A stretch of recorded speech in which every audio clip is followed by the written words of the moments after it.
Hello everyone, I am the Seleni, and I am here to help you today. I know you use this video to fall asleep, so before that, like the video and subscribe to the channel. Also, where are you from and what time are you watching? Now get comfortable and relax.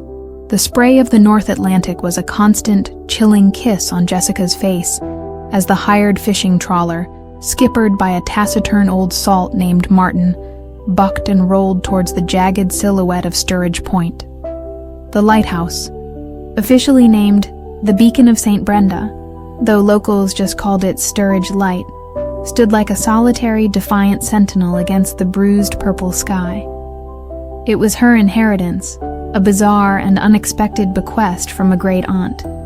Mildred she'd met only twice in her 34 years. Mildred, a recluse, had been the last of the Sturridge line to keep the light, a task their family had apparently performed for nearly 2 centuries. She's a cruel mistress, that light, Martin grunted, his eyes the color of sea-worn glass, fixed on the structure. Taken more than she's given, I reckon. Jessica, an architect known for her cool logic and modern designs, felt a shiver that had nothing to do with the biting wind. She'd come to assess the property, to decide whether to sell it, restore it as a quirky historical landmark, or perhaps, as her business partner Paul had jokingly suggested, turn it into the world's most inconvenient boutique hotel. With her were Daniel, a meticulous architectural historian and her oldest friend, and Kevin, a young, eager intern from her firm, tasked with grunt work and digital surveying. The landing was treacherous, a narrow, slippery stone jetty pummeled by relentless waves. The lighthouse itself was a stark granite tower, stained dark by salt and time, connected by a covered stone walkway to a 2-story keeper's house that seemed to cling precariously to the cliff edge. The air hummed with a low, resonant thrum, the sound of wind and wave, but also something deeper, something that seemed to vibrate from the very rock beneath their feet. Charming, Daniel murmured, adjusting his glasses as he took in the forbidding architecture. His gaze, however, held a gleam of academic excitement. Pure Gothic revival, with fascinating vernacular adaptations. The masonry alone is worth a study. Kevin, laden with equipment bags, just looked pale. Is there Wi-Fi? He asked, his voice small. Martin snorted. You'll be lucky if the generator still turns over. Old Mildred wasn't one for modern comforts, or company. He helped them unload their gear, provisions for a week, surveying tools, sleeping bags. I'll be back in 7 days, weather permitting. Radio if you need me sooner, but the storms, they can cut this place off for weeks. He didn't sound like he was exaggerating. The keeper's house was a time capsule of Spartan living and creeping decay. Dust lay thick as snow, the air heavy with the scent of mildew, salt, and something else. A faint, metallic tang, like old blood or rusted iron. Furniture was draped in yellowed sheets. In the cramped kitchen, a half-eaten plate of something unidentifiable was still on the table, as if Mildred had just stepped away. Okay, first things first, Jessica announced, clapping her hands together, trying to inject some normalcy. Let's get the generator running, air this place out, and then Daniel, you can start your historical survey. Kevin, you're on structural integrity scans. I'll start mapping out the main tower. The generator, a hulking diesel beast in a stone outbuilding, sputtered to life after much cursing and coaxing from Kevin. Lights flickered on in the house, revealing peeling wallpaper patterned with faded sea creatures and walls adorned with stern-faced portraits of previous keepers. Generations of Sturridges, men and women, all with the same unsettlingly intense, sea-gazing eyes. Great-Aunt Mildred's portrait was the most recent, her face a roadmap of wrinkles, her eyes like chips of flint. As Jessica began her ascent of the lighthouse tower, the wind outside escalated, howling around the granite, making the structure groan. The spiral staircase was narrow, the iron steps worn smooth. Each level held small circular rooms, a storage room with old oil cans and ropes, a tiny cramped bunk room, and finally, the lamp room itself. The massive Fresnel lens, a breathtaking cathedral of glass prisms, dominated the space. It was surprisingly clean, as if tended to recently, despite the neglect elsewhere. Standing before it, Jessica felt an odd sensation, a faint dizziness, a pull. The rhythmic thrum she'd noticed outside was stronger here, seeming to emanate from the lens itself. She shook her head, attributing it to the climb and the disorienting circular space. That evening, as the storm Martin had warned of began to lash the island in earnest, they gathered in the keeper's kitchen. Rain hammered against the thick glass windows, and the wind shrieked like a banshee. The radio crackled with static, all attempts to reach the mainland failing. "So much for 7 days," Kevin muttered, nervously stirring his instant soup. Daniel was engrossed in a leather-bound keeper's log he'd found in the living room, its pages brittle and filled with spidery, archaic script. "Fascinating," he said, his voice hushed with discovery. "Listen to this entry from 1847 by a Josiah Sturridge. The sea gives and the sea takes. Tonight it whispers of its due. The light must answer, or the deep will claim its own." Jessica frowned. Poetic, but creepy. What does that even mean? "It's a recurring theme," Daniel said, flipping through the pages. Entries from different keepers, decades apart. Abigail Sturridge, 1888.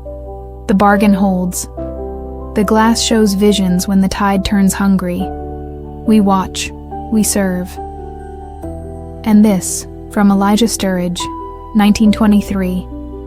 Another lost at sea. The light. Pulsed with satisfaction. I fear what we have become, what we appease. A sudden, violent crash from upstairs made them all jump. Kevin yelped. "Probably just the wind," Jessica said, though her heart was hammering. "I'll go check." Armed with a heavy iron poker from the fireplace, she ascended to the upper floor of the keeper's house. The sound had come from Mildred's bedroom. The door, previously closed, was now ajar. Peeking inside, she saw that a heavy wooden chest at the foot of the bed had fallen open, its contents, old clothes, moth-eaten shawls, and bundles of letters tied with faded ribbon, spilled across the floor. Nothing seemed out of place to cause it to fall.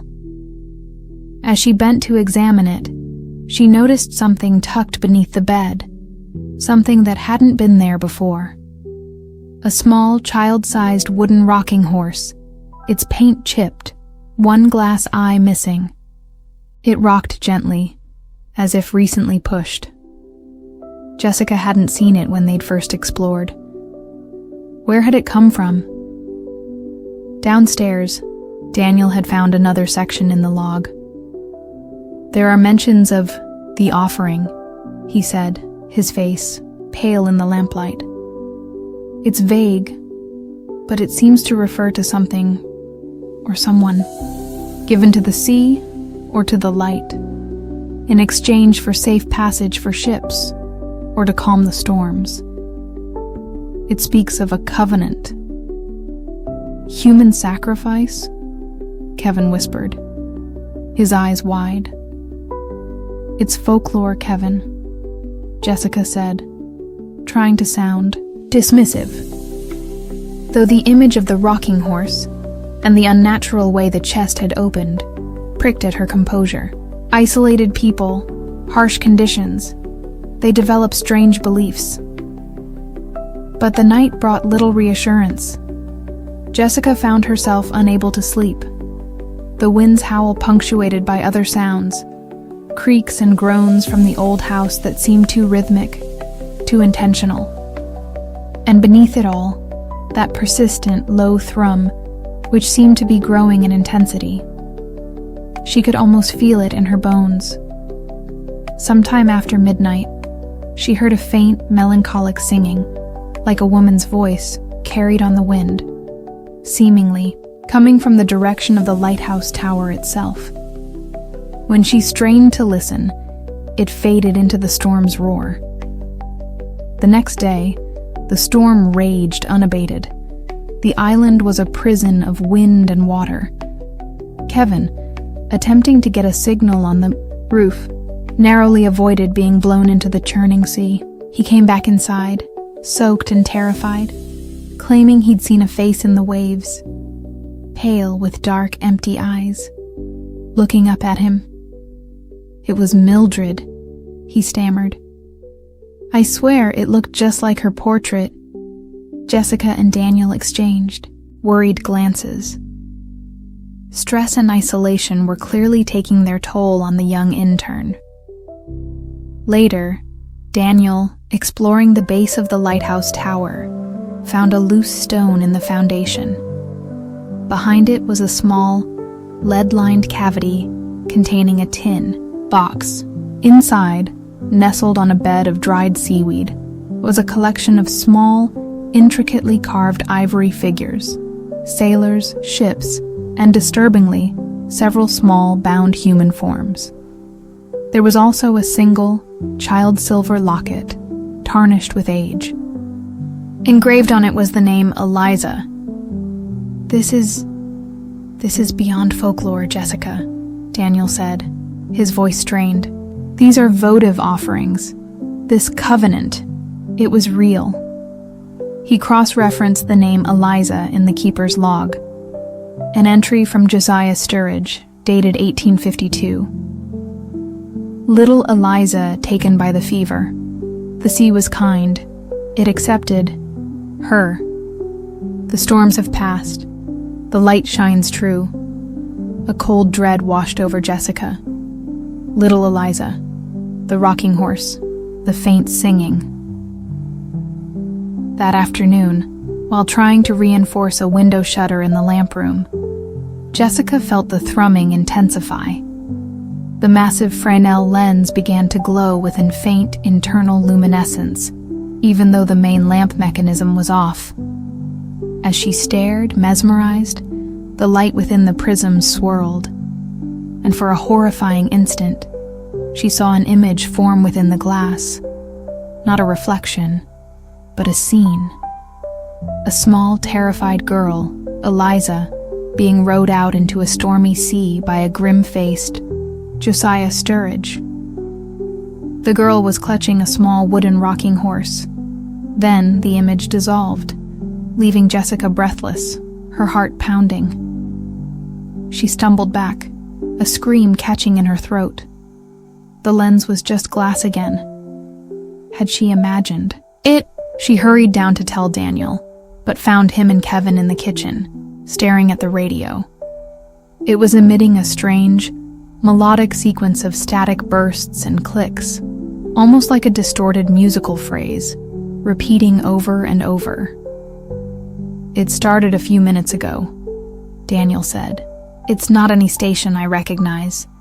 It's calling." As they listened, the metallic tang Jessica had noticed before grew stronger, and a patch of dampness on the kitchen floor, near the ancient stone sink, began to darken and spread, glistening, as if with seawater, though the floor was meters above the storm surge. Suddenly, Kevin clutched his head, groaning. "The singing! It's in my head! Make it stop!" He backed away, eyes wide with terror, towards the door leading outside. "Kevin, no! It's the storm!" Jessica yelled, but he fumbled with the latch and lurched out into the tempest. Jessica and Daniel rushed after him, battling the wind. They found Kevin standing at the cliff edge, staring transfixed at the boiling gray sea. His lips were moving, as if he were conversing with someone only he could see.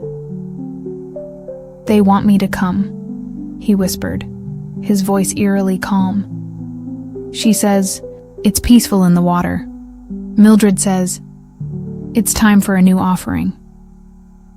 Before they could reach him, a colossal wave, far larger than any before it, reared up from the depths. It wasn't just water. It seemed to have a horrifying, ephemeral shape within it, like a vast, translucent tentacle or grasping limb. It crashed down onto the cliff edge, engulfing Kevin. When it receded, he was gone. Jessica screamed, a raw, ragged sound swallowed by the storm. Daniel pulled her back from the brink, his face a mask of horror. They retreated into the keeper's house, soaked and shivering, the reality of their situation crashing down with the force of the rogue wave. This wasn't just a haunted lighthouse. It was a place of active, malevolent power. The Sturridges hadn't just been keepers. They'd been priests, or wardens, placating something from the depths. And Mildred had been the last. Now the entity was seeking new caretakers, or new sacrifices. The log. Daniel gasped, rushing back to it. There must be something how they stopped it, or controlled it. He frantically searched the pages, his hands shaking. Jessica, numb with shock and grief, watched the seawater continue to seep across the kitchen floor, now forming rivulets that trickled towards the center of the room. The melodic static from the radio intensified, the clicks and tones sounding like a perverse invitation. "Here!" Daniel exclaimed. An entry from Eleanor Sturridge, 1955, after a particularly violent storm and the loss of a fishing boat captained by a Thomas Butler. She writes, "The deep grows greedy. The old ways falter. Only the light turned inward can blind its gaze, if only for a time. But the cost is the keeper's sight." "Turned inward?" Jessica asked. "What does that mean?" Daniel pointed to a complex diagram Eleanor had sketched beside the entry.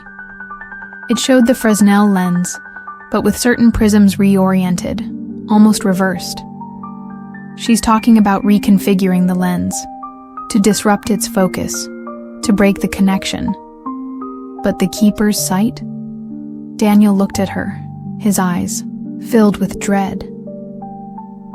The legend around these old lighthouses. Sometimes the keepers would go blind from staring at the lamps, or from the mercury used in the rotation mechanisms. But this sounds deliberate. A sacrifice of vision to save themselves, or others. The house groaned around them. The portraits of the Sturridge keepers on the walls seemed to watch them, their painted eyes glinting in the dim, storm-filtered light. The faint, melancholic singing was audible again, closer now, seeming to come from within the house itself, weaving through the radio's alien melody. The seawater on the floor was now ankle-deep in places, cold and unnaturally still, reflecting the flickering lamplight like a dark mirror. "We have to try," Jessica said, her voice hoarse but resolute. The architect in her, the problem solver, latched onto this one desperate chance.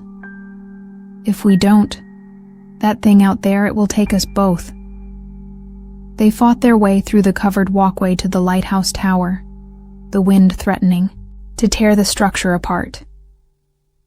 Inside the tower, the thrumming was a physical force, making their teeth ache. The lamp room was filled with an oppressive, expectant silence, save for the storm's rage. The Fresnel lens glowed faintly, the image of little Eliza flickering at the edges of its prisms, her sad eyes seeming to follow them. Using Eleanor Sturridge's diagram, they began the terrifyingly delicate task of trying to adjust the heavy, glass prisms. The lens was designed to project light outwards, to magnify and focus it. Reversing even a few key elements was incredibly difficult, the mechanism stiff with age and corrosion. The singing intensified, filling the lamp room, trying to lull them, to distract them. Illusions flickered in their peripheral vision. Kevin beckoning from a dark corner, Mildred's stern face appearing in the swirling patterns of salt on the glass. Suddenly, a section of the outer walkway collapsed with a roar, ripped away by the wind and waves, cutting off their retreat to the keeper's house. They were trapped in the tower. The seawater, impossibly, began to seep up the spiral stairs, cold and grasping. "It knows," Daniel cried, his hand slipping on a prism clamp. "It's trying to stop us." From the churning darkness below the tower, a new sound emerged. A monstrous guttural sigh, as if a colossal creature was surfacing. The lighthouse shuddered. Jessica redoubled her efforts, her fingers raw, her mind fighting the creeping tendrils of despair and the seductive whispers that promised peace. If she would just give in, join Kevin, join Eliza, join the chorus in the deep. She saw Daniel falter, his eyes glazing over. "Daniel, stay with me!" she yelled, her voice cracking. Think of your research, your book. We can't let this be the last chapter." Her words, absurd as they were in the face of such cosmic horror, seemed to pierce his daze.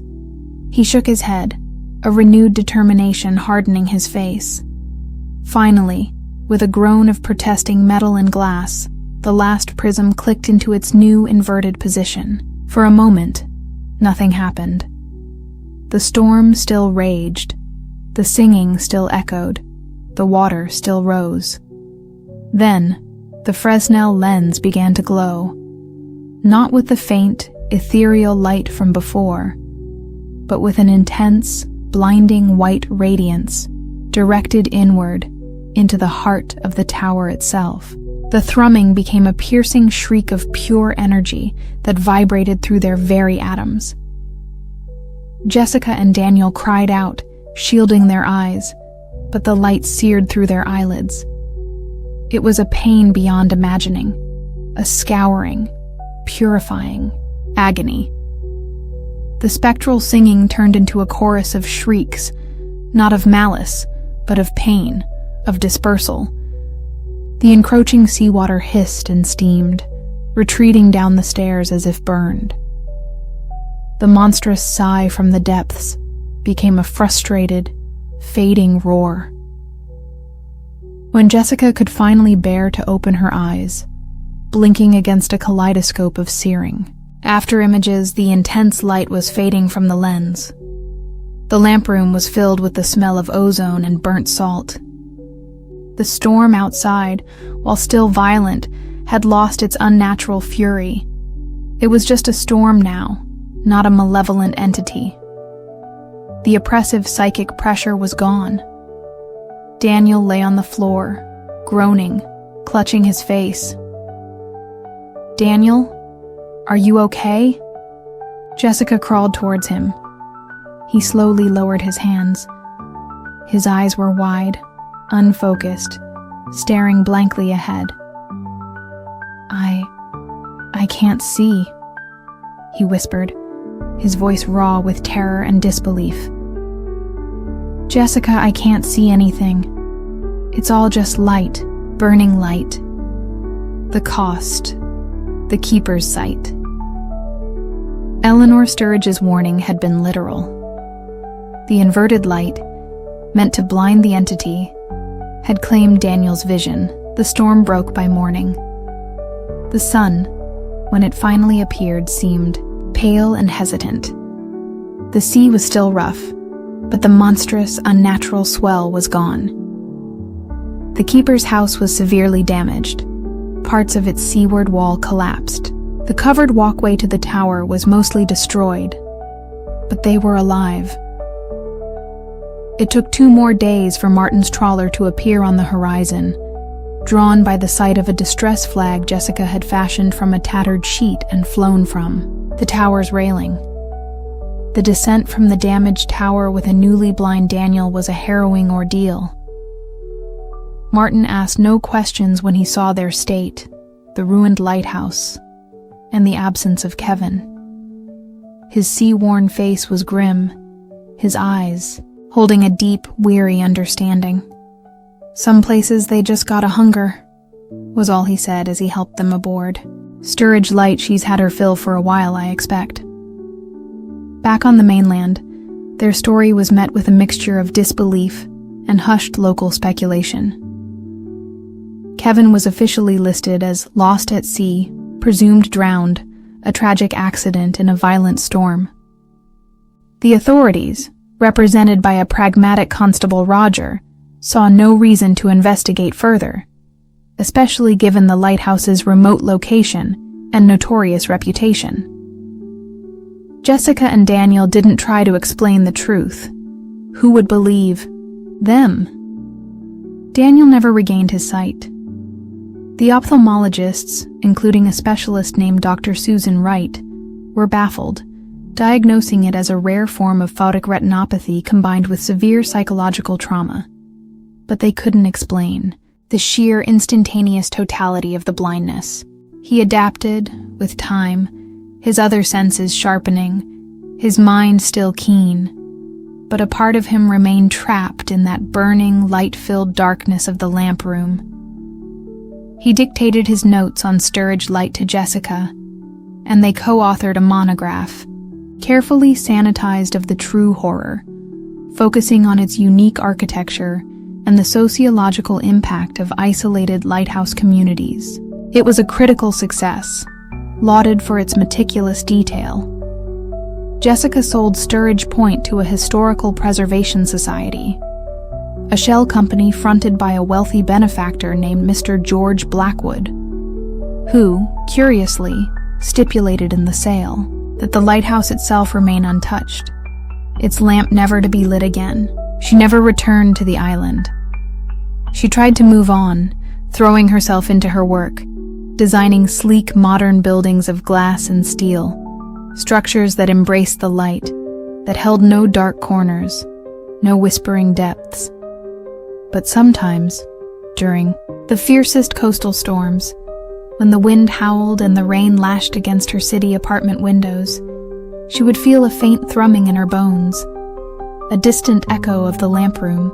She would see, in her mind's eye, the swirling light within the Fresnel lens, the pale face of Eliza, the grasping wave that took Kevin. And she knew that the covenant with the deep was not broken, merely paused. The entity beneath the waves was ancient, patient. It had feasted on the Sturridges for generations. Now it waited. And somewhere, in the salt-stained logs and the whispered local legends, the terms of its hunger were still recorded, waiting for a new keeper, a new offering, a new name to add to its roster of the damned. She often found herself scanning news, reports for any mention of Sturridge Point, any sign that Mr. Blackwood's society had changed its mind about the lamp. The thought of that beam cutting through the night again filled her with a cold, profound dread that time did little to diminish. The sea gives and the sea takes, and its memory was far, far longer than any human lifespan. Laura Jennings first saw Ashworth Hall materialize from the persistent autumn mist, like a decaying galleon run aground in a sea of skeletal trees. The drive, a long, winding affair, through miles of unnervingly silent private woodland, had done little to prepare her for the sheer, brooding presence of the place. It wasn't just old, it felt ancient, a relic from a forgotten epoch, its stones stained with centuries of rain and secrets. The air itself seemed heavier here, tinged with the scent of damp earth, wood smoke, and something else. A faint, cloyingly sweet aroma that pricked at the back of her throat. She'd been hired by Daniel Ashworth, the younger son of the enigmatic Ashworth family, to conduct a thorough architectural survey. His initial email had been surprisingly modern and businesslike, a stark contrast to the Gothic edifice now looming before her. He'd mentioned a desire to secure preservation grants, to perhaps bring Ashworth Hall kicking and screaming into the 21st century, or at least document its stubborn refusal to join us.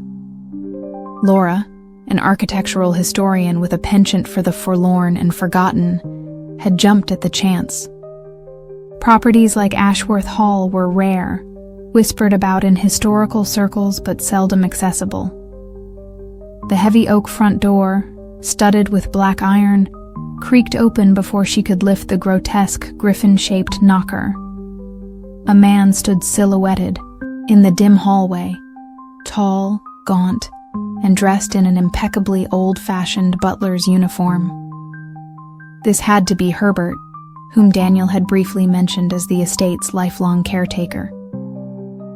"Miss Jennings," Herbert stated, his voice a dry rustle devoid of inflection. His eyes, pale and deeply set, seemed to absorb the light. "Mr. Daniel awaits you in the library. Follow me." The entrance hall was cavernous, a symphony of shadows and faded grandeur. A massive, dust-coated chandelier hung like a frozen spider, its crystals dull. Portraits of stern-faced Ashworths from bygone eras lined the dark paneled walls, their painted eyes seeming to follow her progress. The silence was profound, broken only by the echo of her footsteps on the marble floor, and Herbert's measured tread. That sweet, unsettling aroma was stronger here, mingling with the scent of beeswax and old paper. Daniel Ashworth was indeed in the library, a vast two-story room crammed with leather-bound volumes. He was younger than Laura had expected, perhaps in his late 20s, with a slightly rumpled charm that seemed out of place amidst the oppressive antiquity. He offered a nervous smile and a handshake that was surprisingly firm. "Laura, welcome to Ashworth Hall, or as I like to call it, the mausoleum of mismatched ambitions. Glad you could make it. Traffic okay?" His attempt at levity felt strained, like a flower pushing through concrete. "The drive was atmospheric," Laura replied, her gaze sweeping the room. "This place is incredible, Daniel." "Incredible and incredibly demanding," he said, running a hand through his dark hair. "Hence your expertise. We need to know what we're dealing with, structurally, historically, before we can even think about its future. If it even has one." Over lukewarm tea, served by a silent, almost wraith-like housekeeper named Agnes, whose hands, Laura noted, were stained with what looked like dark soil, despite her pristine apron, Daniel outlined the family situation.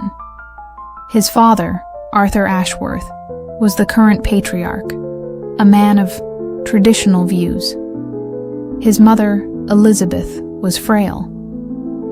And then there was his grandmother, Margaret Ashworth, the true matriarch, who rarely left her rooms, but whose influence, Daniel hinted, was pervasive. His older sister, Carolyn, was artistic and reclusive. "They're not entirely enthusiastic about this survey," Daniel admitted, lowering his voice. "The Ashworths aren't known for embracing change, or outsiders, so tread carefully, if you would." Laura was shown to her rooms, a suite in the west wing that, while spacious and furnished with imposing antiques, felt cold and unwelcoming. The windows overlooked a sprawling, overgrown garden, a riot of dark foliage and gnarled, unidentifiable plants, even in the late autumn decay. It was from this garden, Laura realized, that the cloyingly sweet smell emanated. Her first few days were a whirlwind of measurements, photographs, and note-taking. Ashworth Hall was a labyrinth of forgotten corridors, locked doors, and rooms that felt as though their occupants had just stepped out a century ago. She met Arthur Ashworth, a grim, hawk-nosed man with eyes the color of winter ice. He offered, a curt nod and a warning. "Confine your work to the agreed-upon areas, Miss Jennings. This house has its peculiarities." Elizabeth Ashworth, his wife, was a pale, nervous woman who drifted through the halls like a ghost, her eyes darting around as if expecting something to leap from the shadows. She offered Laura fleeting, anxious smiles, but little conversation. Carolyn Ashworth, the teenage daughter, was an unsettling presence. Laura would occasionally glimpse her, a flash of dark hair, a pale face at an upstairs window, or the sound of a discordant piano melody drifting from a distant room. Once, Laura found a series of disturbing charcoal sketches left on a dusty hall table. Grotesque, twisted plant forms intertwined with human-like figures, their faces contorted in expressions of agony or ecstasy. And then there was Margaret Ashworth, the grandmother. Laura didn't meet her until the third evening. She was summoned to the grand dining room, a place so vast and dimly lit that the far end was lost in shadow. Margaret sat at the head of the enormous oak table, a tiny, bird-like figure engulfed by a high-backed chair.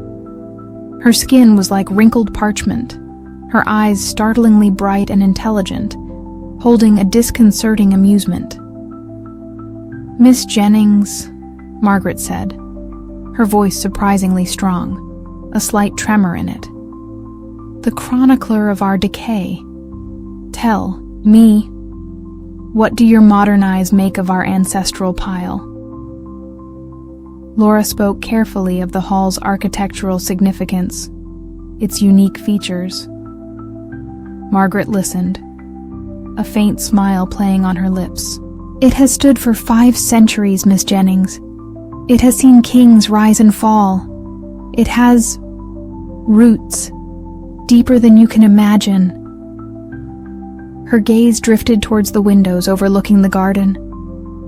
"The soil here is very fertile. It sustains us." That night, Laura was awakened by a sound, a soft, rhythmic squelching, almost like wet earth being turned, coming from the direction of the garden.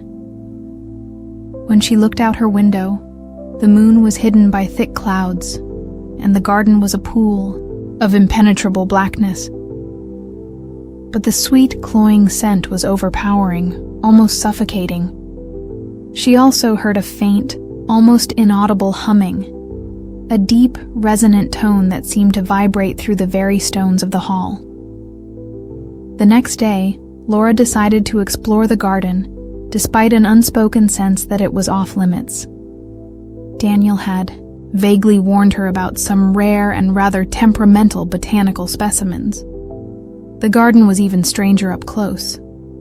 It was a chaotic profusion of dark, leathery-leaved plants, thorny vines, and flowers of grotesque beauty, their colors unnaturally vivid: blacks, deep purples, blood reds.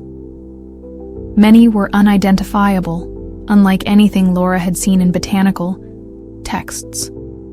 The sweet scent was strongest here, emanating from a particularly large central bed where a monstrous orchid-like bloom, nearly black with crimson veins, pulsed with a faint internal luminescence. As she approached it, the humming sensation intensified, making her teeth ache.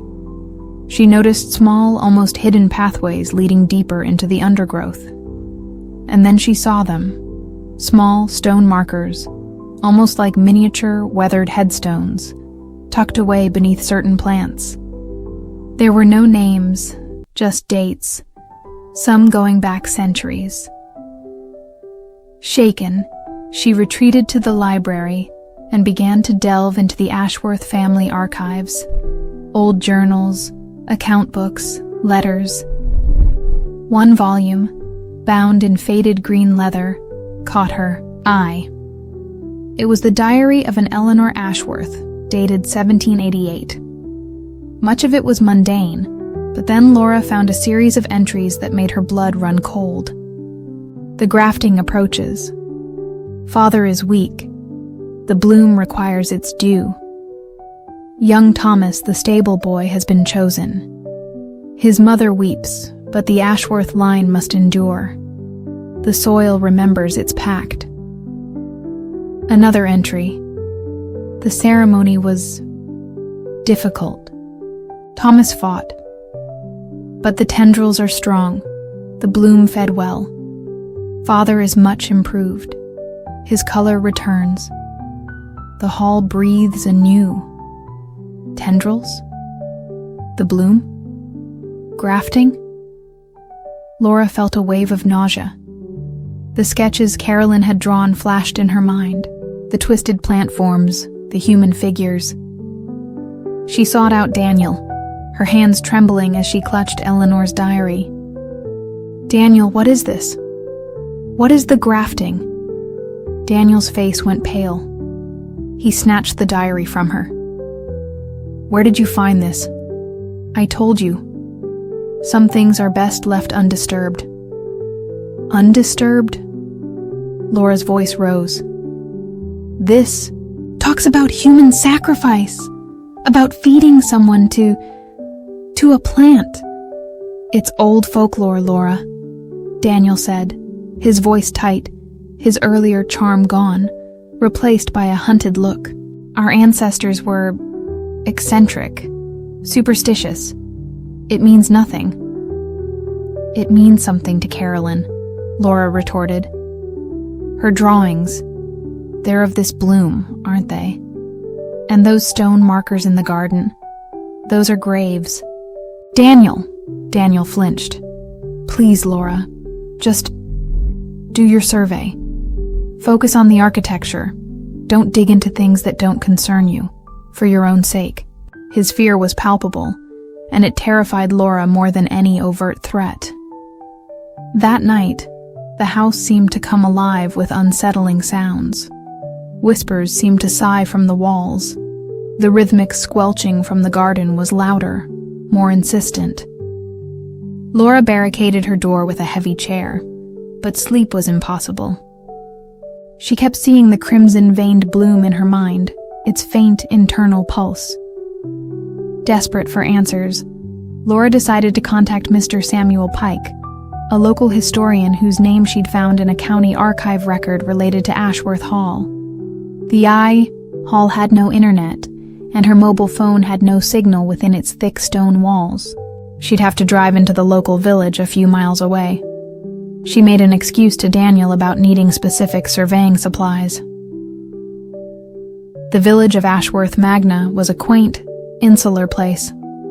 Mr. Pike was an elderly, stooped man with keen, intelligent eyes, his small cottage overflowing with books and historical documents. When Laura mentioned Ashworth Hall, Mr. Pike's expression became guarded. "Ah, the Ashworths," he said slowly, polishing his spectacles. "An old family. Very old. They keep to themselves mostly. Have done for generations." Laura pressed him, mentioning her survey, her interest in the estate's history. She hesitated, then, choosing her words carefully, asked about local legends. Any unusual stories associated with the hall or its grounds? Mr. Pike looked at her sharply. "There are always stories about places like Ashworth Hall, Miss Jennings.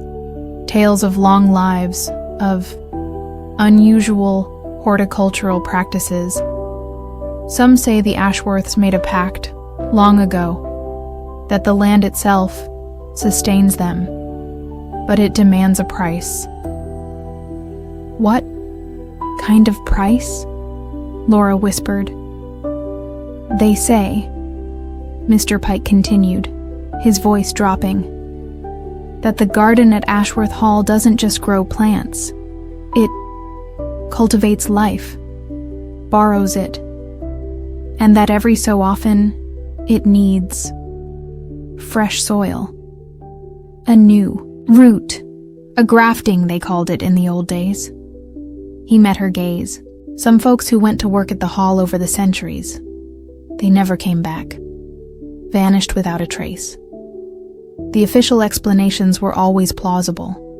Accidents, runaways, but the stories persist. He leaned closer. The Ashworths live unnaturally long, Miss Jennings. Look at Margaret Ashworth. Her father lived to be over 100. His father before him, the same. It's not natural. And they say the source of it all is in that garden. Something they brought back from elsewhere, centuries ago. Something that blooms in darkness and feeds on warmth. Laura drove back to Ashworth Hall, her mind reeling. Mr. Pike's words, combined with Eleanor's diary, painted a horrifying picture. The cloying sweetness of the garden now seemed utterly menacing. As she approached the hall, she saw Herbert in the distance, working in the garden near the monstrous central bloom. He was using a spade, turning over the dark earth. And for a horrifying moment, as he bent down, Laura thought she saw something pale and limb-like intertwined with the roots he was tending. She blinked, and it was gone. Just dark soil and tangled plant matter. Or was it? That evening, Elizabeth Ashworth, Daniel's mother, approached Laura in a quiet corridor, her face etched with a desperate anxiety. "You must leave, Miss Jennings," she whispered, clutching Laura's arm with surprising strength, her fingers like ice. "Leave tonight. Don't wait until morning." "Why? What's going to happen?" Laura asked, her heart pounding. "The bloom." Elizabeth's eyes darted around. "It's restless. It needs. The time is near. Margaret has decided. They've all decided." Her gaze was full of a terrible, resigned fear. "They see you as suitable, young, healthy."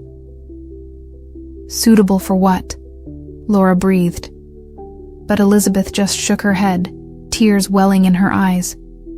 "Go, please, before it's too late for you to choose." She pressed a small, heavy iron key into Laura's hand. The old tradesman's entrance, in the east cellar. It's seldom used. Herbert won't think to check it immediately. Then she scurried away, disappearing into the shadows. Laura didn't need further convincing. She ran to her room, her mind a whirlwind of terror. She threw a few essentials into her bag, her hands shaking so violently she could barely zip it.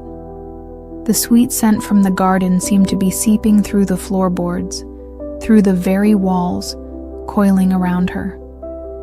The deep humming was more pronounced than ever, a silent, insistent command.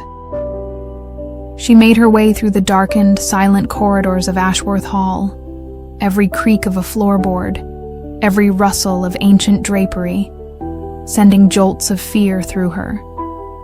The portraits of the Ashworths seemed to sneer at her, their eyes glinting with predatory anticipation.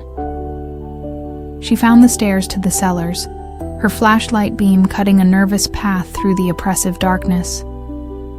The air grew colder, damper, the smell of earth and decay intensifying.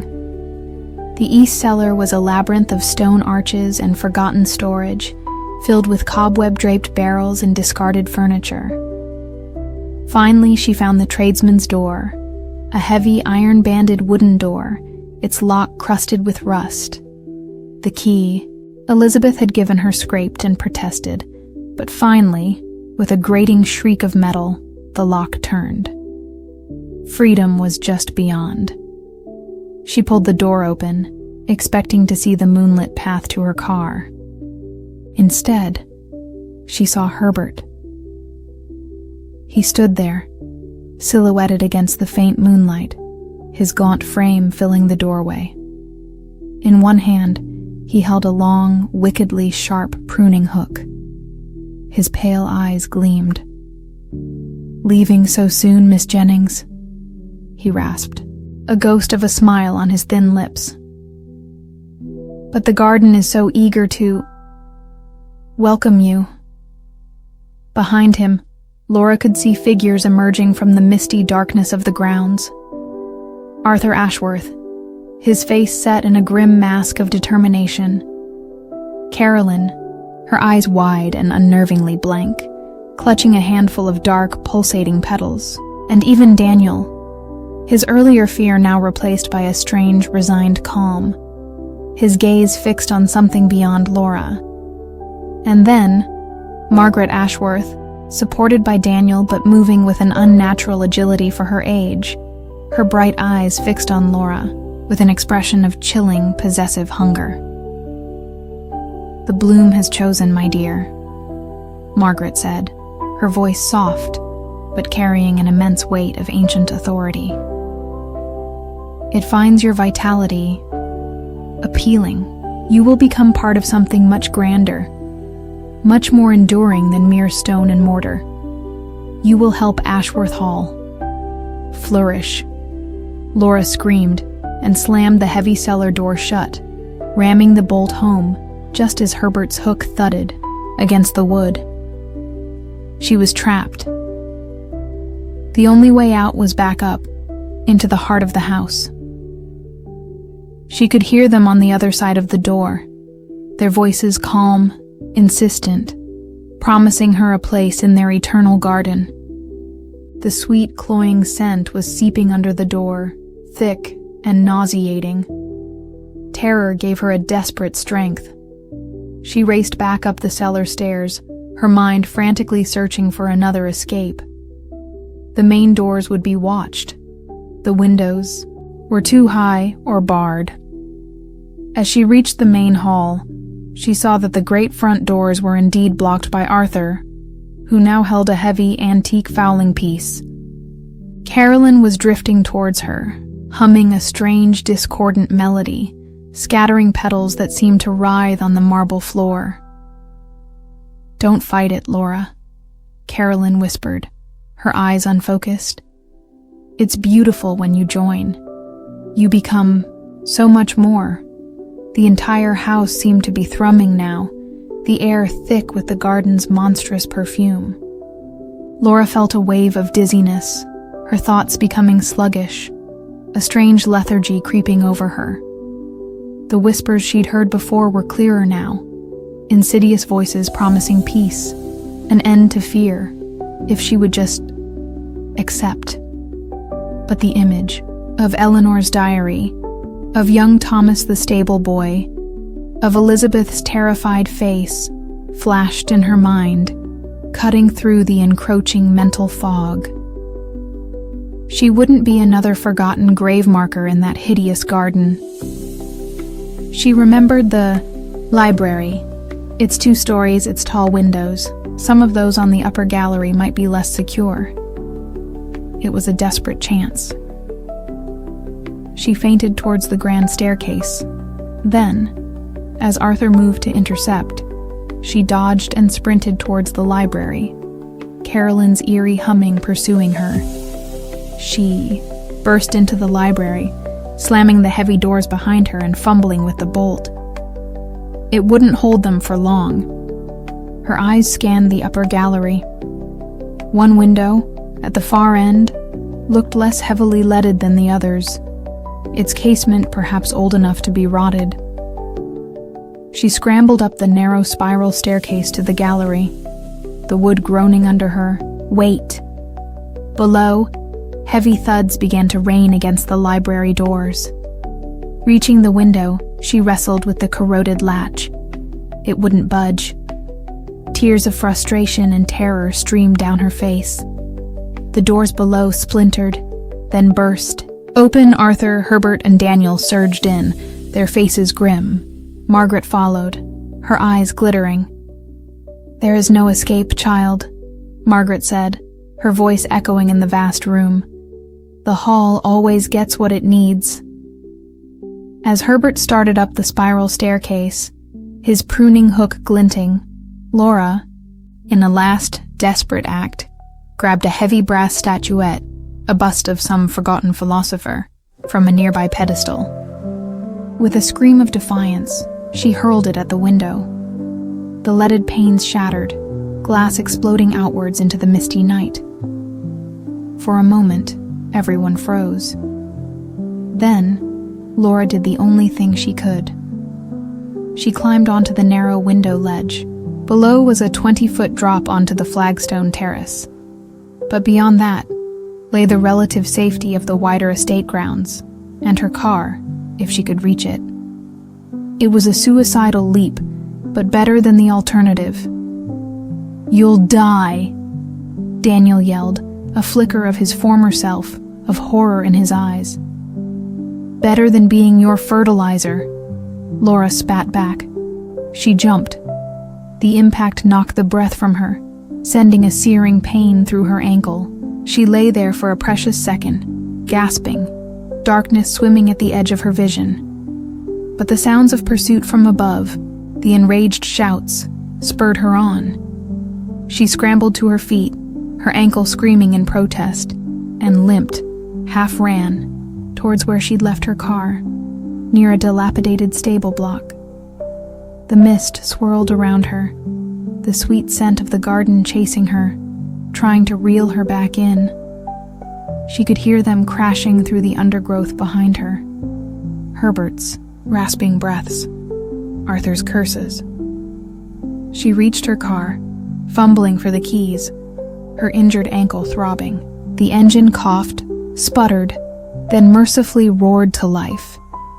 She slammed it into reverse, tires spinning on the gravel, and then careened down the long, winding drive, away from the brooding horror of Ashworth Hall. In her rearview mirror, she saw them standing at the edge of the woods, like figures in a nightmare. Margaret, Arthur, Herbert, Carolyn, and Daniel, watching her go, their forms slowly being swallowed by the mist and the encroaching darkness. They weren't running anymore.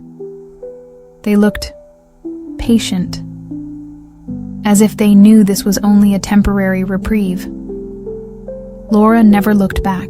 She drove until her car ran out of petrol, then flagged down a passing lorry driver, a bewildered Frank Parsons, who took her to the nearest large town and a hospital. Her ankle was badly broken. She told the police, Sergeant Alan Baker and Officer Patricia Evans, a fragmented, hysterical story about being held against her will, about a threatening family and a strange garden. She didn't mention human sacrifice or sentient plants. She knew how insane it would sound. The Ashworths, when questioned, a brief formal visit by a local constable, Scott Miller, who seemed intimidated by them, denied everything, claiming Miss Jennings was an unstable young woman who had suffered a mental breakdown, perhaps triggered by the isolation of the hall, and had injured herself in a delusional panic. Elizabeth Ashworth corroborated their story, her face a pale, emotionless mask. Daniel sent a polite, concerned email to Laura's work address, hoping for her swift recovery. There was no evidence of foul play, only the word of a traumatized woman against that of a reclusive but respected old family. The case was quietly dropped. Laura moved away, changed her name, tried to rebuild her life. She never worked as an architectural historian again. The sight of old houses, especially those with overgrown gardens, filled her with a visceral, paralyzing dread. The cloying, sweet scent of certain flowers could trigger debilitating panic attacks. She knew the Ashworths were still out there. She knew the bloom in their monstrous garden would eventually need feeding again. It had been centuries. It could wait. And sometimes, in her darkest nightmares, she saw the faces of Herbert and Margaret, their eyes glinting, and she would wake up screaming, the scent of phantom blossoms filling her room. She often wondered about Elizabeth Ashworth, the woman who had tried to help her. Was she a prisoner too? Or had her act of kindness been a calculated risk, a way to ensure the Bloom didn't take one of her own children that time? And Daniel. Had there ever been any genuine kindness in him? Or was it all a carefully constructed lure? She would never know. But she knew one thing with chilling certainty. Ashworth Hall was still standing, its roots running deep into cursed soil, waiting patiently for its next season, its next unsuspecting visitor, its next horrifying Bloom. The silence of the estate, she now understood, was not emptiness, but the patient, bated breath of a predator. And the world was full of people looking for a quiet place, a historic project, a new beginning, never knowing what ancient hungers might lie dormant just beneath the surface. The rusted gates of Blackwood Pines Sanatorium groaned open like the jaws of some forgotten beast, their screech echoing across the unnervingly silent, overgrown grounds. Michael Turner, leader of the fledgling paranormal investigation team Spectral Solutions, felt a familiar thrill mixed with a professional solemnity. This was it. Blackwood Pines, the Everest of American hauntings. If they could capture irrefutable evidence here, their credibility and their viewership would skyrocket. "All right, team, sound off," Michael said into his headset, his voice calm despite the palpable weight of the place. He adjusted the strap of his own camera, its lens already drinking in the gothic decay of the main building looming ahead, its countless darkened windows like vacant eyes. "Sarah here, EMF readings are already lively," came Sarah Chen's soft voice. She was their empath, the sensitive soul who often felt the first chilling tendrils of a presence. Even through the comms, Michael could sense her unease. Brian checking in. "All primary recording gear is green. Ready to capture some grade A spookiness." Brian Miller, their tech expert, chimed in, his attempt at levity doing little to dispel the oppressive atmosphere. Deborah online. "Historical archive access codes ready. Can't wait to see what secrets these walls are holding," Deborah Wallace, the team's meticulous historian, added. Her excitement was more academic, but even she couldn't deny the shiver tracing her spine. Bringing up the rear, laden with auxiliary camera gear, was Scott Davis. Scott rolling.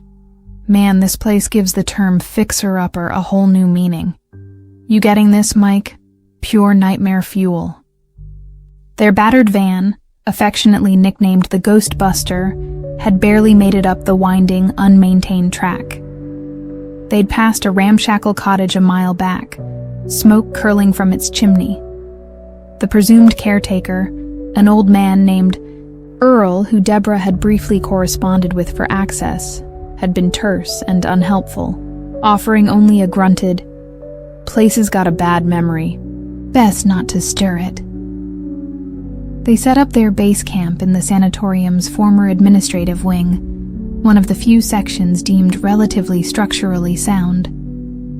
Dust lay like a shroud over everything, disturbed only by the scurrying of unseen creatures. The air was cold, stagnant, thick with the smell of mildew, decay, and a faint, lingering scent of antiseptic that made the hairs on Sarah's arms stand on end. "Okay," Michael began, laying out a floor plan Deborah had sourced from county archives. "Standard suite pattern. Brian, you're with me. Sarah, you stick with Deborah. Scott, you float. Get your B-roll, but stay in comms range. No heroics. We stick to procedure. This place is notorious for disorientation." The first few hours were a tense exploration of echoing corridors and decaying wards. Peeling paint hung in strips like sunburnt skin. Rusted gurneys lay overturned. Children's drawings, faded and disturbing, still clung to the walls of a former pediatric ward. Sarah felt an overwhelming wave of sorrow there, tears pricking her eyes. "So much pain here, Michael," she whispered, her hand pressed to her chest. "Little ones. They were so afraid." Brian's equipment registered fluctuating EMF spikes and cold spots, but nothing sustained, nothing definitive.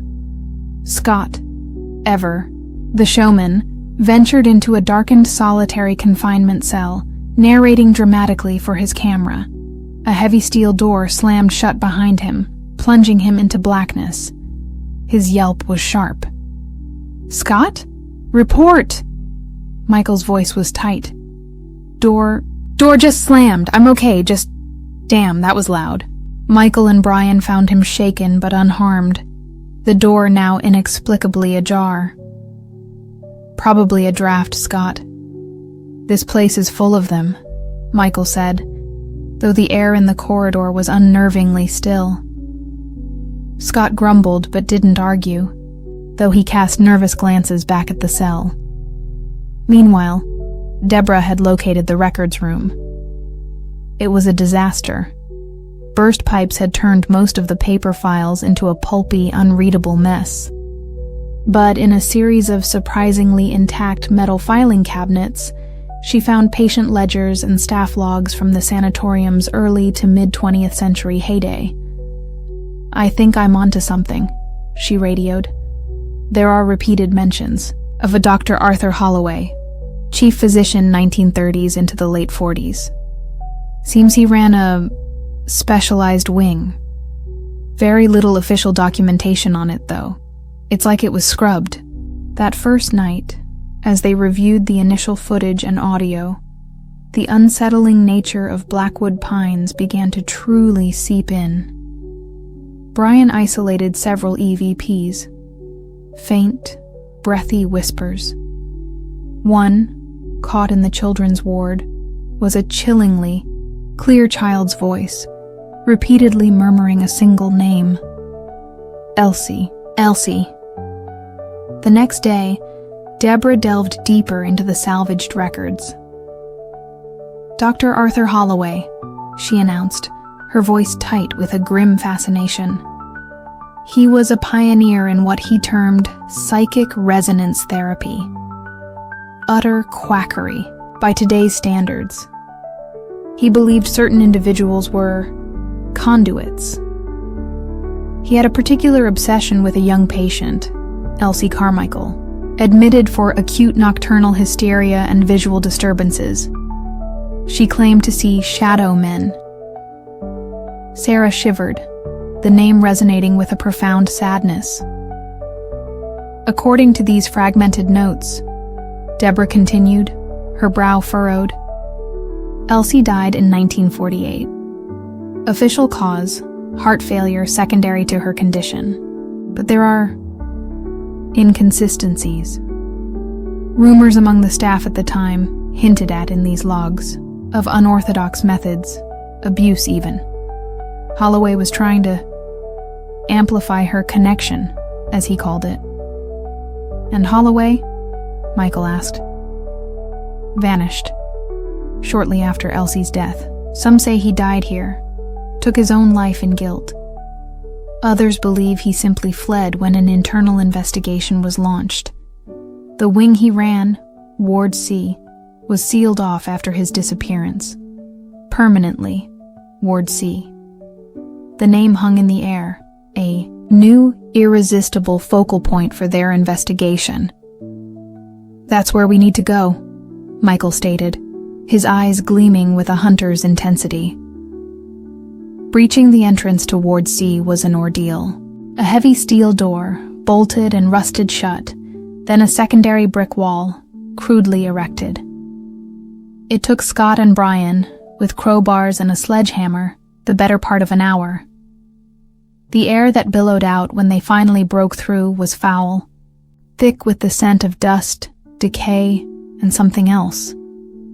Something metallic and vaguely electrical, like ozone. Inside, Ward C was a time capsule of dread. Rooms were small, cell-like, with heavy padded doors and barred windows. Restraints lay coiled on dusty floors. Strange arcane symbols were faintly visible, scratched into the walls beneath layers of peeling paint. The oppressive atmosphere was suffocating. It was here that the true psychological assault began. Scott, filming in what appeared to be Holloway's old office, saw a flicker of movement in a tarnished mirror, not a reflection of the room, but of a woman, Jennifer, his ex-girlfriend, her face contorted in anger. "You always run, Scott," her voice clear as day whispered in his ear. "Failure, just like with us." He spun around, camera raised. Nothing. He shook his head, blaming fatigue, the oppressive atmosphere. But the seed of his old insecurity had been freshly watered. Brian's sophisticated audio equipment began to act erratically. He'd get bursts of static that resolved into familiar voices. Once, he heard his deceased father, Robert, a man who had never approved of Brian's frivolous career, his voice laced with disappointment. "Still chasing shadows, son? When will you amount to something real?" The sound was so vivid, Brian ripped off his headphones, his face pale. Deborah, meticulously examining Holloway's scattered, water-damaged notes in his private laboratory, a grim annex to the ward, found pages that charted his descent into utter obsession. He wasn't just treating Elsie. He believed she was a key, a living lens to peer into. Something else. He wrote of the void, of entities that whispered from beyond the veil, and how Elsie's terror seemed to attune the frequencies. The later entries were disjointed, filled with manic scribbles and more of the strange symbols. "She resists," one entry read. "The child is strong, but the echoes of Blackwood demand their due. I will open the door. I will be the master of the chorus." Deborah felt a cold dread. Holloway hadn't just been mad. He'd been actively inviting something in. Sarah was the most profoundly affected. In Elsie's former room, identifiable by a small, pathetically hopeful drawing of a flower still stuck to one wall. She was overwhelmed. She felt Elsie's raw, abject terror, the confusion, the pain of Holloway's treatments. But she also felt Holloway, a cold, calculating intelligence, a predator cloaked in a physician's authority. His presence was a palpable stain on the air, reeking of arrogance and a chilling, detached cruelty. "He's still here," she whispered to Michael, tears streaming down her face. "And Elsie, she's trapped with him." Michael, driven by his desire for irrefutable proof, pushed them onward, perhaps harder than he should have. He saw the strain on his team, but attributed it to the natural stresses of such an intense location. The entity, however, subtly exploited his ambition. He'd hear faint whispers questioning his leadership, his ability to protect his team, stoking his fear of this expedition, his best chance, ending in ambiguity and failure. The cracks in their unity began to show. Scott, already on edge, accused Brian of imagining his equipment malfunctions. "Maybe your gear just sucks, man. Or maybe you're trying to make this more dramatic than it is." Brian, stung, retorted, "At least I'm not seeing my ex-girlfriends." "In every cobweb!" Michael had to intervene, his frustration mounting. "Knock it off, both of you. We're professionals. Let's act like it." But his rebuke felt hollow, the harmony of the team already fracturing. They decided to conduct a focused EVP session in Holloway's laboratory, hoping to provoke a direct response. Sarah sat in the center, acting as a focal point, while Brian manned the recorders and Michael posed questions. Deborah and Scott observed, cameras rolling. "Dr. Holloway," Michael began, his voice steady. "Are you here with us? What happened to Elsie Carmichael?" The temperature in the room plummeted. A bank of old glass-fronted cabinets lining one wall began to rattle violently. "Why did you seal this ward?" Michael pressed. One of the cabinet doors burst open, showering the floor with shattered glass. A rusted surgical tray clattered. From a shelf, its contents, scalpels, forceps, a cruel-looking syringe, scattering dangerously close to Deborah. "Leave." A guttural voice, seemingly erupting from the very walls, roared through the room. It was layered, distorted, as if many voices spoke as one, but beneath it, the cold, imperious tone of Arthur Holloway was undeniable. Then, chaos. The heavy metal examination table in the center of the room suddenly bucked, throwing Sarah to the floor. Lights flickered and died, plunging them into near darkness, save for their flashlights and camera lights. Scott, yelling, "I've got it! I've got it!" All moved aggressively towards the source of the voice, his camera light bobbing. Suddenly, he was snatched. An unseen force yanked him backward with incredible speed, his scream cutting off abruptly as he was dragged out of the lab and down the darkened corridor.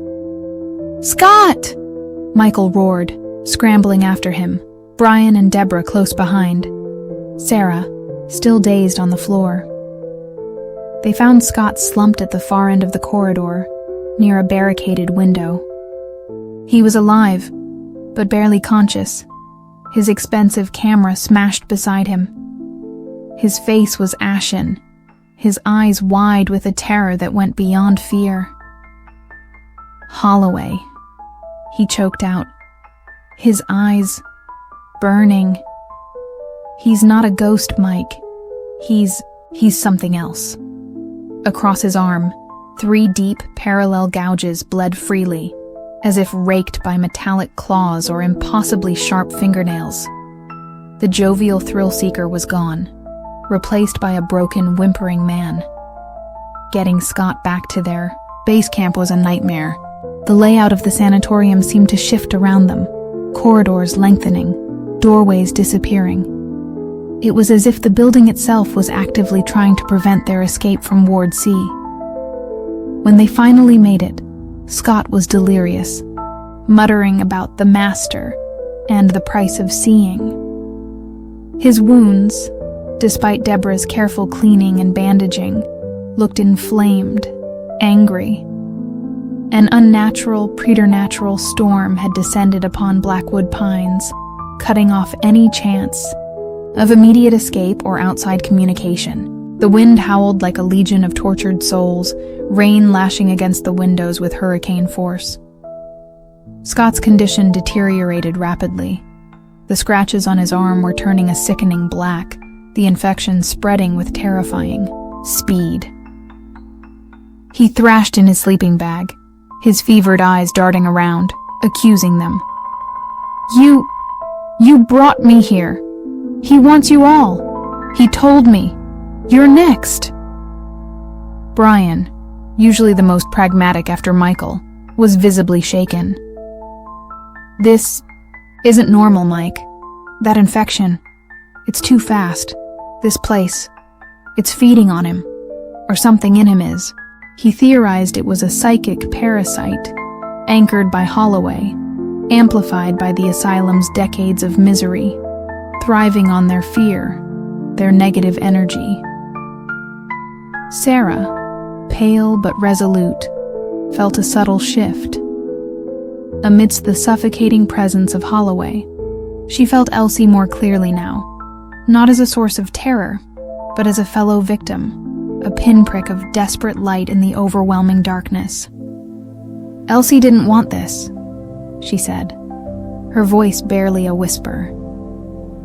Holloway twisted whatever she saw, whatever connection she had. He was trying to use her as a doorway for those shadow men she talked about. When she died, he became the anchor for it here. Michael and Deborah, their faces grim, pored over the photocopies of Holloway's journal and the staff logs, searching for any clue, any hint of how he might have been contained, how Ward C had been sealed. The staff, they knew, Deborah murmured, tracing a faded line with her finger. After Holloway disappeared and Elsie died, some of them tried something. A nurse, Mary O'Connell, a janitor, James Bell. They wrote about sealing the evil, protecting the other children. It's vague, like they were afraid to write it down clearly. A binding ritual? Michael asked, hope flickering. Possibly. Or maybe they just knew something. About Holloway, a weakness. Deborah found another fragment. Elsie had a locket, a small silver heart, a gift from her mother, Patricia. She was never without it. It's not listed in her personal effects upon her death. Holloway must have taken it. He wrote about talismans of innocence being potent resonators. A new, horrifying thought struck Michael. If Holloway used Elsie as a conduit, and her locket as a focal point, perhaps that locket was still here, amplifying his power, or tethering him. Suddenly, Brian screamed from the adjoining room where he'd been trying to repair some of their damaged communication gear. They rushed in to find him standing stock still, eyes wide and vacant, his headphones dangling. His expensive recording equipment was arranged around him on the floor, in a bizarre, almost altar-like configuration. Cables twisted into the same strange symbols they'd seen in Ward C. He was completely unresponsive, lost in some internal, terrifying landscape. Catatonic. Only 3 of them remained functional: Michael, Sarah, and Deborah. Scott was fading fast, his breathing shallow, his skin clammy. Brian was a living statue. The storm raged outside, a symphony for their despair. "He's picking us off one by one," Deborah said, her voice trembling but her eyes hard. "He's trying to break us down, feed whatever this thing is." Sarah, her connection to Elsie, now a fragile lifeline in the overwhelming darkness, closed her eyes. "Elsie, she's showing me." Holloway feared true innocence, true light. It disrupted his frequencies. The locket. He kept it in his office. He tried to corrupt it, use it, but a part of its purity. It resisted him.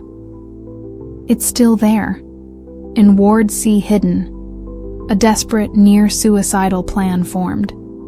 They had to go back to Ward C to Holloway's office, find the locket, use its residual innocence, combined with whatever the former staff had attempted, to disrupt Holloway's anchor, to free Elsie, and in doing so, hopefully sever Holloway's hold on Blackwood Pines.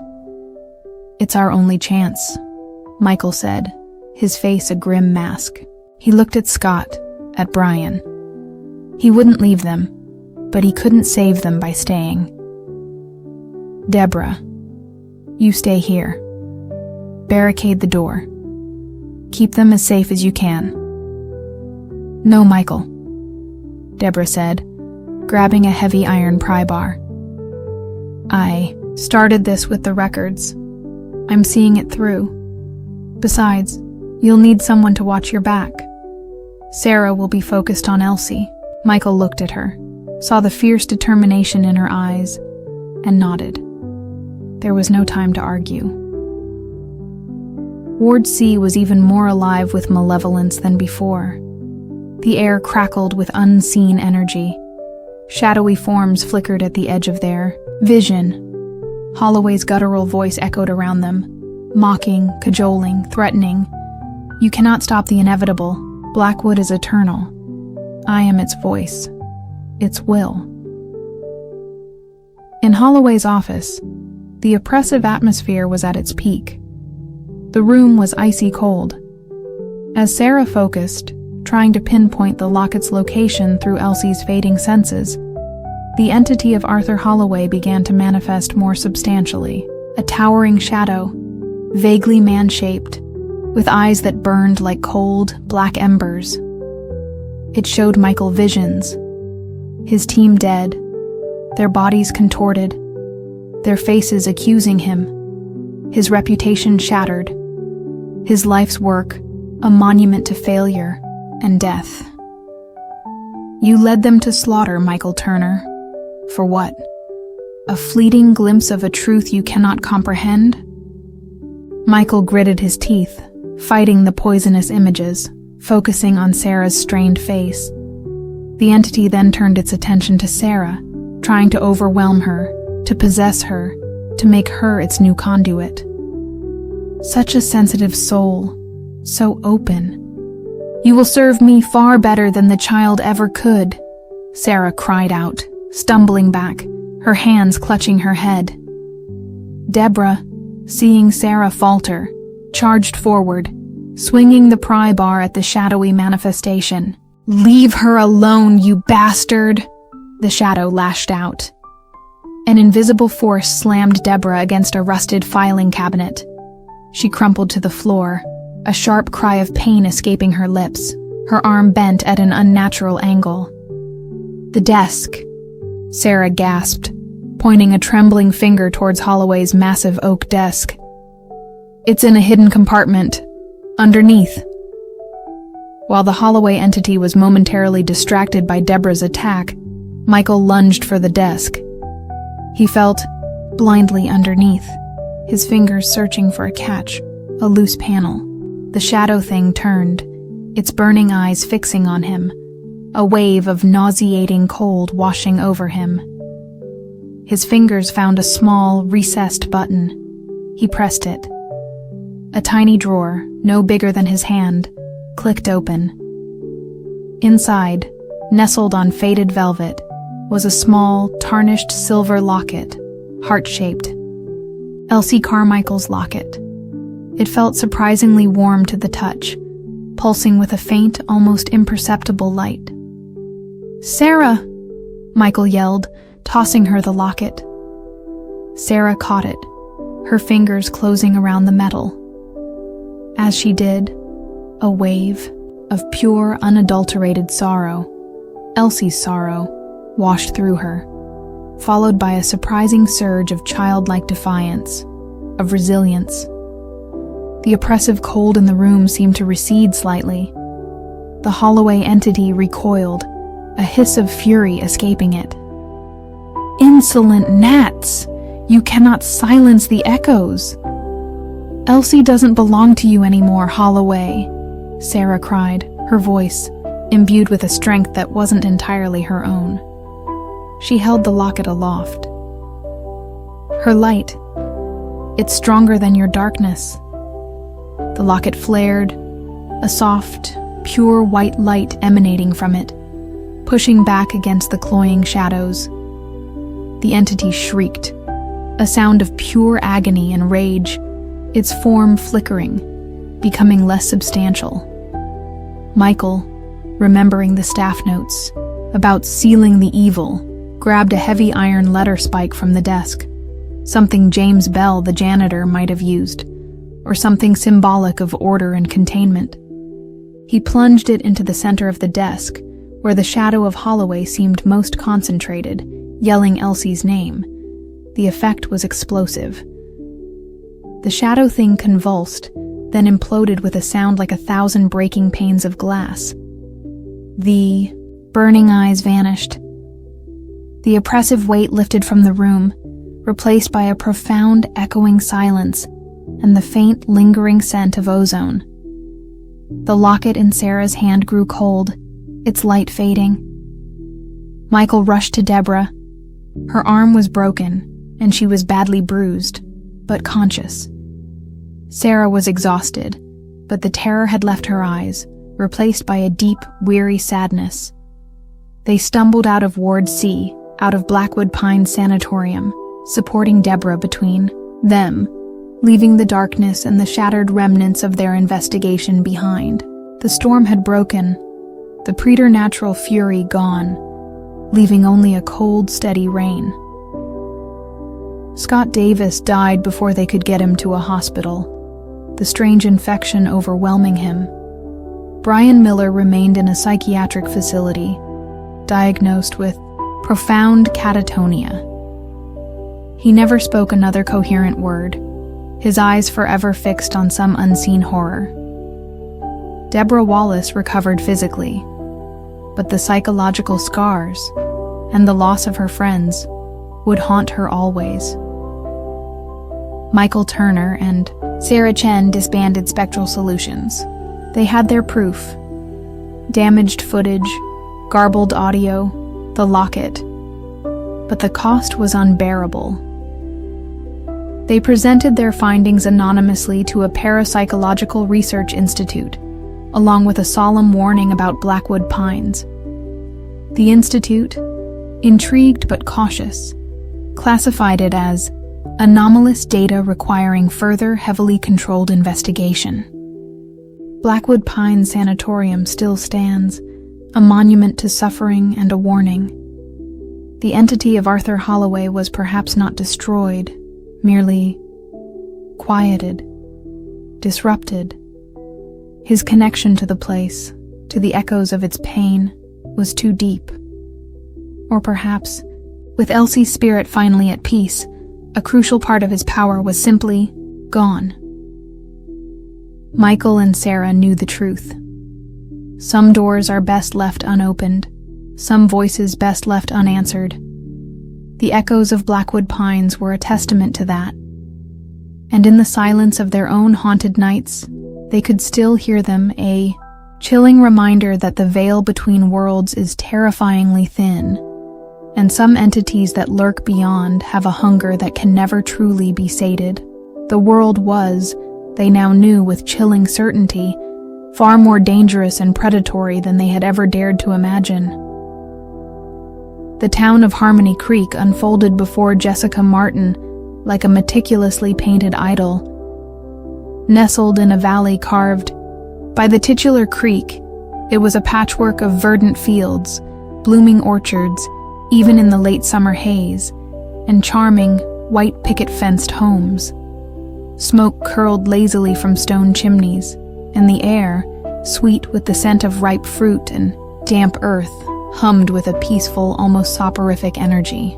She'd taken the temporary position as town archivist, a 6-week contract to organize and preserve Harmony Creek's surprisingly extensive historical records, as a much-needed respite from the city's relentless pace and a recently ended engagement with a man named Christopher, Mayor Robert King, a man whose smile seemed as permanently fixed and welcoming as the welcome to Harmony Creek, a slice of heaven.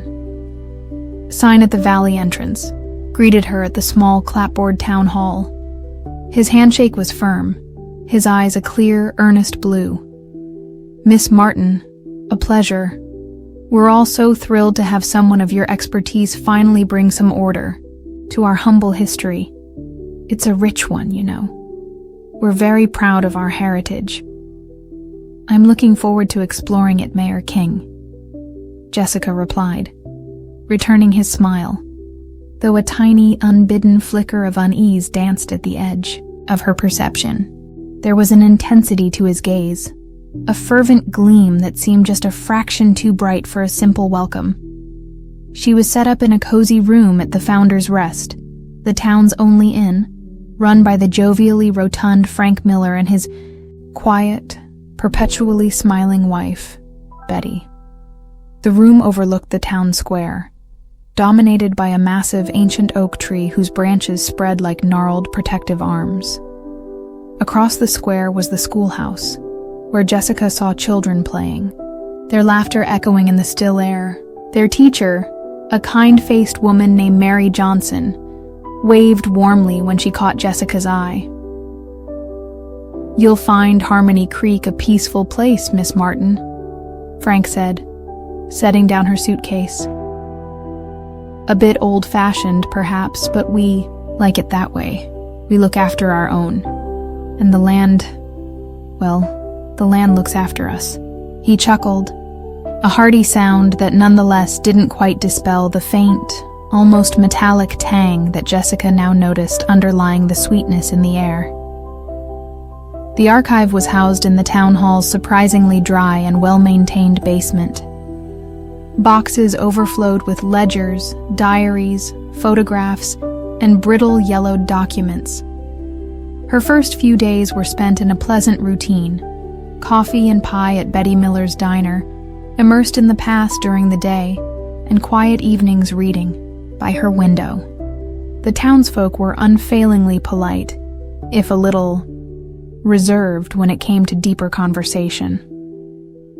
Susan White, who ran the general store, offered friendly smiles and local produce: apples the size of softballs, tomatoes bursting with improbable redness. John Baker, a stern-faced farmer she encountered at the store, merely nodded curtly.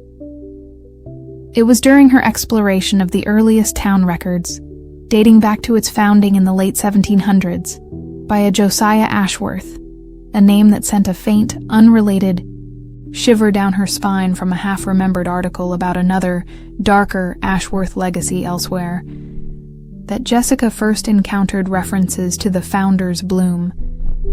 It was an annual festival, held at the cusp of autumn, celebrating the town's founding and the first successful harvest. But the descriptions were odd, filled with fervent, almost religious language. Phrases like the giving soil, the crimson kiss of renewal, and the verdant sacrament appeared repeatedly. "It's our most important tradition," Mayor King explained when she asked, his smile unwavering. "A time of thanksgiving, of reaffirming our bond with this blessed valley. You'll be here for it, of course. It's quite the spectacle." A few days later, Jessica met Dr. James Howard, a visiting botanist staying at the inn. He was a lanky, somewhat cynical man in his late 30s with tired eyes and a wry sense of humor. He was in Harmony Creek, he explained, to study its unique flora, particularly the almost miraculous fertility of the soil. "This valley defies every agricultural norm," James told her over dinner at the inn, his voice low. "The crop yields are triple what they should be. The plants are resistant to blights that decimate neighboring counties. It's anomalous. The locals just say it's blessed ground. I'm trying to find a more scientific explanation." "And have you?" Jessica asked. James shrugged. "Not yet. The soil composition is rich, yes, but not that rich. There's an unusual fungal network, mycelium deeper and more complex than I've ever seen. And some of the local plant variants, they're unique. Almost as if selectively bred for generations for something." He frowned. "There's also a local legend about a specific plant, the sun tear bloom, said to flower only during the festival, deep in the Founder's Grove. Supposedly, its properties are key to the valley's vitality. No one's ever let me get close enough to actually study it, though." Jessica also encountered Billy Rogers, a quiet, watchful young man in his late teens who did odd jobs around town. He had a haunted look in his eyes, a stark contrast to the placid expressions of most other residents. She'd seen him once, sketching by the creek, his drawings filled with dark, twisted imagery, plants that looked more like grasping claws, flowers with faces. When he saw her looking, he'd hastily hidden his sketchbook, his face flushing one afternoon. As Jessica was examining old survey maps, Billy approached her in the archive. You shouldn't dig too deep, Miss Martin," he whispered, his gaze darting towards the closed door. "Some roots are best left undisturbed." "What do you mean, Billy?" He shook his head, his eyes wide with a fear that seemed far older than his years. "The bloom, it's not just a flower. It listens. It remembers." Before Jessica could press him further, he'd vanished. The incident unnerved her. Billy's fear felt genuine, a stark contrast to the almost unnerving cheerfulness of the other townsfolk. she started noticing other small, unsettling details. The way conversations would cease abruptly when she entered a room. The intense, almost hungry way some of the older residents, like Margaret Bishop, a tiny, bird-like woman who seemed to be Mayor King's Eminence Grease, would watch her. The symbols she'd initially dismissed as quaint folk art, a stylized, spiraling bloom motif, were everywhere. Carved into door frames, stitched into curtains, even subtly worked into the town hall's new letterhead. And then there was the matter of the town's longevity. According to the records, the original founding families, the Kings, the Millers, the Johnsons, the Bakers, still dominated the town council, their lineage unbroken, their lifespans often extending well into their 90s, sometimes past a century, a statistical anomaly for such an isolated community in earlier eras. James Howard also seemed to be growing more uneasy. "I've been taking soil samples from near the Founder's Grove," he confided to Jessica one evening, his voice hushed. "The place is off-limits, apparently. Sheriff Wayne Snyder, a man built like an oak stump and about as communicative, made that abundantly clear. But the samples I did manage to get from the periphery, there are trace elements I can't identify. And the mycelial network here it's almost behaving like a single vast organism. Its tendrils run under the entire valley." He showed her a magnified image on his laptop. The fungal hyphae were a dense, pulsating network, and in one section, there seemed to be something else. Tiny, dark flecks, almost like microscopic, bone fragments embedded within the fungal strands. James quickly closed the image, his face pale. "Probably just mineral deposits," he muttered, unconvincingly. As the Founders Bloom Festival approached, the atmosphere in Harmony Creek intensified. A sense of fervent, almost feverish anticipation gripped the town. Decorations appeared, garlands of strange, dark red flowers Jessica had never seen before, their scent cloyingly sweet and reminiscent of that faint metallic tang. Children practiced solemn, intricate dances in the square, their movements precise, almost ritualistic, under Mary Johnson's watchful eye. Linda Peterson, a young mother Jessica had chatted with a few times, her eyes usually soft, now held a disturbing, zealous light when she spoke of the upcoming blessing. Jessica discovered a hidden compartment in an old wooden chest in the archive. Inside, wrapped in oilskin, was a slim, leather-bound journal.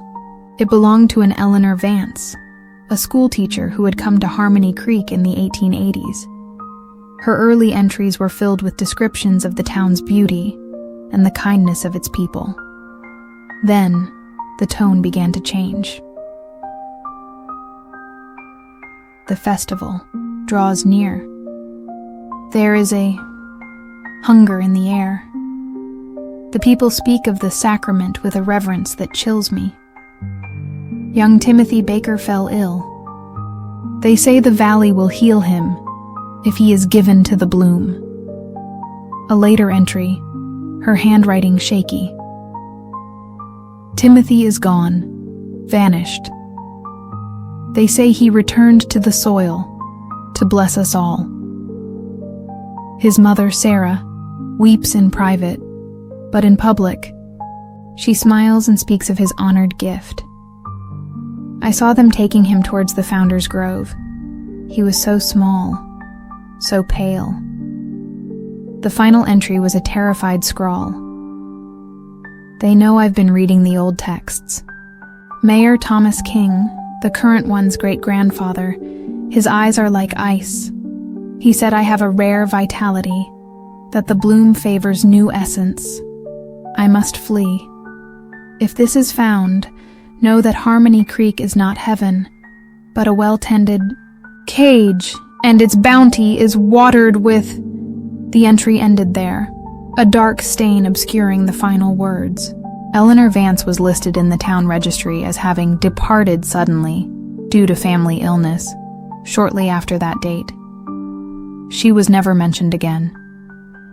Jessica felt sick. This wasn't folklore.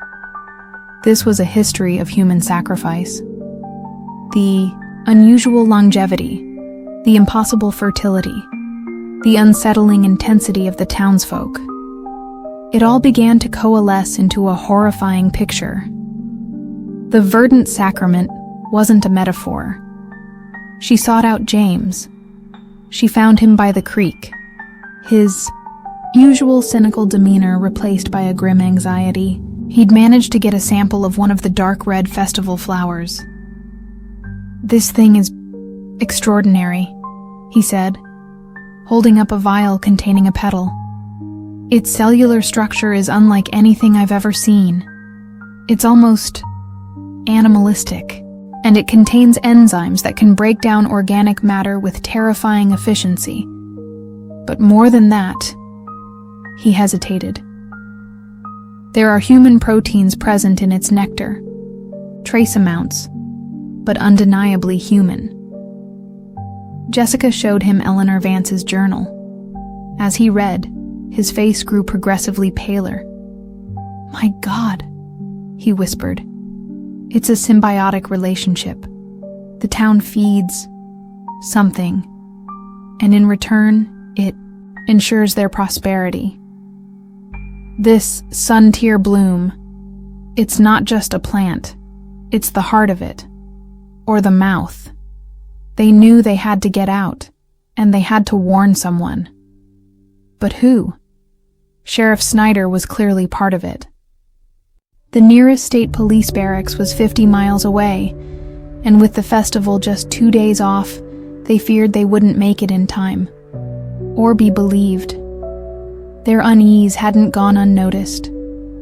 The smiles of the townsfolk were now thin, their eyes watchful. Frank Miller's joviality seemed forced. Betty's pies suddenly tasted bitter. When Jessica tried to use the inn's telephone to call her old university department head, Professor Davis, the line was dead. Frank apologized profusely. "Storm damage up the valley happens all the time." Her cell phone had no service. That evening, Billy Rogers found Jessica as she was walking near the edge of the Founder's Grove, a densely wooded area where the shadows seemed to cling even in daylight.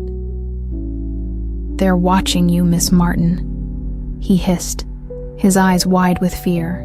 "And Dr. Howard. Margaret Bishop was talking to Mayor King and my Uncle John Baker. They said the bloom is hungry this year. It needs something special, something new." His gaze was pleading. "My ancestor, Samuel Rogers, he tried to stop it generations ago. They fed him to it.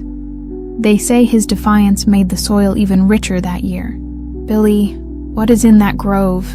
Jessica pressed. "The heartwood," he whispered, trembling. "The old growth. It's always been here, before the town. It is the town." He shoved a crudely drawn map into her hand. "There's an old hunter's trail on the far side of the valley. It leads over the ridge. It's dangerous, but it's the only way out. They won't be watching tonight. Go." Before the eve of bloom, before she could thank him, he melted back into the trees. Jessica found James, his bags already half packed. He'd reached the same conclusion. They had to leave, now. They looked at Billy's map. The trail was their only hope. Their escape attempt was almost laughably short-lived. As they tried to slip out the back of the inn under the cover of dusk, they walked straight into Sheriff Wayne Snyder and 2 grim-faced deputies, Deputy Carl and Deputy Russell. "Leaving so soon, Miss Martin? Dr. Howard?" Snyder's voice was flat, his eyes cold. "But the festivities are just beginning. Mayor King would be so disappointed." They were escorted, politely but firmly, to the town hall. Not to the archive, but to an upstairs meeting room. Mayor Robert King was there, along with Margaret Bishop, Thomas Clark, a severe-looking councilman, Mary Johnson, Frank and Betty Miller, and several other prominent townsfolk. The charm was gone from King's face, replaced by a look of stern, almost sorrowful resolve. "It's a shame you couldn't simply appreciate our ways, Miss Martin, Dr. Howard," King said, his voice smooth as silk. "Harmony Creek has thrived for centuries because of our understanding with the valley, a sacred covenant." "You mean a sacrifice?" Jessica spat, her fear warring with anger. Margaret Bishop's eyes, ancient and unnervingly bright, fixed on her. "Life feeds on life, child. It is the oldest law. We simply facilitate the process for the good of all. The verdant sacrament ensures our health, our longevity, our prosperity. A small price for such bounty?" "A small price?" James interjected, his voice shaking with outrage. "You're feeding people to a plant god?" "It is more than a plant, Doctor," Margaret said, a hint of a smile playing on her thin lips. "It is the lifeblood of this place. It is old, very old. And yes, it requires sustenance, new essence to invigorate the soil, to ensure the bloom. This year it has chosen. Both of you possess a unique vitality, a rare gift you will give to Harmony Creek." Mary Johnson, the kind schoolteacher, nodded gravely. "It is an honor, truly. You will become part of the cycle, part of us, forever." Her eyes held a fanatic's gleam.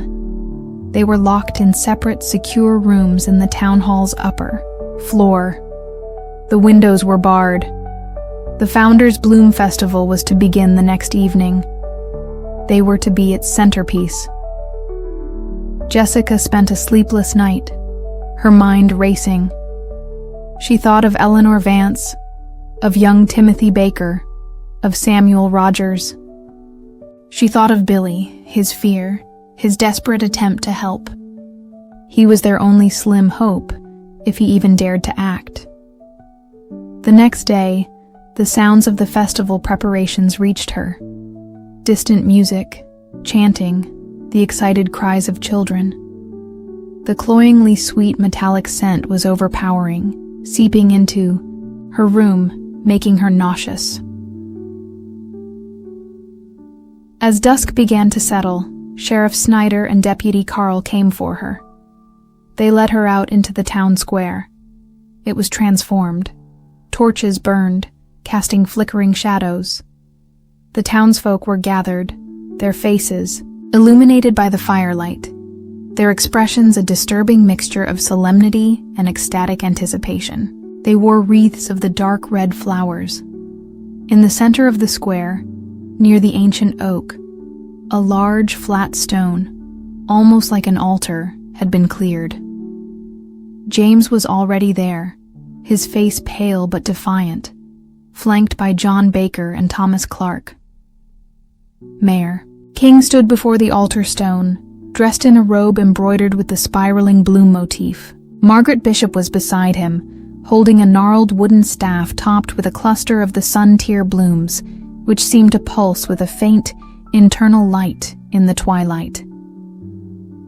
"People of Harmony Creek," King's voice rang out, filled with fervor.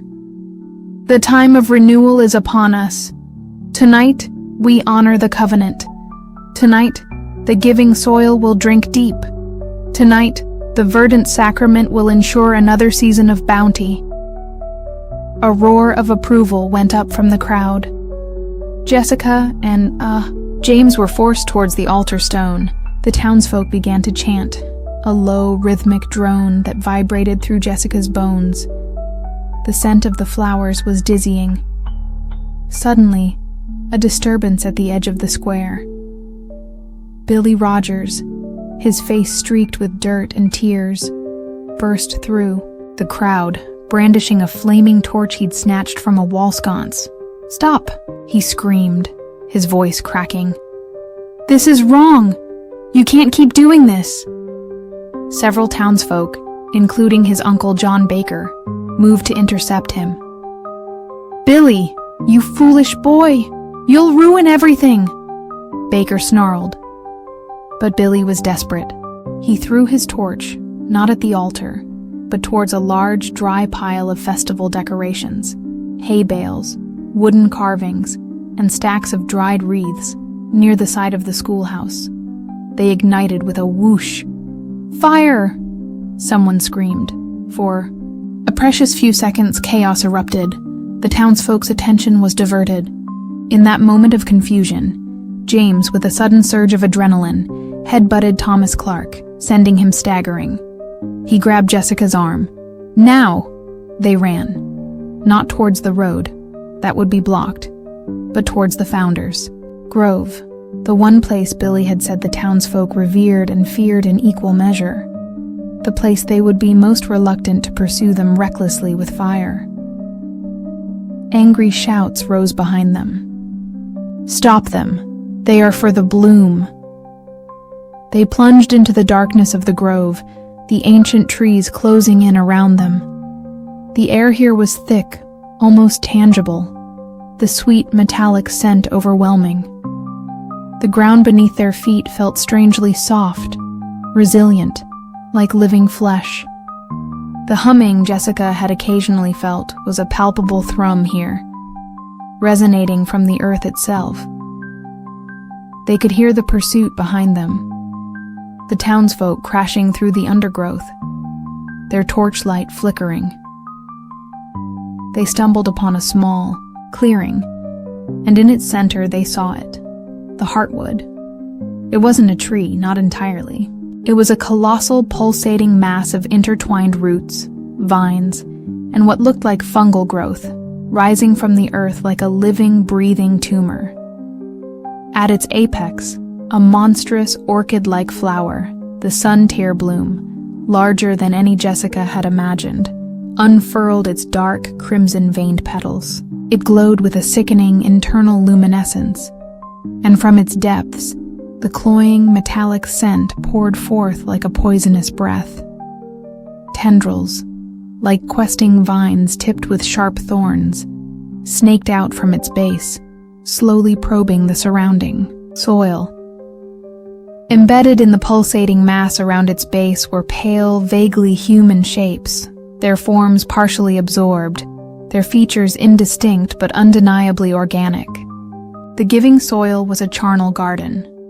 Mayor King, Margaret Bishop, Sheriff Snyder, and a score of other townsfolk emerged into the clearing, their faces grim in the eerie light of the bloom. "There is no escape," King said, his voice resonating with the thrum of the grove. "You are home." The tendrils of the heartwood began to snake towards Jessica and James. James, his face a mask of horrified determination, grabbed a heavy, sharp-edged stone. "If we're going to be fertilizer, let's at least give it indigestion." But before he could act, Billy Rogers appeared again, scrambling down from a thick branch of an ancient oak overlooking the clearing. In his hands was a can, kerosene, from the town's emergency generator shed. "The fire you started was a distraction, Uncle John," he yelled, his voice surprisingly steady. "This is for Samuel Rogers, for Eleanor Vance, for all of them." He doused the closest roots of the heartwood with the kerosene. Margaret Bishop shrieked, a sound like tearing silk. "No, blasphemer! You'll kill us all!"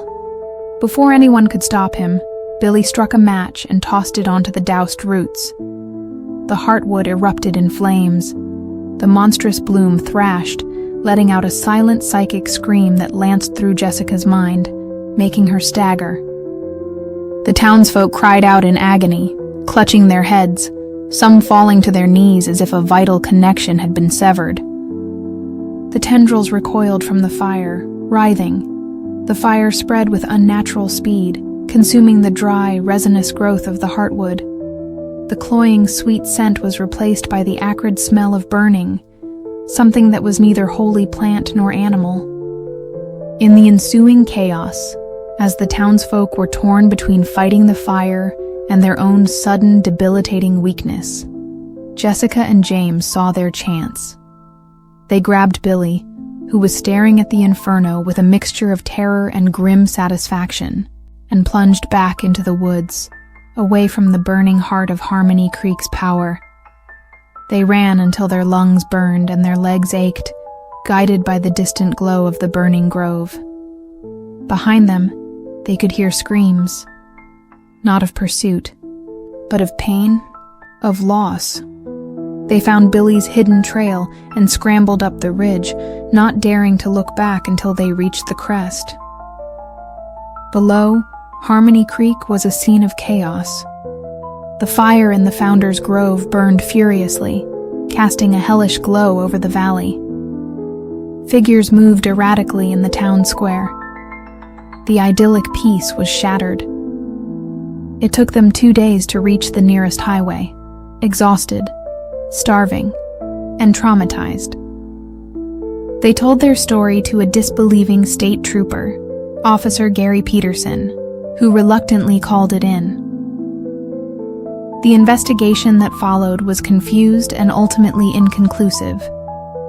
By the time authorities reached Harmony Creek, the fire in the grove had burned itself out, leaving a vast smoking crater of blackened earth and ash. Many of the older townsfolk, including Margaret Bishop and Mayor Robert King, were found dead in their homes, not from burns or smoke, but as if their life force had simply withered away. Others, like John Baker and Mary Johnson, were alive, but seemed decades older, their vitality gone, their eyes vacant. The unnaturally fertile soil was already beginning to look barren. The once vibrant crops were wilting. Sheriff Wayne Snyder claimed Jessica Martin and Dr. James Howard were outside agitators who had incited young, troubled Billy Rogers to commit an act of arson during a local festival, resulting in accidental deaths and ecological damage. Billy, protected by Jessica and James's testimony and the clear evidence of his own terror, was eventually placed in foster care outside the valley. The official report cited mass hysteria and environmental contamination from unknown fungal sources as contributing factors to the strange events and deaths in Harmony Creek. The town, its dark secret literally uprooted, began to fade, its remaining inhabitants scattering, its fields turning fallow. Jessica and James tried to move on, but the memory of the verdant sacrament, of the pulsating heartwood, and the hungry eyes of the townsfolk would haunt them forever. They knew that such ancient symbiotic hungers might exist in other forgotten corners of the world, other isolated communities with secrets buried deep in their blessed ground. The sweet scent of certain flowers would always make Jessica's stomach churn, and James would never look at a particularly lush patch of earth without a flicker of cold dread. Harmony Creek was a scar on their souls, a chilling reminder that some roots run deeper and demand a far more terrible price than anyone could imagine. And sometimes, Jessica would wake in the night, wondering if some dormant seed of the heartwood had survived, biding its time, waiting for new hands to tend it, and new sacrifices to make it bloom once more. The jagged teeth of Penhurst, Mill's broken windows gnawed at the bruised twilight sky. Its vast brick carcass, stained black by a century of industrial grime and neglect, loomed over the stagnant, reed-choked river that had once powered its mighty looms. For Ryan West, leader of the urban exploration collective Forgotten Relics, this was the motherlode. Penhurst Mill wasn't just abandoned, it was legendary, a place steeped in whispered tales of accidents, despair, and the unquiet dead. All right, Relics. Gear check and comms on, Ryan murmured into his headset, his breath misting in the chill October air. He scanned the crumbling perimeter fence, his flashlight beam dancing over faded, no trespassing signs that were more suggestion than deterrent. Remember the rules. Stick together, watch your step, and what we find here stays here. Mostly on our channel anyway. A wry grin touched his lips. Their YouTube channel was gaining traction, and Penhurst was their ticket to the big leagues of Urbex fame. Linda Maxwell here, audio is crystal. Ready to capture those ghostly groans. Linda's voice, calm and professional, came through. She was their sound tech, and Ryan's second in command, the pragmatist to his sometimes reckless enthusiasm. Chris Evans checking in, multiple cameras rolling, including the drone for some establishing nightmare shots. This place is epic, Rye. Chris, their primary videographer, was already buzzing with creative energy, his head swiveling to absorb every decaying detail. Julie, Chen online. Got my first aid kit, my historical notes, and a very bad feeling about that third-story window that looks like it's about to fall out. Julie, the team's medic and resident historian, added, her voice laced with its usual dry wit and underlying caution. She'd unearthed newspaper clippings detailing Penhurst's grim past, fatal machinery accidents, a desperate workers' strike brutally suppressed in the 1930s, and rumors of a cruel foreman, Elijah Thorne, who had supposedly vanished within the mill's walls shortly before its final closure in the 1970s. The final member of their team, Mark Johnson, a newer recruit eager to prove himself, grunted his readiness. Mark, good to go. Just point me at the creepiest part. They found their entry point easily enough. A collapsed section of wall hidden behind a thicket of thorny bushes. The air inside the mill was heavy, frigid, and thick with the smell of damp brick, rotting wood, pigeon droppings, and something else. A faint, metallic, oily scent that clung to the back of Ryan's throat. Silence, vast and absolute, pressed in on them, broken only by the drip of water from a leaky roof and the scuttling of unseen inhabitants. The main weaving floor was a cavernous expanse, cathedral-like in its desolation. Moonlight, filtering through the shattered skylights, cast long, dancing shadows from the skeletal remains of colossal looms. Rusting machinery, like sleeping iron beasts, filled the space, their gears and levers frozen in time. Incredible, Chris breathed, his camera panning across the scene. It's like a time capsule. A very rusty, very dangerous time capsule, Julie muttered, shining her flashlight on a patch of treacherous-looking floorboards. As they ventured deeper, the mill seemed to resist their intrusion. Doors, previously ajar, would be found inexplicably closed. Tools they'd set down would vanish, only to reappear in different locations. Linda's audio equipment picked up faint, rhythmic clanking sounds, like distant machinery still trying to turn over, even though the mill had been without power for decades. EMF is spiking near that old foreman's office, Linda reported, gesturing with her electromagnetic field meter towards a grimy, glass-partitioned room at the far end of the weaving floor. The one Julie mentioned belonging to Elijah Thorne. Inside Thorne's office, a thick layer of dust coated a massive oak desk and a single overturned chair. A faded photograph on the wall showed a stern-faced man with cold, deep-set eyes, Elijah Thorne himself. As Ryan leaned closer to examine it, the temperature in the small office plummeted. A ledger on the desk, previously closed, riffled its pages as if touched by an unseen hand. Okay, that's interesting, Ryan said, a thrill running through him. Linda, you getting this? Loud and clear, Ryan. And the temperature just dropped 10 degrees. Suddenly, Mark Johnson, who had been nervously poking around a pile of debris in a corner, let out a yelp. Something touched my leg. They swung their flashlights towards him. He was pale, his eyes wide. Felt like a cold hand grabbing me. Julie examined his leg. Nothing there, Mark. Probably just a loose wire or a rat. Mark shook his head, unconvinced. No, it was deliberate. He looked shaken, his bravado already starting to crumble. This was far more intense than the abandoned strip malls he was used to. The deeper they explored, the more Penhurst seemed to come alive, not with overt ghostly apparitions, but with a creeping psychological malevolence. Whispers, too faint to decipher, seemed to slither at the edge of hearing. Shadows danced in their peripheral vision, always just out of direct sight. The layout of the mill itself seemed to shift subtly. Corridors they were sure they'd mapped now led to dead ends. Staircases appeared where none had been before.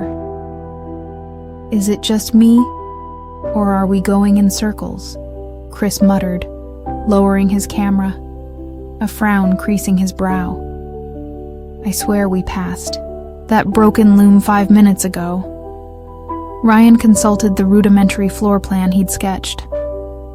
No, we should be heading towards the dye works. According to Julie's research, that's where some of the worst accidents happened. In the dye works, an area of vast algae-stained concrete vats and rusting pipes, the atmosphere was particularly oppressive. The metallic, oily smell was stronger here, mixed with a phantom chemical odor that made their eyes water.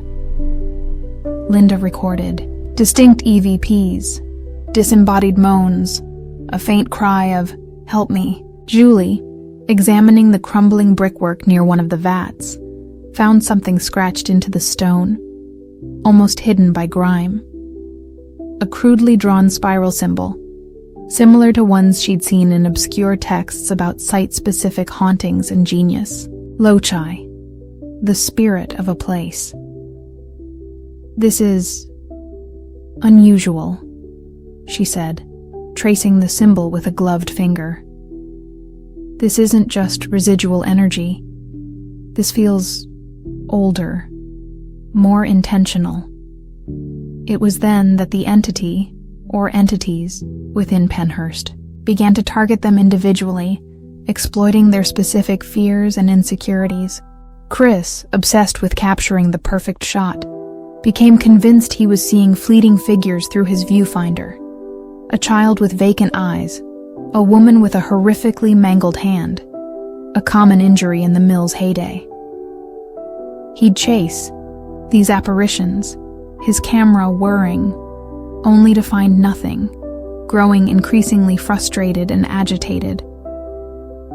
I almost had it. Why won't they stay still? He'd hiss, his focus narrowing to the exclusion of his own safety. Linda, the pragmatic sound tech, found her equipment behaving erratically. Recordings would be wiped, batteries would drain instantaneously, and sometimes, through her headphones, she'd hear not ghostly whispers, but the perfectly mimicked voices of her teammates, luring her towards dangerous, unstable sections of the mill. Once, she heard Ryan's voice, urgent and close, calling, "Linda, over here. I found something incredible." She followed the sound into a pitch-black boiler room, its floor a treacherous pit of unseen debris, only to realize Ryan was still in the main dye works, his actual voice coming over her comms, asking where she'd gone. The realization that the mill could so perfectly imitate them, isolate them, chilled her to the bone. Julie, the historian, found herself drawn to old employee records she discovered in a water-damaged office. She became obsessed with the story of a young woman named Mary Patterson, a union organizer who had died under mysterious circumstances during the 1930s strike, rumored to have been silenced by Foreman Thorne. Julie started seeing Mary, a pale, sad-eyed figure beckoning her deeper into the mill's forgotten archives, promising to reveal the truth. The mill played on Julie's innate empathy and her desire for historical justice, luring her away from the group with the promise of untold stories. Ryan, as the leader, felt the weight of his team's fragmentation.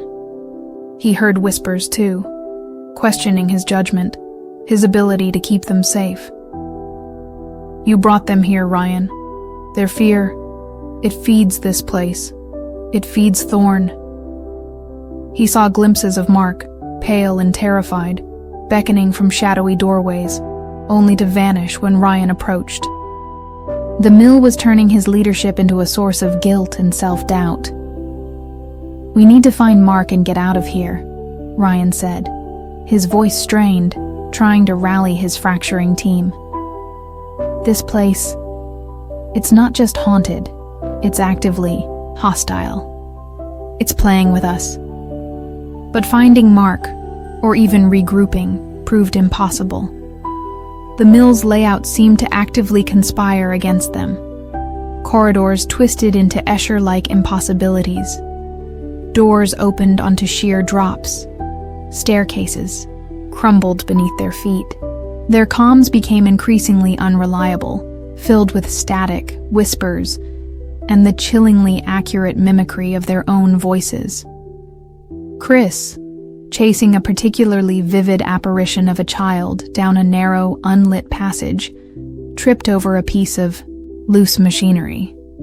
His camera went flying, and he fell hard, his leg twisting beneath him with a sickening crack.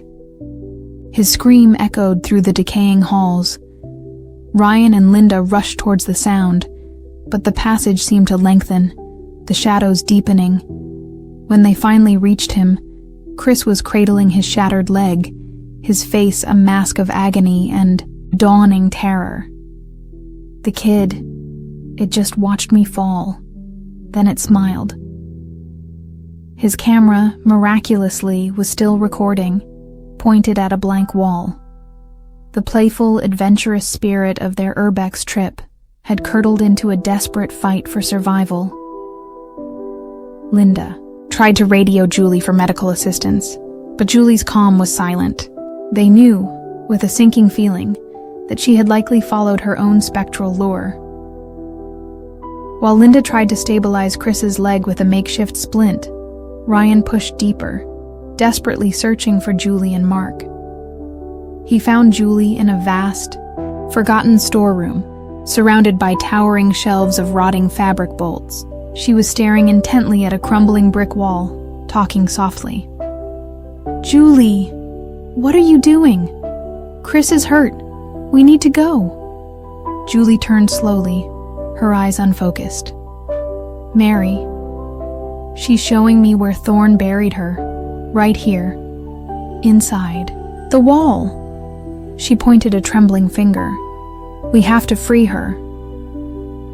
"Julie, there's nothing there," Ryan insisted, but a section of the brickwork did look newer, less weathered than the rest. As he watched, a dark, viscous substance, like old blood, began to seep from between the bricks.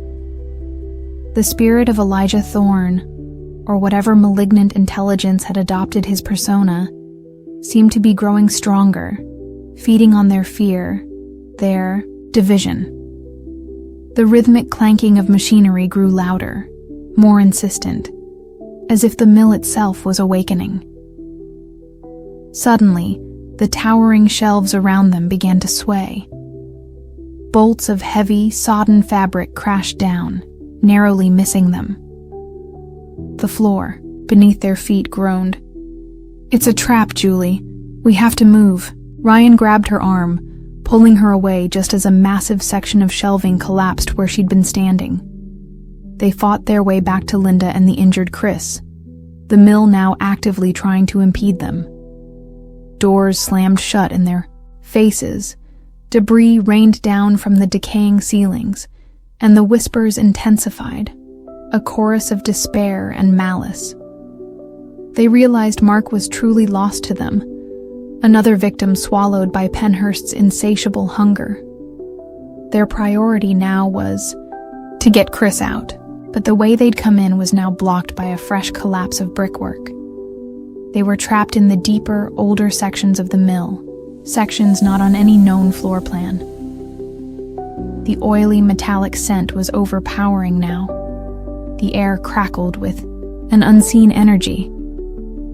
It was Linda, her pragmatism cutting through her fear, who noticed a faint draft coming from a low, arched tunnel, half hidden behind a rusted boiler. "This might lead to the old river culverts," she said. "It's a long shot, but it's our only way out." The journey through the culverts was a claustrophobic nightmare. They were narrow, slick with slime, and partially flooded with stagnant, foul-smelling water. They had to half-carry, half-drag Chris, his groans of pain echoing in the oppressive darkness.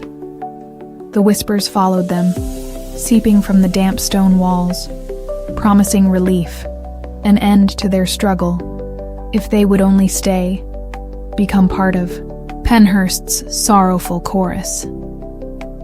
Ryan saw Elijah Thorne's face materialize in the shifting shadows on the tunnel wall, his eyes burning with cold fire, his lips curled in a silent, triumphant sneer. He felt a crushing despair, a sense that the mill would never let them leave, that they were destined to become just another layer of its tragic history. But the thought of his team, of Linda's quiet strength, of Julie's shaken but resilient gaze, of Chris's agonized endurance, fueled a desperate spark of defiance in Ryan. He wouldn't let Penhurst win. After what felt like an eternity, they saw a faint glimmer of light ahead. With a final, agonizing push, they emerged from the culvert into the gray light of dawn, collapsing onto the muddy riverbank, gasping for breath, covered in filth and scratches, but alive. Penhurst Mill loomed behind them, silent once more, its windows like vacant eyes watching them go. The oppressive atmosphere, the whispers, the metallic scent, all of it remained confined within its decaying walls, as if the entity was bound to the site, unable to pursue them beyond its physical limits. They never found Mark Johnson. His eyesight disappearance was officially attributed to a tragic accident, another statistic in the long, grim history of Penhurst Mill. Forgotten relics disbanded. The footage they'd managed to salvage was fragmented, chaotic, and deeply disturbing. It showed not clear apparitions, but the terrifying psychological breakdown of a team, the insidious power of a place saturated with decades of human misery. It was a chilling testament, but not the kind of fame Ryan had ever envisioned. Chris recovered from his injury, but the experience left him with a permanent limp and a deep-seated aversion to old buildings. Julie dedicated her historical research to forgotten victims, her work tinged with a profound sadness. Linda retreated from the paranormal field entirely, seeking solace in the mundane. Ryan never went urban exploring again. He knew that some places are not merely empty shells, but reservoirs of concentrated emotion, of pain so profound it gains a malevolent life of its own. Penhurst Mill was such a place. It hadn't just been haunted by ghosts. It was a haunting itself, a genius loci that fed on the vulnerable, that echoed with the suffering of its past, and eagerly awaited new voices to add to its chorus of despair. He understood now that the true horror wasn't always what you saw, but what a place could make you see in yourself, and in each other. And the silence of Penhurst, he knew, was not peace, but the patient, hungry stillness of a predator digesting its latest meal, waiting for the next curious souls to breach its walls. The chauffeur-driven car a gleaming black antique that seemed as out of place on the winding country lane as Anna Hayes felt in its plush leather interior, finally turned through a pair of imposing wrought iron gates. The name Stillwater Manor was barely visible beneath a creeping ivy that seemed determined to reclaim the stone pillars. Anna, a newly qualified archivist with a specialization in rare manuscripts and esoteric artifacts, clutched her satchel, a mixture of excitement and trepidation churning within her. This was her first major solo assignment, to catalog the vast, unorganized collection of the late Mr. Alistair Blackwood, a renowned recluse and collector of the bizarre and the forgotten. The manor itself was a sprawling Victorian Gothic pile, all turrets, gables, and shadowed windows, brooding under a sky the color of a week-old bruise. It sat on a rise overlooking a dark, unnervingly placid lake, from which the estate presumably took its name. The air was heavy, still, carrying the scent of damp earth, pine needles, and something else. A faint, dry, papery smell, like ancient dust and forgotten spells. She was met at the heavy oak door by Mrs. Eleanor Pike, the housekeeper, a woman of indeterminate age, with a severe bun, a ramrod posture, and eyes that seemed to miss nothing. Mrs. Pike exuded an aura of quiet, formidable efficiency. "Miss Hayes, we've been expecting you," she stated, her voice crisp, betraying no warmth. "The late Mr. Blackwood's solicitors, Messrs. Harrison and Scott, have instructed me to provide you with all necessary assistance. Your rooms are prepared. The collection is extensive." Extensive was an understatement.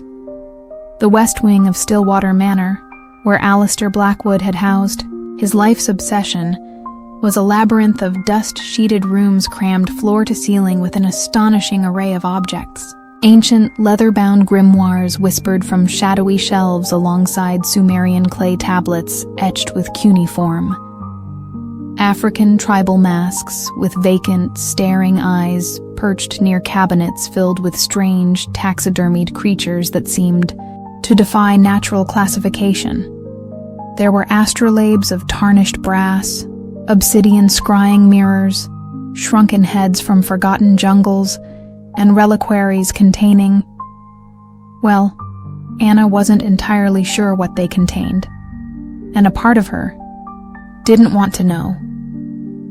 The air in the West Wing was different, colder, the dry, papery scent more pronounced, mingled with a faint, metallic tang and an undercurrent of something that felt like static electricity, making the hairs on Anna's arms prickle. Mr. Blackwood was particular, Mrs. Pike said, her expression unreadable as she surveyed the chaotic splendor. He believed each object possessed its own essence, its own history. He rarely allowed anyone in here, not even me in his later years. Anna's first few days were spent in a state of overwhelmed awe. She began the painstaking process of creating an initial inventory, her gloved hands carefully handling objects that seemed to thrum with a latent energy. She found a small locked diary bound in what looked disturbingly like human skin, a set of intricately carved ivory dice that felt unnaturally cold to the touch, a child's porcelain doll with eyes that seemed to follow her around the room. She also met Thomas Gregory, the estate's groundskeeper, a taciturn, weathered man who seemed as much a part of Stillwater's ancient landscape as the gnarled oaks that dotted the grounds. He offered curt nods but little conversation, his eyes holding a deep, wary knowledge, as if he'd seen too much of Stillwater's secrets. Once, she saw him near the edge of the dark lake, performing what looked like a ritualistic scattering of salt into the water, his lips moving in a silent incantation. As Anna delved deeper into the collection, she began to notice unsettling patterns. Certain symbols, spirals, jagged sigils, unblinking eyes, recurred across disparate objects from different cultures and eras. She found references in Blackwood's sparse, cryptic notes to conduits, anchors, and the sleepers. Below, he wasn't just collecting curiosities. He was assembling something, or perhaps containing something. He believed he was a guardian, Miss Hayes, Mrs. Pike revealed one evening, her usual reserve cracking slightly as she served Anna a solitary dinner in the vast, echoing dining hall. He said he was keeping things from waking, from stirring in their slumber. He said the collection, properly arranged, maintained a balance. A balance that, Anna now realized, had been disrupted by his death and by her own intrusion. The weather, which had been sullenly gray, began to turn. A fierce, unnatural storm was brewing, far more violent than the local forecasts had predicted. The wind howled around Stillwater Manor like a hungry wolf, rattling the ancient window panes. The sky turned a sickly, bruised purple-black. The radio crackled with static, all channels lost. The phone lines went dead. Stillwater, already isolated, was now completely cut off. It was during the height of the storm's first night that the collection truly began to stir. Anna was working late in the main gallery of the West Wing, trying to decipher a particularly disturbing passage in a medieval demonology text. The lights flickered, then died, plunging her into darkness, save for the beam of her emergency flashlight. The wind outside shrieked, and beneath it, Anna heard other sounds. A faint, guttural chanting, seemingly coming from the African masks, the soft rattle of the ivory dice from their display case, a child's whisper, "Let me out," from the direction of the porcelain doll. She froze, her heart hammering, dismissing it as an overactive imagination, the power of suggestion in a creepy old house. She tried to focus, but the feeling of being watched, of unseen presences pressing in on her, was overwhelming. A heavy, leather-bound grimoire, one Blackwood, had labeled the Somnium Obsidian, slid from its shelf and thudded to the floor, its pages falling open to a detailed illustration of a multi-limbed, shadowy entity with too many eyes. As Anna stared, transfixed, the shadows in the room seemed to deepen, to coalesce around the illustration, the air growing bitingly cold. She snatched up the book and slammed it shut, her hands trembling. The shadowy impression dissipated, but the oppressive atmosphere remained. The next morning, the storm still raged. Mrs. Pike was pale, her formidable composure strained. "The generator is out, Miss Hayes. Thomas is trying to fix it, but the storm, it's like nothing I've ever seen in my 50 years at Stillwater." She confessed that Mr. Blackwood had specific rituals he performed, especially during storms, or certain astronomical alignments, arranging certain objects in precise patterns, reciting passages from specific texts. He called it lulling the echoes, Mrs. Pike said, her voice barely a whisper. He said if the echoes grew too loud, the sleepers might awaken. Anna realized with a dawning horror that her cataloging, her moving and reorganizing, of the artifacts, however careful, might have been disrupting these delicate, unseen balances. The disturbances escalated. The child's doll was found in different locations each morning, its painted smile seeming wider, more malevolent. Whispers followed Anna through the West Wing, sometimes in languages she didn't recognize, sometimes in a chilling mimicry of Alistair Blackwood's reedy voice, gleaned perhaps from residual psychic impressions. Objects would move on their own, a shrunken head rotating on its pedestal to face her, a ceremonial knife vibrating in its case.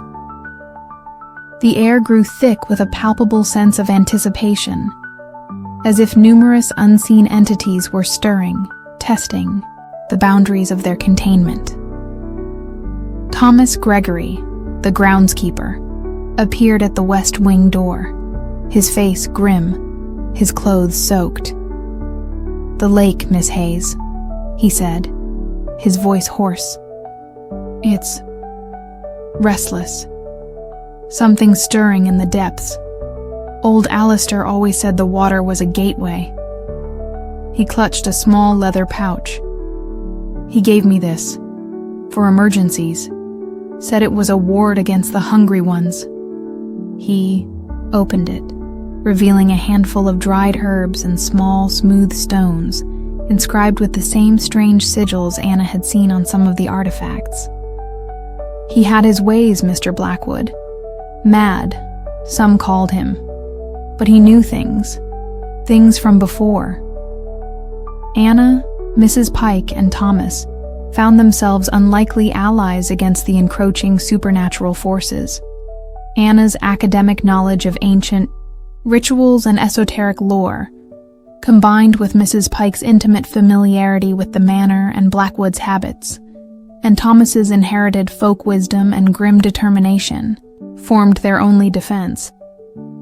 Using Blackwood's fragmented notes and the diary bound in human skin, which turned out to be a horrifying catalog of entities and their corresponding lulling objects or phrases, they tried to replicate his containment rituals. They rearranged artifacts, chanted forgotten incantations by candlelight, and placed Thomas's wards at key points in the West Wing. It was a terrifying, exhausting battle against an unseen, multifaceted enemy. Each artifact seemed to be a potential beachhead for a different entity. The African masks pulsed with a primal drumming rhythm that vibrated in their bones, conjuring terrifying, fleeting images of shadowy jungles and blood sacrifices. The obsidian scrying mirror showed not reflections, but glimpses into churning, chaotic dimensions, from which unseen things seemed to peer back. The somnium obsidian grimoire would periodically try to open itself, its pages whispering promises of forbidden knowledge and unspeakable power.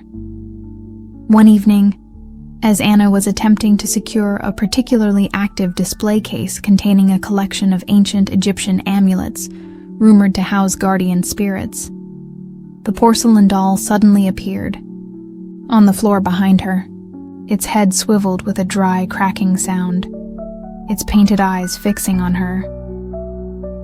"You can't keep us quiet forever," a child's voice, cold and ancient, whispered from its lips. "The master collected us, but he's gone now. We want to play." Then, all the objects in the room began to rattle and shake, a cacophony of supernatural energy. The lights, which Thomas had briefly managed to get working via a sputtering backup generator, exploded in a shower of sparks.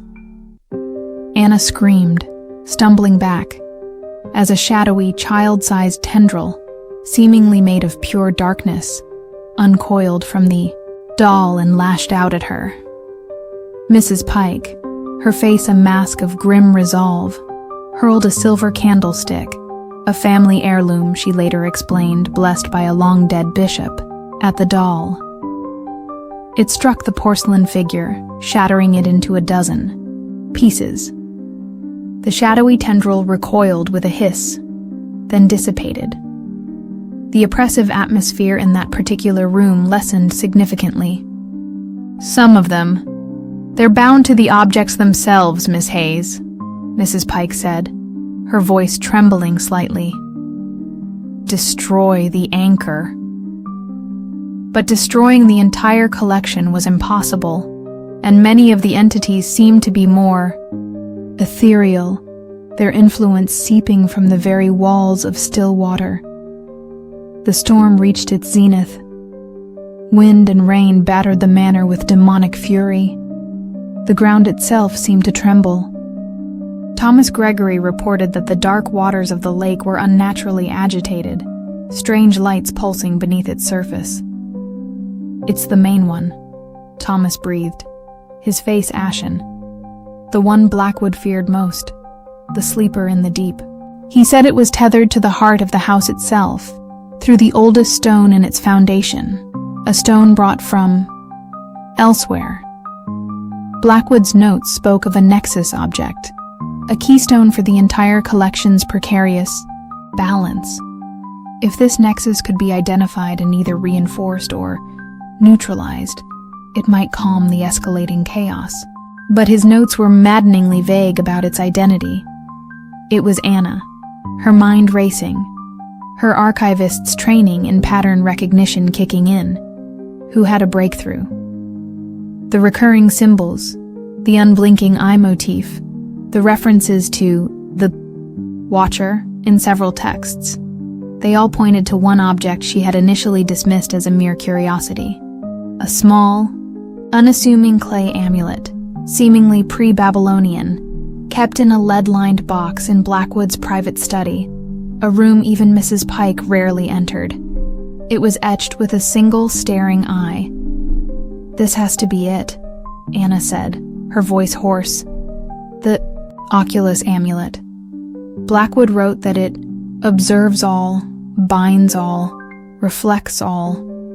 He said its influence could be redirected. They fought their way to Blackwood's study, the manor now a maelstrom of psychic energy. Unseen forces slammed doors, hurled objects, and whispered insidious doubts and fears into their minds. Anna saw fleeting, horrifying visions, her worst academic failures, her deepest personal regrets, all amplified, twisted. Mrs. Pike was confronted by the spectral image of her long-dead husband, Mr. Henry Pike, accusing her of failing him. Thomas was tormented by visions of blighted crops and dying livestock, his deepest ancestral fears. The study itself was unnervingly calm, the eye of the storm. The Oculus amulet lay in its lead box on Blackwood's desk. As Anna reached for it, the room plunged into icy darkness.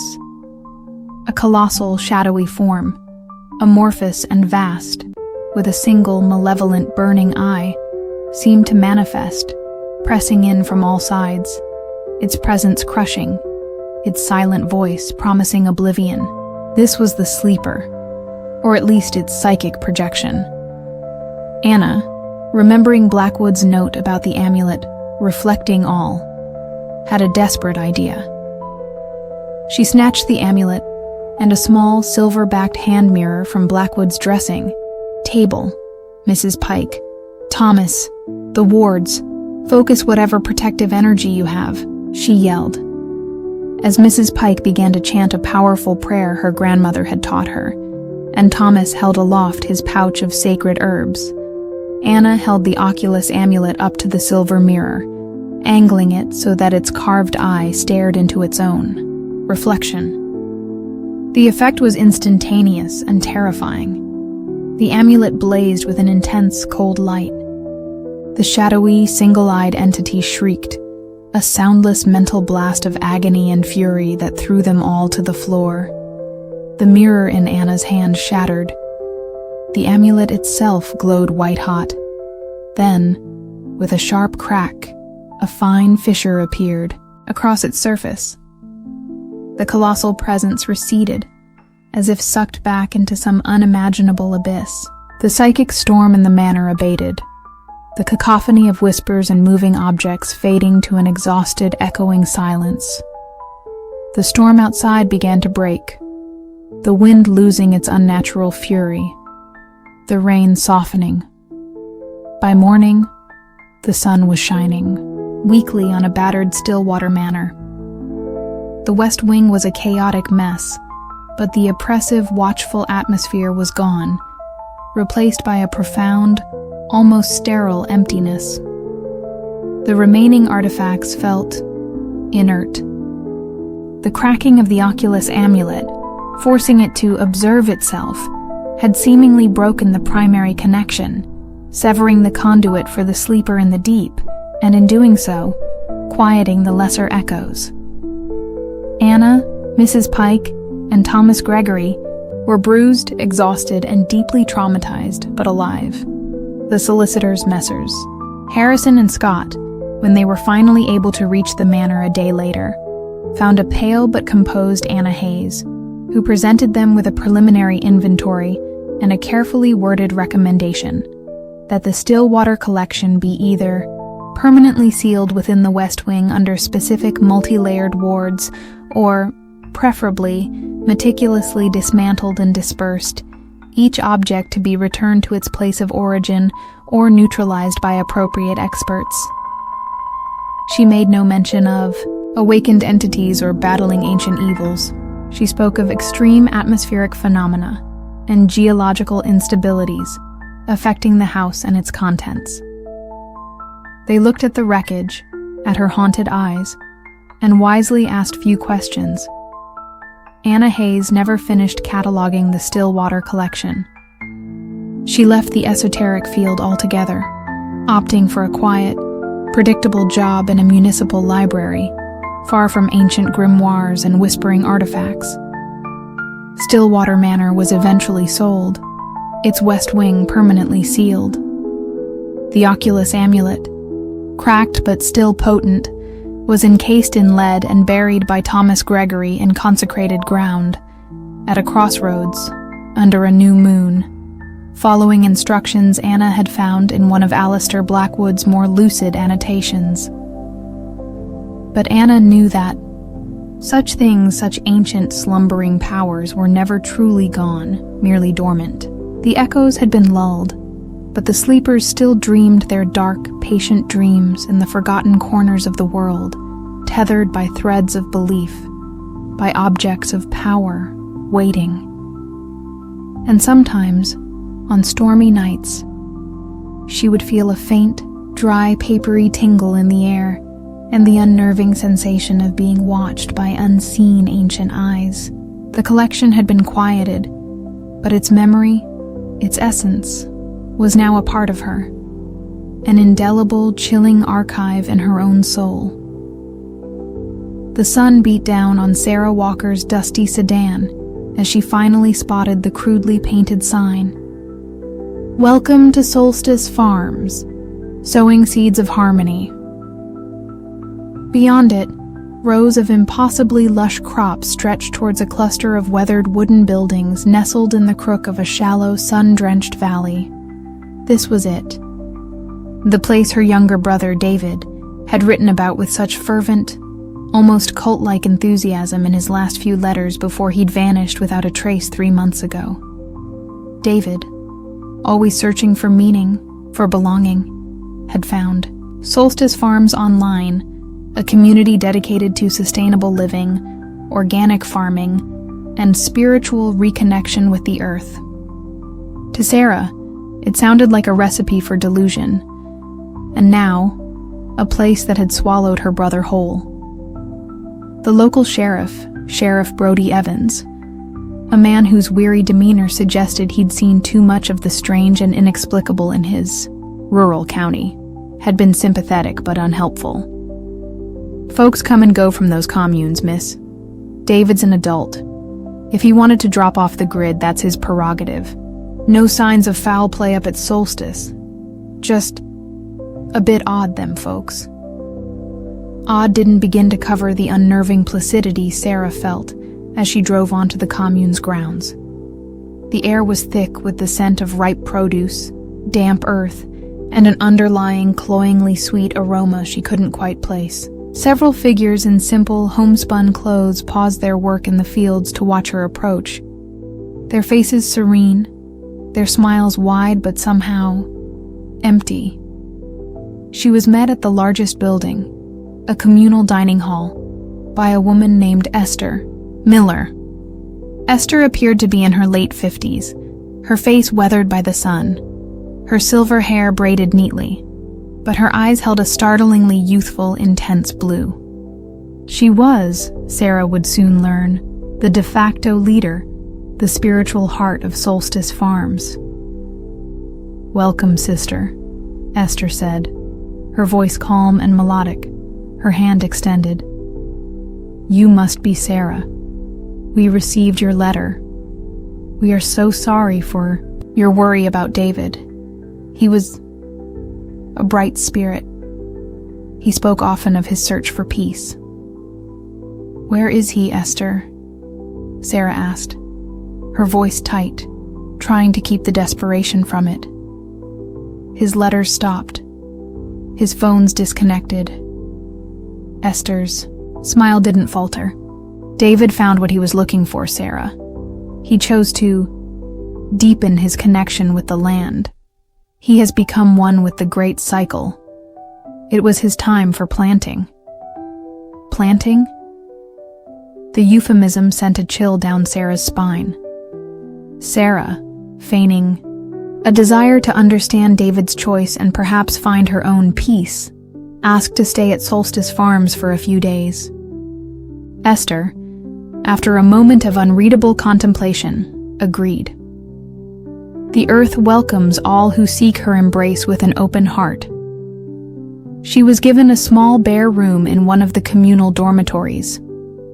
Her roommate was a young woman named Linda Hayes, whose initial vacant smile occasionally flickered with something akin to fear or confusion before smoothing out again.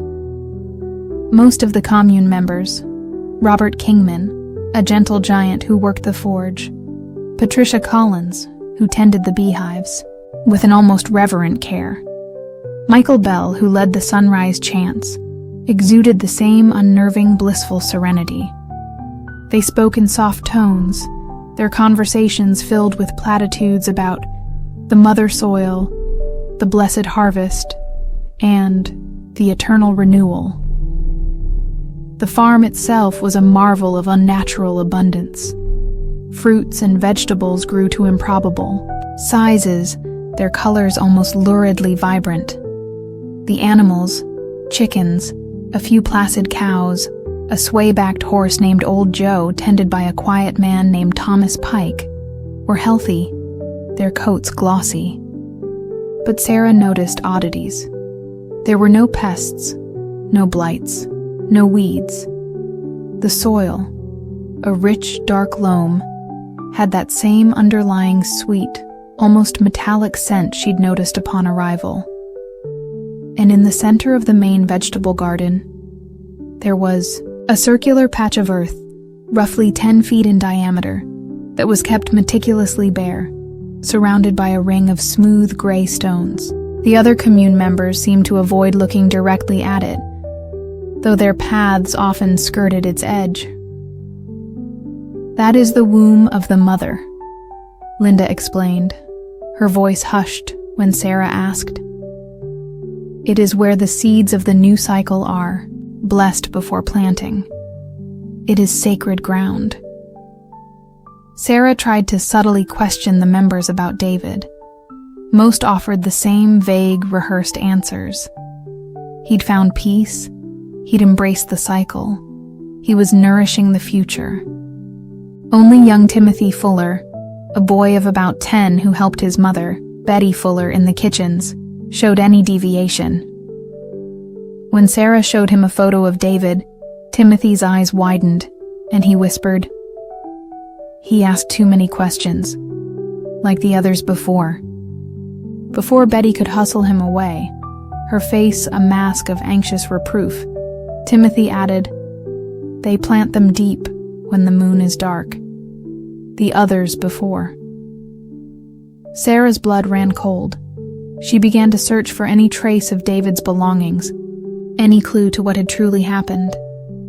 His assigned room was now occupied by a new arrival, a nervous young man named Brian Scott, who seemed to be in the early stages of the same blissful indoctrination Sarah saw in the others. There was no sign of David's backpack, his journal, his worn copy of Kerouac. But in the communal library, a dusty, neglected room filled mostly with agricultural manuals and esoteric spiritual texts, Sarah found a tattered notebook tucked behind a row of books on crop rotation. The handwriting was David's. His early entries were filled with the same fervent enthusiasm as his letters. The beauty of the land, the kindness of the community, Esther's wisdom. Then, the tone began to shift. The harvests are unbelievable. But Esther is vague about the specific techniques. She just smiles and talks about giving back to the mother. The soil here, it feels different, almost alive. A later entry. Mark Peterson, one of the older members, has been called to the planting. Everyone is so serene about it. But I saw Esther and Robert Kingman leading him towards the bear patch at midnight. Mark looked terrified, and they were carrying spades. The final entry, written in a shaky, almost illegible scrawl. It's not fertilizer. It's them. The previous ones. The soil drinks. The mother demands. Found bones in the lower field when digging irrigation. Human. They know I know. Esther's eyes. No more kindness. Just hunger. Must get out. They watch me. The bear patch. It pulses. The entry ended abruptly. Sarah felt a wave of nausea. David hadn't just left. He'd been consumed. This wasn't a peaceful commune. It was a slaughterhouse disguised as an agricultural paradise. The mother soil was a predatory entity, and the commune members were its willing or brainwashed acolytes. She had to get out. But as she tried to formulate a plan, she realized how deeply she was already enmeshed. Her car keys, which she'd left in her room, were gone. When she asked Linda, her roommate just smiled vaguely and said, "The mother provides all we need, Sarah. Attachments to the old world only hinder our growth." The other members were watching her more closely now, their serene smiles unwavering, but their eyes holding a new calculating intensity. Esther sought her out, her voice like honeyed poison. "You seem troubled, Sarah. Perhaps you are not yet ready to embrace the peace of the great cycle. Some spirits resist the call of the soil. David, he resisted at the end. It made his planting less harmonious." That night, Sarah feigned sleep, her heart pounding. She heard the door to her room creak open. In the faint moonlight, she saw the silhouettes of Robert Kingman and Thomas Pike enter. They stood over her bed for a long moment, their breathing heavy before retreating. They were checking on her, testing her. The next day was the summer solstice, the commune's most sacred festival, the Great Sowing. A feverish, ecstatic energy permeated the farm. Preparations were underway for a massive feast and an evening ceremony at the bear patch. Sarah knew this was her last chance. She had to find proof, something concrete to take to Sheriff Evans, something that would force him to act, and she had to escape before she became the next seed. Under the guise of helping Betty Fuller in the kitchens, Sarah managed to slip away towards the old barn at the edge of the property, a place David had mentioned in his journal as being used for storage and rarely visited.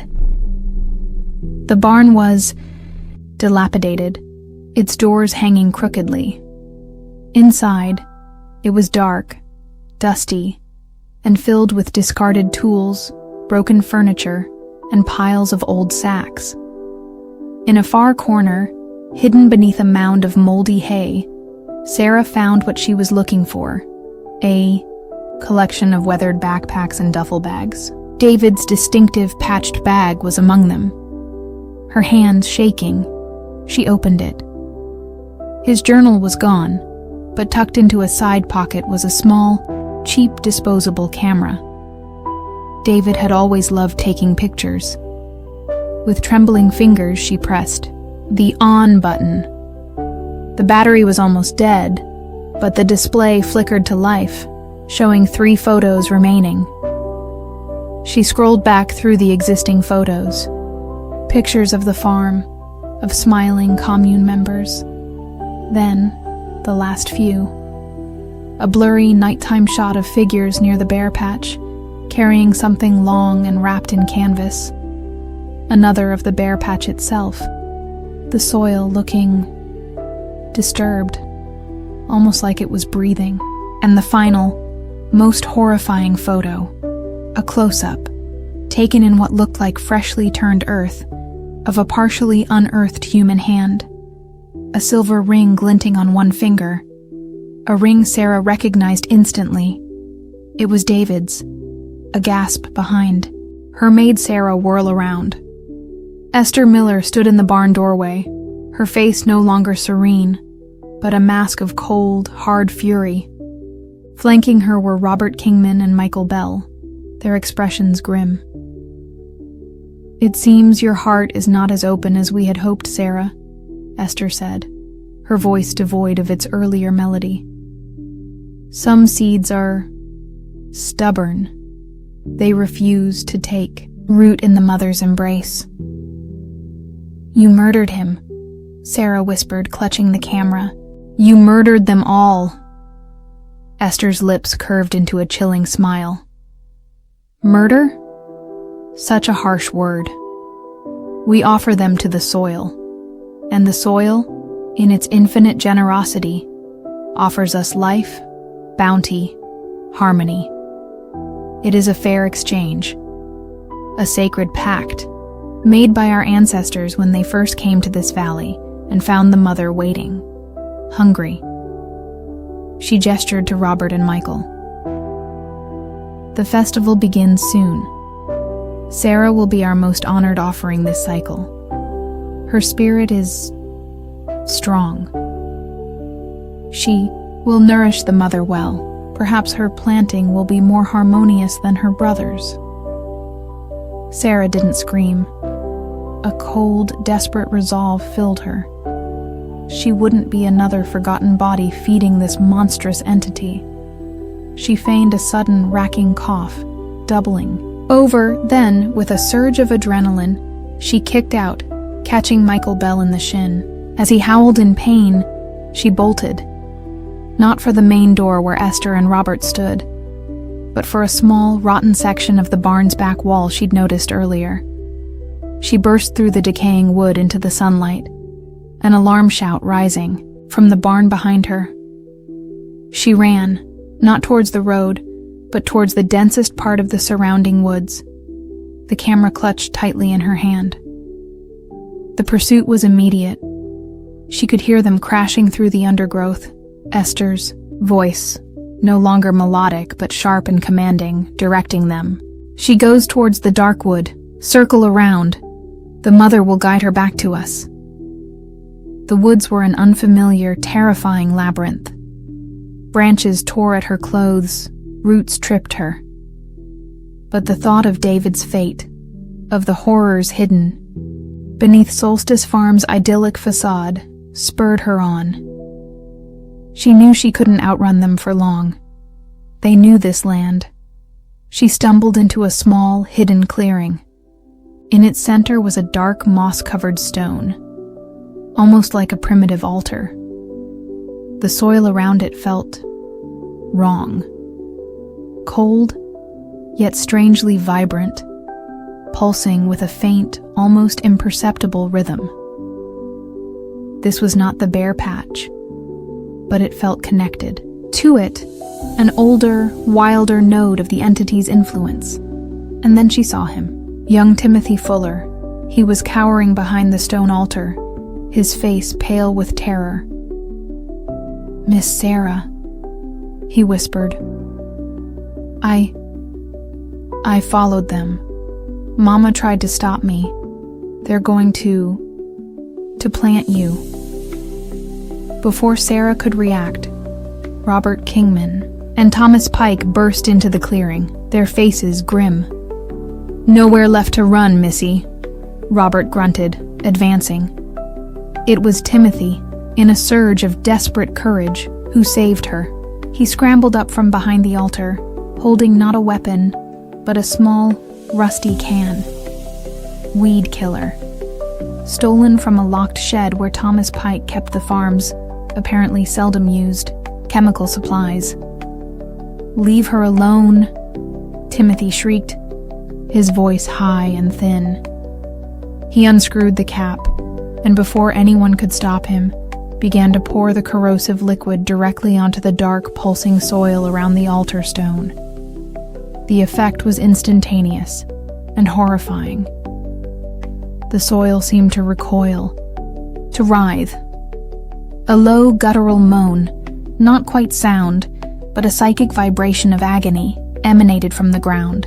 Robert Kingman and Thomas Pike staggered back, clutching their heads, their faces contorted in pain, as if a vital connection had been violated.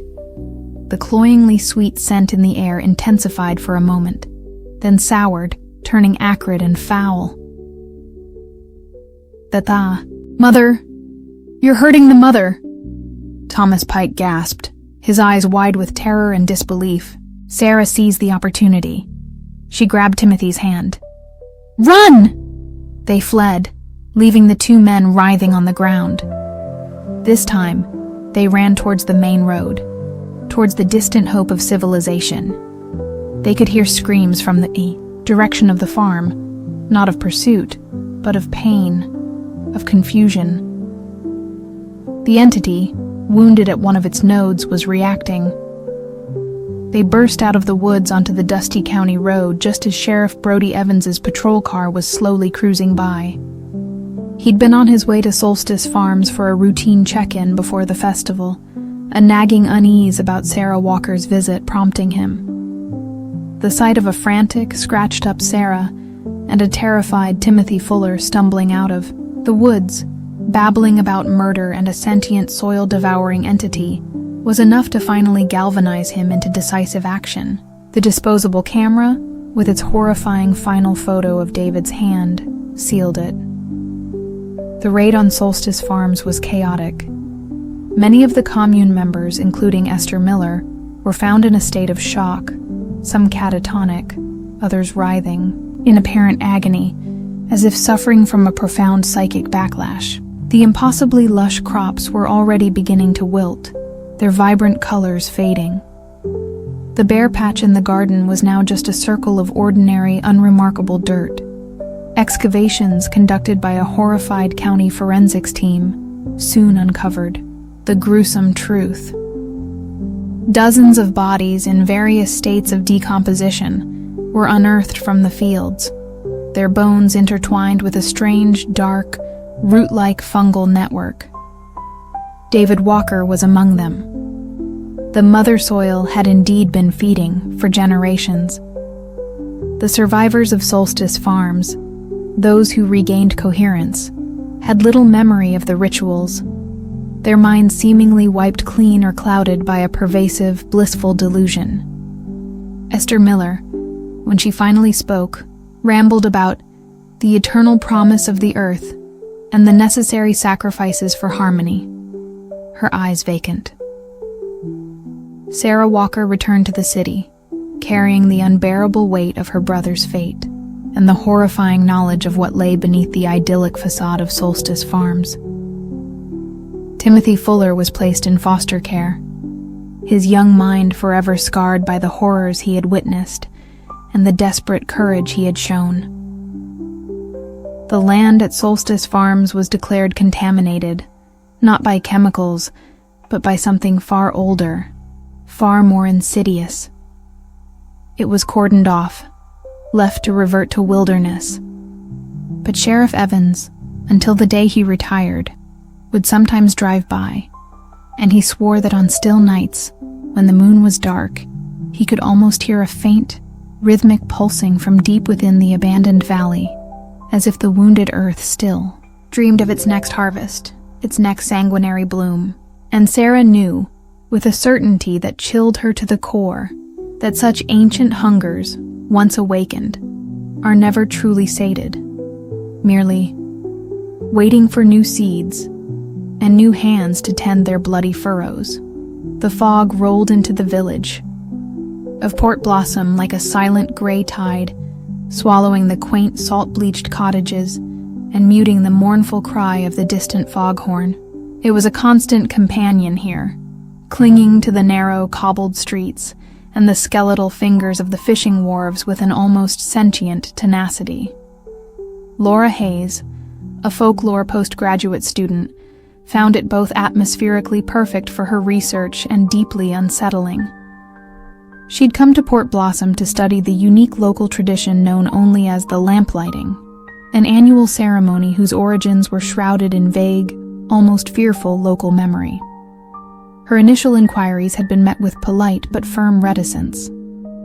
The villagers, a hardy, insular community whose faces seemed carved by sea winds and generational secrets, were not keen on outsiders prying into their oldest custom. Mayor Thomas Miller, a man whose jovial demeanor barely concealed an undercurrent of weary authority, had granted her access to the town's small, dusty archive, but warned her. Some things, Miss Hayes, are best understood by those born to the salt and the mist. The lamplighting. It's for us. Laura set up her base in a rented room above the Salty Gull, the village's only pub, run by the gruff but ultimately kind-hearted Martha Clark. From her window, Laura could see the strange ornate lampposts that lined Port Blossom's main street and its short, stubby pier. They were unlike any she'd ever seen, crafted from a dark, unidentifiable metal, their lanterns encased in thick, prismatic glass that seemed to absorb rather than reflect the meager daylight. These were the lamps central to the ceremony. The archive, housed in the back room of the equally ancient village hall, yielded little concrete information. Old town council minutes mentioned funds allocated for lamp oil and ceremonial supplies. Faded photographs showed solemn-faced villagers gathered around the lamps, their expressions unreadable. There were oblique references to the Covenant, the Tide Watchers, and keeping the gray veil from settling. The most detailed accounts came from the diaries of a Reverend Jonathan Pike, a 19th century clergyman who had served in Port Blossom. His entries spoke of a heathenish rite the villagers performed, a propitiation to a thing from the deep, which they believed kept a consuming mist at bay. He wrote of a chosen lamplighter and a terrible offering. "They fear the fog," Pike had scrawled, his handwriting increasingly agitated. "Not the natural sea mist, but another, a hungry gray that whispers and devours. The lamps, they hold it back, but only at a cost I dare not fully comprehend. The sea here is not empty." Laura met old man Samuel Finch, the village's unofficial historian and resident eccentric. He lived in a cluttered cottage at the very edge of the cliff, the fog swirling constantly around his windows. Samuel, with eyes like chipped sea glass and a voice like stones grinding together, was one of the few willing to speak, albeit cryptically. "The lamplighting ain't just for show, girl," he'd rasped, his gaze fixed on the churning gray. "See, it's a bargain. Struck long ago, when Port Blossom was naught but a handful of huts in the fog. The fog wanted to claim it all. The first lamplighter, they say, went out in a boat and never came back. But the lamps shone bright that winter, and the hungry gray stayed out beyond the reef." "What is this hungry gray?" Laura asked. Samuel just shook his head. "You don't want to know its name. Some things are best left sleeping in the deep. Just know the lamps need their due. And the sea always collects." She also encountered Daniel Scott, a young fisherman with haunted eyes, whose family had lived in Port Blossom for generations. He was quiet, withdrawn, and seemed to carry a heavy burden.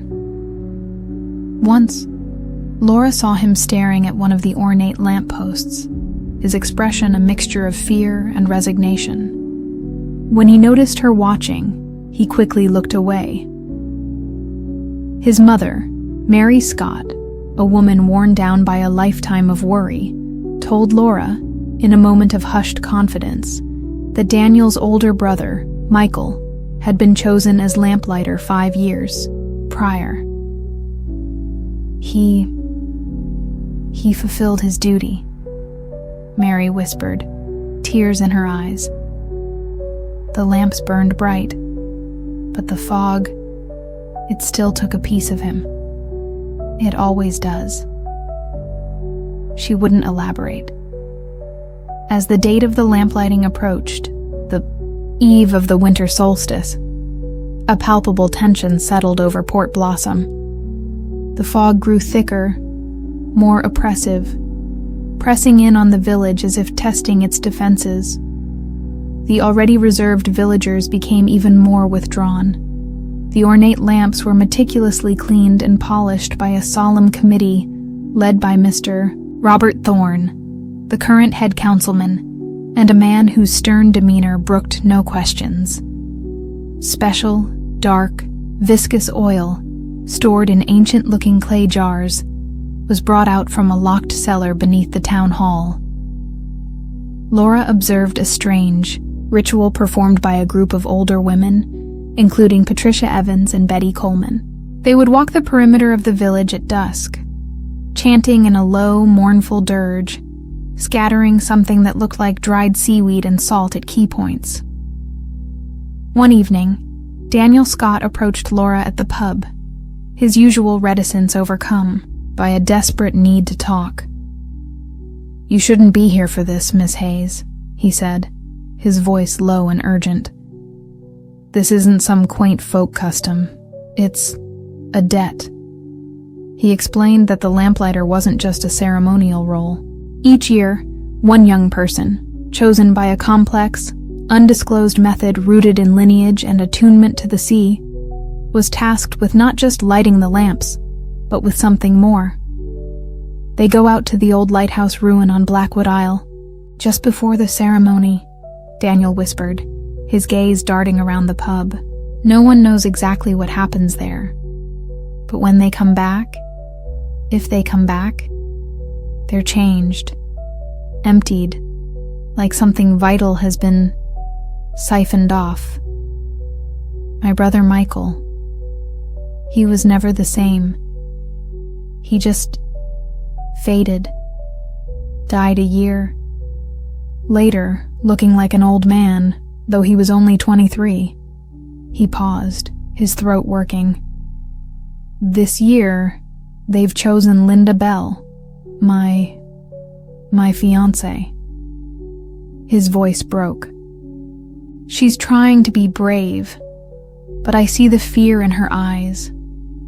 Esther Morrison, Linda's aunt and one of the council elders, says it's an honor, a sacred duty. I say it's a death sentence. Laura was horrified. This was far darker than any folklore she'd ever studied. The offering Reverend Pike had mentioned wasn't a symbolic one. She tried to talk to Linda Bell. Linda was a pretty, quiet girl with a forced brightness in her eyes. When Laura gently questioned her about the lamplighting, Linda recited rehearsed lines about tradition, duty, and protecting the village. But Laura saw the terror beneath the placid surface. "It's just for one night," Linda said, her smile trembling. "The fog demands its due, and the lamps keep us safe. It's always been this way." Driven by a mixture of academic curiosity and a growing sense of moral outrage, Laura decided she had to find out what happened on Blackwood Isle. She persuaded Daniel, who was desperate and saw Laura's outside perspective as a slim, last hope, to secretly take her there in his small fishing boat the afternoon before the lamplighting ceremony. Blackwood Isle was a jagged black rock a mile offshore, perpetually wreathed in its own pocket of dense, swirling fog. The ruined lighthouse stood like a broken tooth against the gray sky. As they approached, the fog around the island seemed to thicken, to resist their intrusion. The air grew cold, and Laura felt an oppressive, ancient malevolence emanating from the place. Daniel anchored his boat in a small, sheltered cove. "I can't go ashore," he said, his face pale. "No one but the chosen lamplighter is allowed. The watchers on the island don't take kindly to trespassers." "Watchers?" Daniel just pointed towards the ruined lighthouse, his hand shaking. Laura rowed the small dinghy ashore, her heart pounding. The island was eerily silent, save for the mournful cry of unseen seabirds and the constant sigh of the wind through the crumbling stonework. The fog was so thick here, it felt like a physical presence, wet and cloying, tasting of salt and something else. Something ancient and rotten. She made her way to the lighthouse ruin. Inside, the circular stone chamber was surprisingly intact, though open to the sky. In the center, on a raised stone plinth, was a single, ornate lamp, identical to those in Port Blossom but larger, its dark metal covered in intricate, disturbing carvings, swirling tentacles, gaping maws, and unblinking, multifaceted eyes. The lamp was unlit, but it seemed to pulse with a faint internal darkness. Around the plinth, arranged in a precise circle, were 9 smooth gray stones, identical to those Laura had seen surrounding the bare patch of earth in a previous, unrelated, research trip to a place called Solstice Farms. A chilling, unexpected connection that made her blood run cold. Were these entities, these old hungers, somehow linked across disparate traditions? As Laura examined the central lamp, she heard a sound, a soft, wet, dragging noise. From the deepest shadows of the ruin, something emerged. It was not human. It was a creature of the fog and the deep sea, its form vaguely bipedal but fluid, constantly shifting, its skin the color of wet slate, glistening with an unnatural luminescence.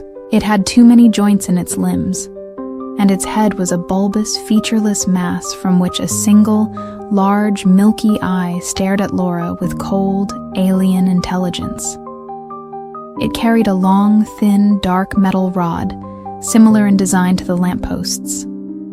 This was one of the Watchers, or perhaps the lamplighter's true counterpart. Laura froze, terror rooting her to the spot. The creature moved with an unnerving, silent grace. It stopped before the central lamp, its single eye fixed on her. Then, it raised the metal rod and struck the lamp. Not to light it, but with a resounding metallic clang that vibrated through Laura's bones. The lamp seemed to absorb the sound, the darkness within it deepening. A wave of profound psychic dread washed over Laura. She felt an overwhelming sense of despair, of insignificance, as if her very life force was being tasted, assessed. Then, as silently as it had appeared, the creature retreated back into the shadows, the dragging sound fading. Laura stumbled back to the dinghy, her mind reeling. This wasn't a simple ritual. This was a communion with something monstrous, something that fed on, what? Vitality, spirit, hope. She told Daniel what she had seen, her voice trembling. He listened, his face growing grimmer with each word. The lamplighter. They don't just light the lamps, do they? He whispered. They feed them. Or feed it. They returned to Port Blossom just as dusk was falling. The fog was thicker than ever, pressing in on the village like a shroud. The villagers were gathering in the square, their faces pale and solemn in the gloom. Linda Bell, dressed in a simple white gown, stood near the central lamppost, flanked by Mr. Thorne and Esther Morrison. She looked small, fragile, her eyes wide with a terrified resignation. Laura knew she couldn't let this happen. She had to do something, anything. She remembered Reverend Pike's diary, his condemnation of the right, his attempts to introduce his own faith as a counter. He'd mentioned trying to break the covenant with a purer light, a different kind of offering. He'd failed, driven mad or away, but the idea sparked something in Laura. She grabbed the emergency flare from Daniel's boat. It was a desperate, insane plan. As Mr. Thorne began the solemn, droning incantation to start the lamp-lighting ceremony, and as Linda Bell was led towards the first ornate lamp, holding a smoldering taper with a trembling hand, Laura pushed through. "The crowd!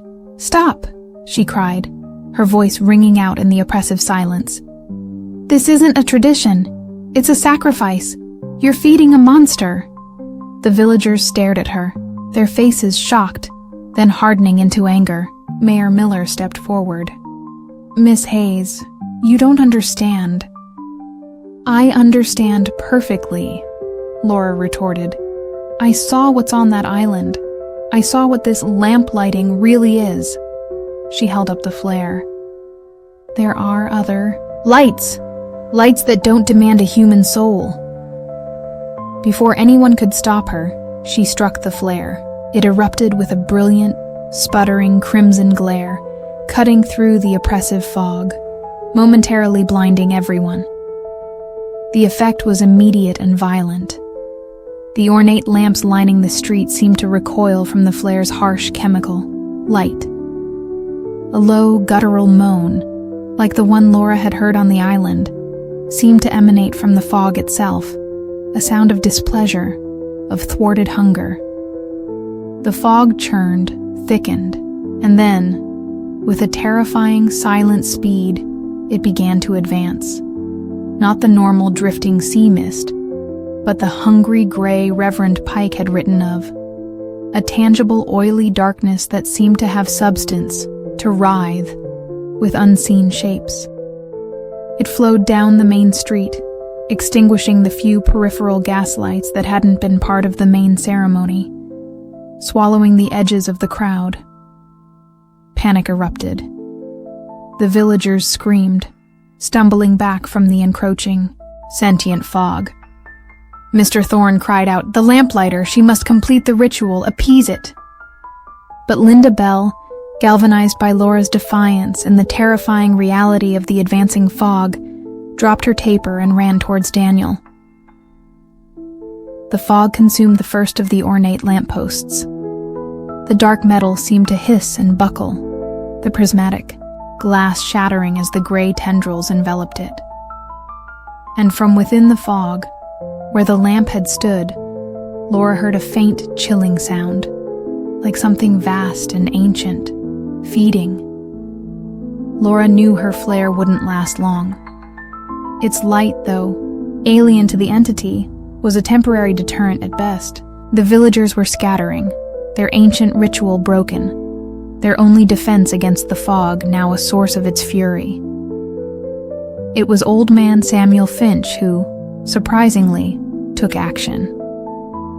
He grabbed a heavy ship's lantern from the pub, one that burned, with a bright, clean flame. "The old ways, the oldest ways," he croaked. "Before the dark lamps, fire, pure fire." He thrust the lantern towards the advancing fog. The gray tendrils recoiled slightly from its honest flame, hissing. Other villagers, seeing this, scrambled for any source of untainted light. Oil lamps from their homes, torches, even a few, sputtering candles. They formed a ragged, desperate circle of light around the remaining core of the village. The fog paused, its advance checked by this unexpected, defiant blaze. It roiled at the edges of their makeshift perimeter, its hunger palpable, its single, vast, unseen eye seemingly watching them from the oppressive darkness. Laura stood with Daniel and Linda, the dying flare in her hand, surrounded by the terrified but resolute villagers. They had broken the covenant. They had defied the entity. The lamplighter's dirge had been interrupted, but the price of that defiance was now terrifyingly clear. The fog was not gone. It was waiting, held back only by their desperate flickering lights. How long could they sustain this? And what would happen when their fuel ran out? The sea, as Samuel Finch had said, always collects. And Port Blossom, having broken its ancient pact, now faced the full, terrifying weight of that debt. The lamplighting was a monstrous tradition, but perhaps, Laura realized with a chilling certainty, it had been the only thing standing between the village and an older, more insatiable darkness. Her intervention, born of good intentions, might have doomed them all to a far more terrible fate. The dirge had ended, but the silence that followed was filled with the hungry breathing of the deep, and the fog, patient and eternal, waited. The surface of Crimson Lake lay like a sheet of dark, polished glass, reflecting the bruised purple of the twilight sky with an unnatural, mirror-like perfection. Not a ripple disturbed its stillness. The town of Havenwood, nestled on its shores, seemed to share this preternatural calm. Quaint cabins dotted the pine-fringed shoreline, their windows glowing with warm, inviting light. But for Jessica Matthews, an investigative journalist known for her tenacity in uncovering uncomfortable truths, the tranquility felt wrong, predatory.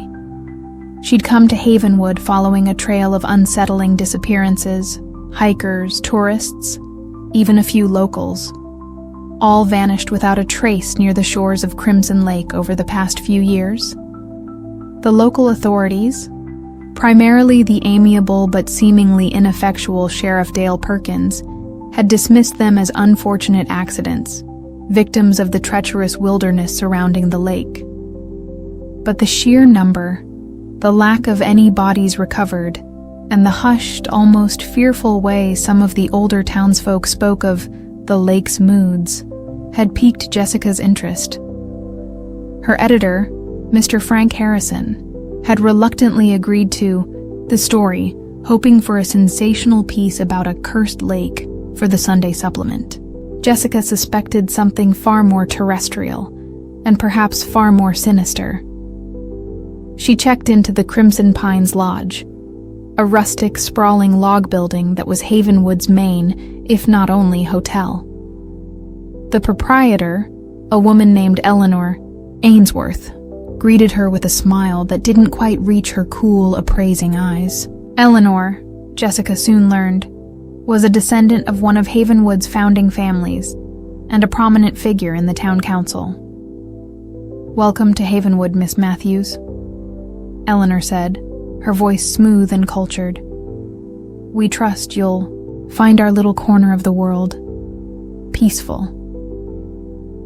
"I'm sure I will," Jessica replied, noting the subtle emphasis on peaceful. "I'm actually here doing a piece on the natural beauty of the region, and perhaps some local color, the history of the town." She knew better than to reveal her true investigative purpose immediately. Her first few days were spent gathering background.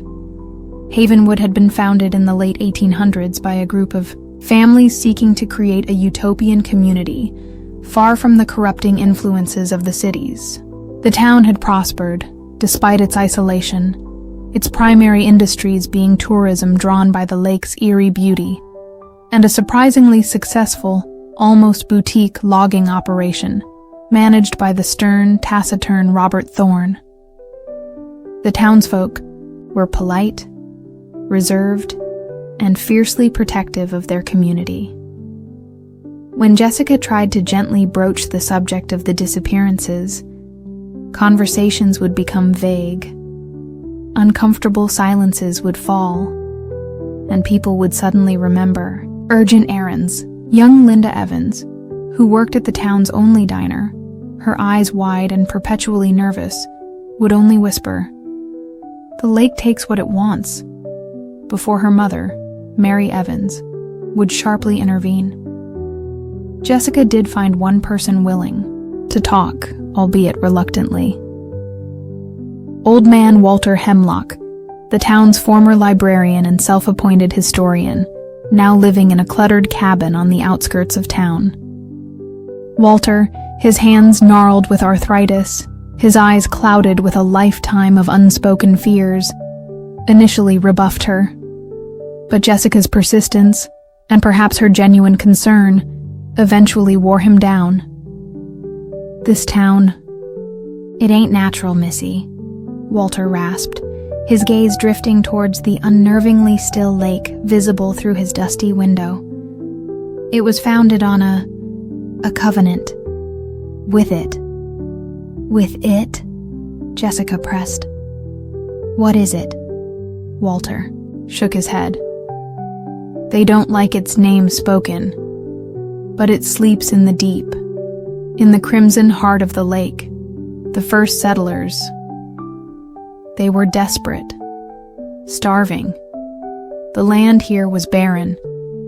Then they made an offering, and the lake, it gave back. Prosperity, peace, an unnatural calm. But it always demands its due. The disappearances, they ain't accidents." He showed Jessica a hidden collection of old, brittle documents he'd saved from being archived, which he suspected meant destroyed, by the town council years ago. Among them were the diaries of Josiah Ainsworth, Eleanor's ancestor, and one of Havenwood's founders. Josiah's early entries spoke of hardship, of failing crops, of despair. Then, a sudden, chilling shift. The elder ones of the deep woods showed us the way, a pact with the Stillwater god. It slumbers, but its dreams shape our reality. It thirsts. We offered young Thomas Pike, a boy weak with fever. The next morning, the nets were full. The deer came to the edge of the forest. The soil softened.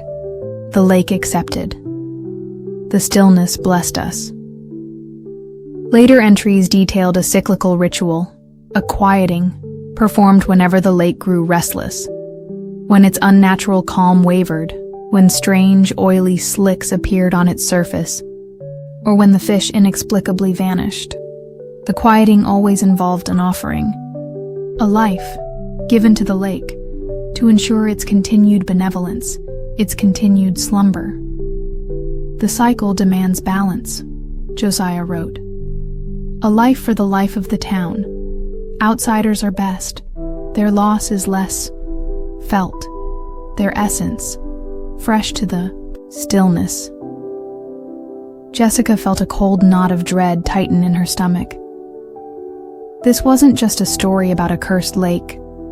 It was about a town built on a foundation of ritualistic human sacrifice. The tranquil surface of Crimson Lake concealed a monstrous ancient hunger. She began to notice the subtle signs. The way the older townsfolk, like Arthur Bell, a council member with eyes as cold and still as the lake itself, would watch newcomers with a disquieting, assessing gaze. The unnatural abundance of the local fish market run by Mr. Samuel Carter, even when neighboring lakes reported poor catches. The way the wind never seemed to stir the trees closest to the water's edge. The eerie, almost sound-absorbent quality of the air near the lake.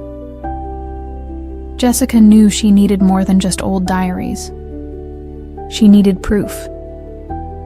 She learned from Walter that the offerings were always made at a specific, secluded spot on the far side of the lake, a place called Whisper Cove, marked by a distinctive blood-red rock formation that jutted out into the water.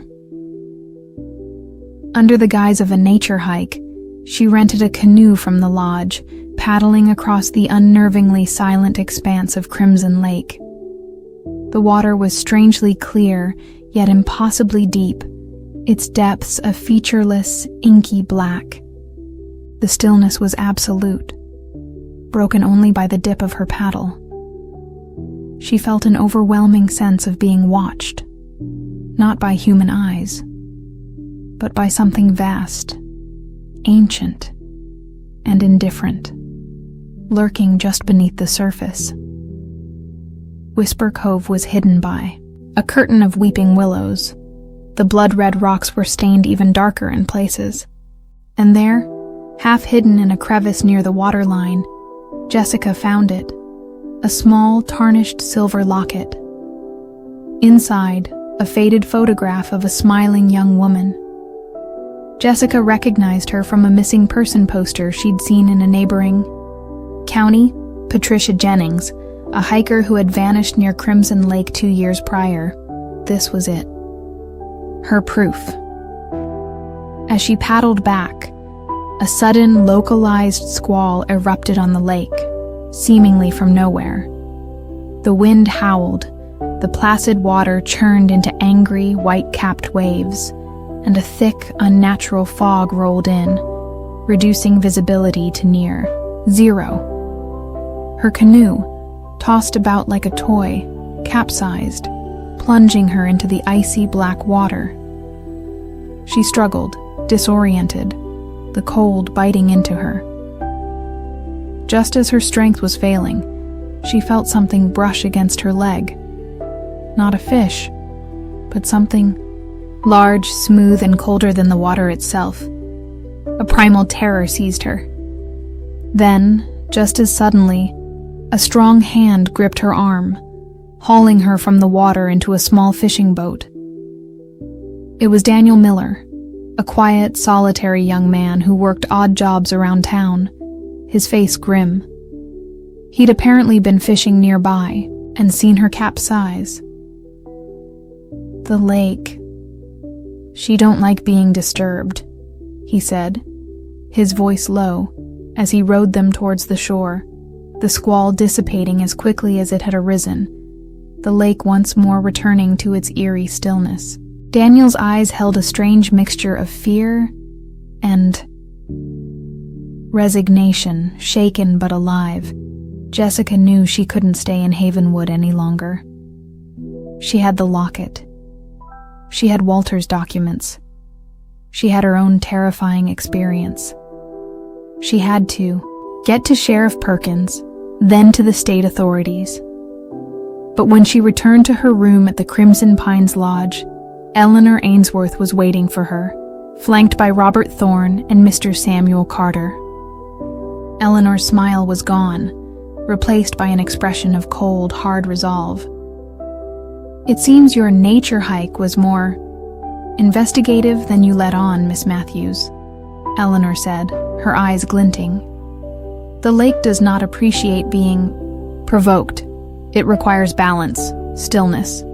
"I know about the sacrifices," Jessica said, her voice trembling but firm. "I know what you do to outsiders, to anyone who threatens your peace." Robert Thorne stepped forward, his massive frame blocking the doorway. "Some truths are best left undisturbed, for the good of the many. The locket you found, Miss Matthews," Eleanor continued, her voice like ice. "It belongs in the lake, as does anyone who threatens to awaken what slumbers there." Jessica realized with a sickening certainty that they knew.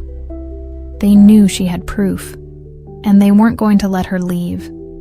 She was escorted, not unkindly, but with an undeniable firmness, to a secure guest cabin deeper in the woods, far from the main lodge.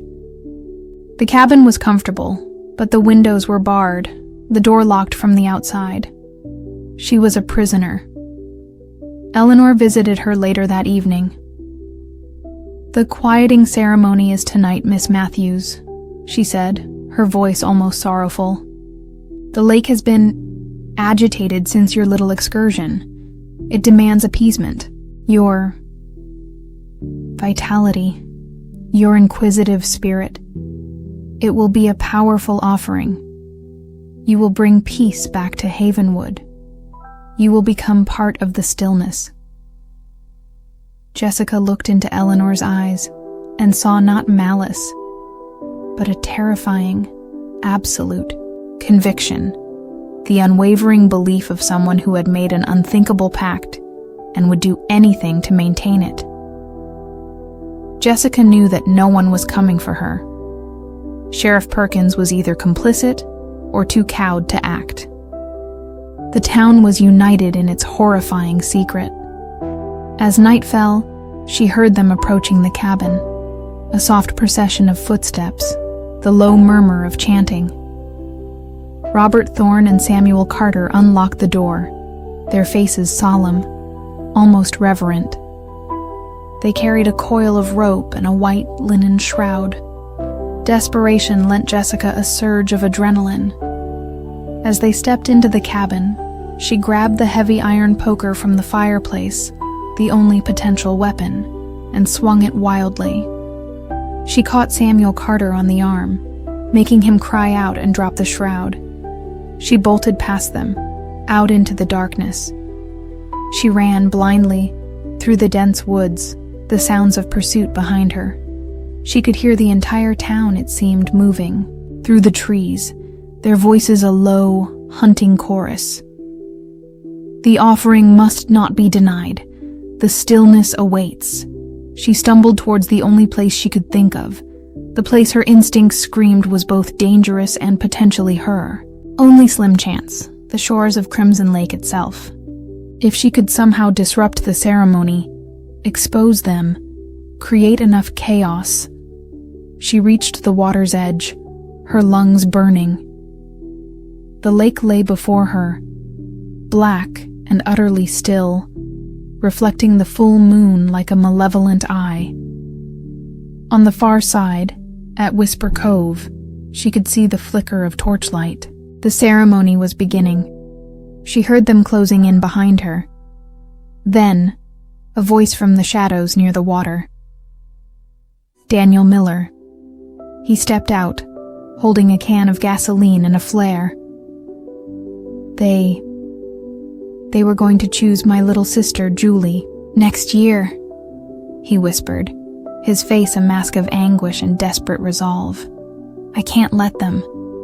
This has to end. He hadn't saved her by accident earlier. He'd been watching her, torn. Before Jessica could speak, Daniel strode to the edge of one of the town's several wooden boat docks, dousing the aged timbers with gasoline. The townsfolk, led by Eleanor Ainsworth and Robert Thorne, burst from the trees, their faces illuminated by the moonlight, their expressions a mixture of fury and grim determination. Daniel! Traitor! You dare defy the stillness! Eleanor shrieked. The stillness is a lie, Daniel yelled back. It's a monster that's been feeding on us for generations. He struck the flare. With a whoosh, the gasoline-soaked dock erupted in a wall of fire, the flames leaping high, casting a lurid, dancing light across the still surface of Crimson Lake. The effect on the lake was immediate and terrifying. The preternatural stillness shattered. The water began to churn, to boil, as if something colossal were stirring in its depths. A low, resonant hum filled the air, vibrating through the ground, through their bones. The oily slicks Walter had described appeared on the surface, spreading rapidly, reflecting the firelight like pools of black blood. The townsfolk cried out, stumbling back from the water's edge, their faces contorted in terror. The confident resolve in Eleanor Ainsworth's eyes was replaced by a dawning, abject horror. You fool, she screamed at Daniel. You've awakened it. You've broken the pact. It will take us all. From the center of the lake, a vast, dark shape began to rise, too large to be any known creature, its form indistinct in the swirling mist that suddenly began to coalesce over the water. Multiple, pale, luminous eyes, like scattered pearls, blinked open in the darkness. A wave of pure, psychic dread washed over everyone present, a crushing sense of ancient alien intellect. The fire on the dock, meant as a disruption, had instead acted as a beacon, a violent alarm clock for the slumbering god of Crimson Lake. Jessica. Matthews stood frozen, watching the horrifying apotheosis. Daniel Miller, his act of defiance having unleashed something far beyond his comprehension, looked on in catatonic terror. The townsfolk of Havenwood, their generations-old pact broken, their carefully maintained tranquility shattered, could only stare as the entity they had placated for so long with whispered prayers and bloody offerings finally, fully awakened. The stillness of Crimson Lake was no more. In its place was a raw, primordial hunger, drawn to the sudden, violent disruption, its myriad eyes fixing on the small, terrified figures silhouetted against the burning dock. The crimson heart of the lake was no longer just a metaphor. It was a gaping maw, ready to devour the community that had for so long fed its terrible slumber. And Jessica, who had come seeking a story, now found herself a character in its horrifying final chapter. The lake would indeed have its offering tonight, perhaps its largest and last. The morning mist clung to the hollows of the Blackwood Mountains like a tattered shroud, cold and damp against Ranger Mark Collins's face. He knelt beside the latest, Horror, a mature buck, its carcass splayed in a small clearing not far from Hollow Creek. It wasn't the work of a cougar or bear. This was different, deliberate. The animal's bones, particularly the ribs and femurs, had been extracted. Not broken or gnawed, but meticulously, almost surgically, removed, leaving the hide and flesh bizarrely intact around the voids. Strange, spiral patterns, drawn in what looked like ash and dried blood, surrounded the remains. This was the third such mutilation in as many weeks. "Anything, Mark." Sheriff Linda Peterson's voice crackled over his radio. She was a pragmatic, no-nonsense woman, stretched thin, covering a vast, sparsely populated county. "Same as the others, Linda. Bones gone. Ritualistic markings. This isn't poaching. This is something else." Mark, a former city cop who'd sought the quiet solitude of the National Park Service after a traumatic case, felt a familiar, unwelcome prickle of unease. This had the same stench of aberrant human behavior, yet there was an undercurrent here, something that felt older, less comprehensible. The community of Hollow Creek, a small, isolated cluster of cabins, and a single general store nestled deep in the mountains, was on edge. Whispers had started, old tales of mountain spirits, of things that walked the woods when the moon was dark. Most dismissed it as superstition, blaming thrill-seeking cultists from the city, or even a deranged local. Robert Evans, the owner of the general store and a self-appointed town spokesman, was already demanding more patrols, armed vigilantes. Mark's investigation led him, reluctantly, to the cabin of Eliza May Caldwell. Eliza May was the oldest resident of Hollow Creek, a recluse who lived even further up the mountain, near the source of the creek. She was rumored to be a granny woman, a keeper of old mountain lore, a healer, and, according to some of the more fearful whispers, a witch. Her family had lived in these mountains for untold generations. Her cabin was small, wreathed in wood smoke and the scent of herbs. Eliza May herself was a tiny, bird-like woman, her face a roadmap of wrinkles, her eyes as sharp and gray as flint. She listened to Mark's description of the mutilations, her expression unreadable. "The bone weaver stirs," she said finally, her voice a dry rustle, like autumn leaves. "The veil thins. It seeks tribute to mend the tears." The bone weaver. Mark frowned. "Ma'am, I'm investigating animal cruelty, possibly connected to some kind of cult activity." Eliza May's lips curved into a faint, knowing smile. "Cults are but children playing with shadows, Ranger. The bone weaver is older than these mountains. It is the earth's hunger, the echo of what lies beneath. When the balance is disturbed, when the world of men presses too hard against the hidden places, the veil between worlds frays.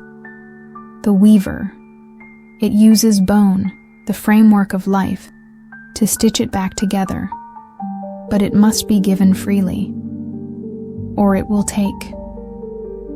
She spoke of a time, long ago, when her ancestors and the indigenous tribes before them understood the pact. They would leave offerings of animal bones, never human, that was forbidden, an abomination, at sacred sites, particularly during certain lunar cycles when the veil was weakest.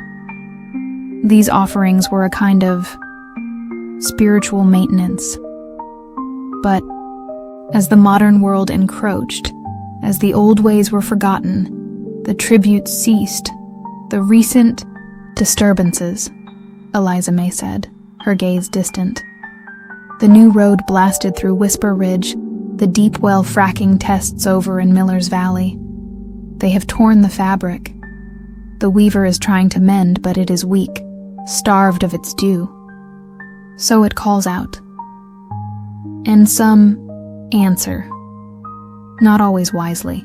Mark, a man of logic and evidence, wanted to dismiss her words as folklore, senile ramblings. But the meticulous nature of the mutilations, the strange symbols, the palpable sense of wrongness at each site, it resonated with her unsettling explanation.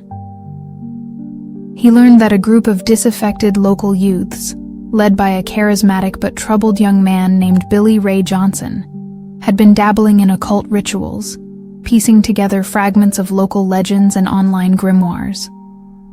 They called themselves the Children of the Hollow. Mark suspected they were responsible for the mutilations, a misguided attempt to summon or appease something they didn't understand. His investigation led him to their makeshift ritual site, hidden deep in a grove of ancient gnarled hemlocks near a series of small caves that local legend claimed were gateways. The site was littered with crude bone effigies, more of the spiral symbols, and the lingering scent of burnt offerings. He found a tattered photocopied page from an obscure text describing a chthonic entity that knits the boundaries and demands osseous sacrifice. The bone weaver. But there was something else here too.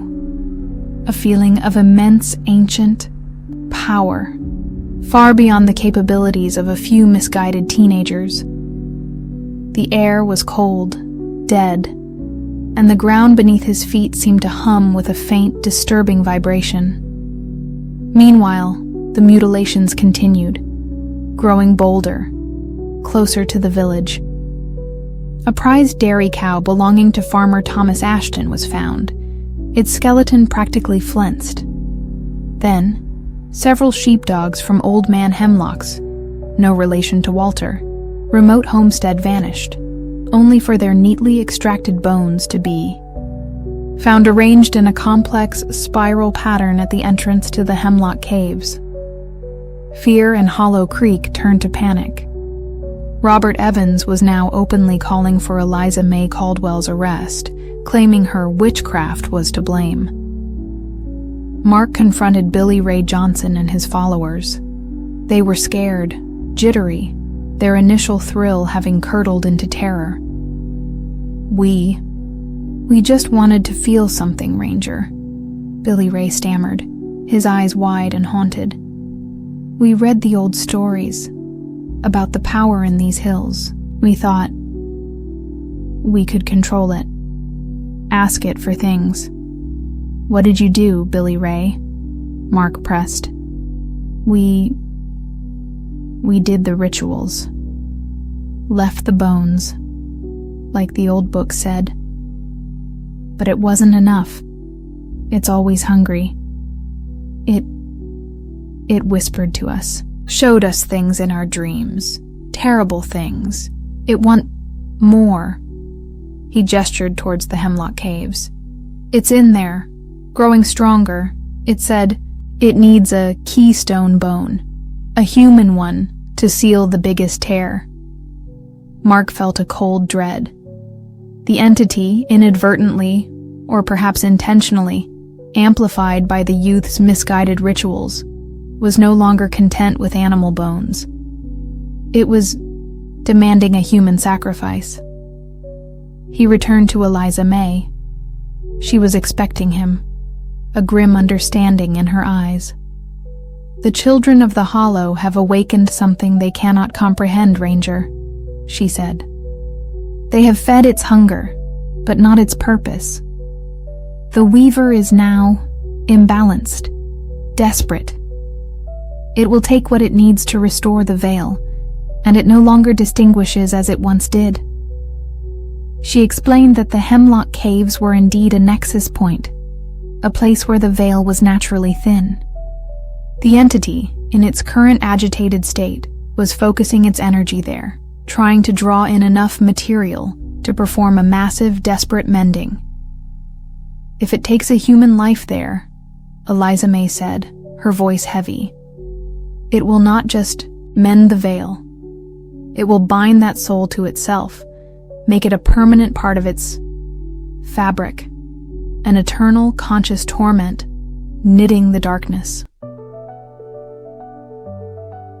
That night, Sarah Peterson, Sheriff Linda Peterson's teenage daughter, who had a rebellious streak and a fascination with the occult, went missing. She'd been seen arguing with Billy Ray Johnson earlier, then heading towards the Hemlock Caves, perhaps to confront him, or perhaps lured by the same dark whispers. Sheriff Peterson was frantic. A search party was hastily assembled, but the terrain around the caves was treacherous, the night moonless.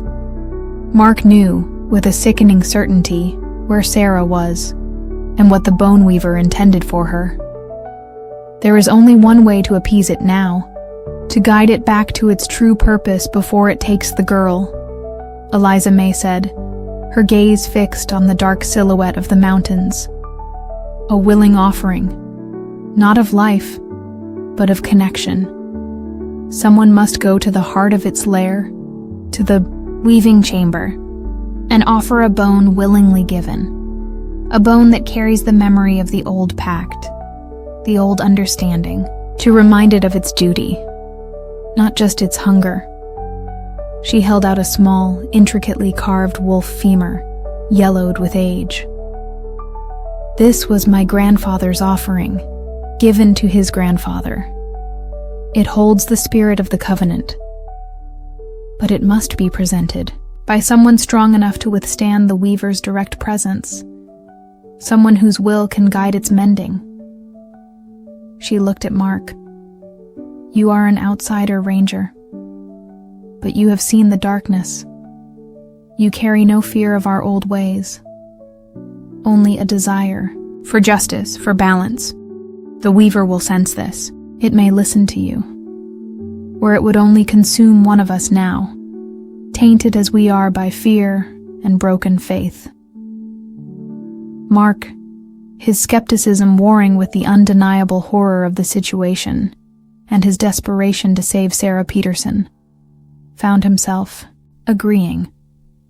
He, Eliza May, and a reluctant, terrified Billy Ray Johnson, who knew the caves better than anyone, set out for the Hemlock Caves.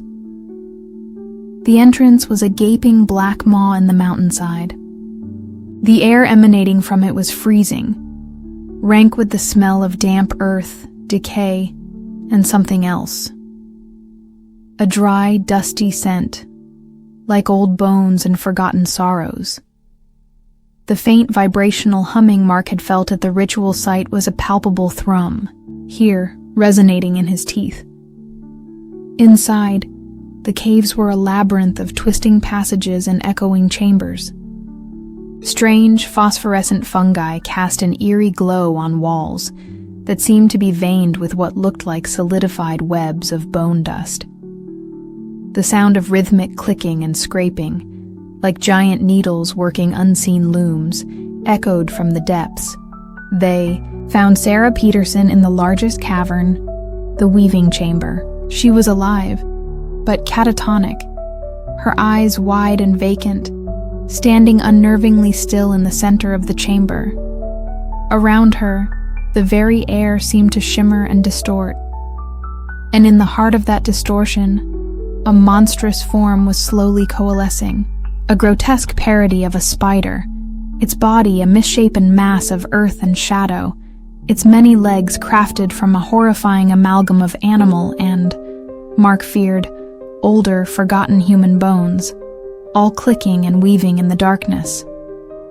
Filaments of shadow, or some other dark energy, extended from its spinnerets, slowly, tentatively, reaching towards Sarah, the bone weaver.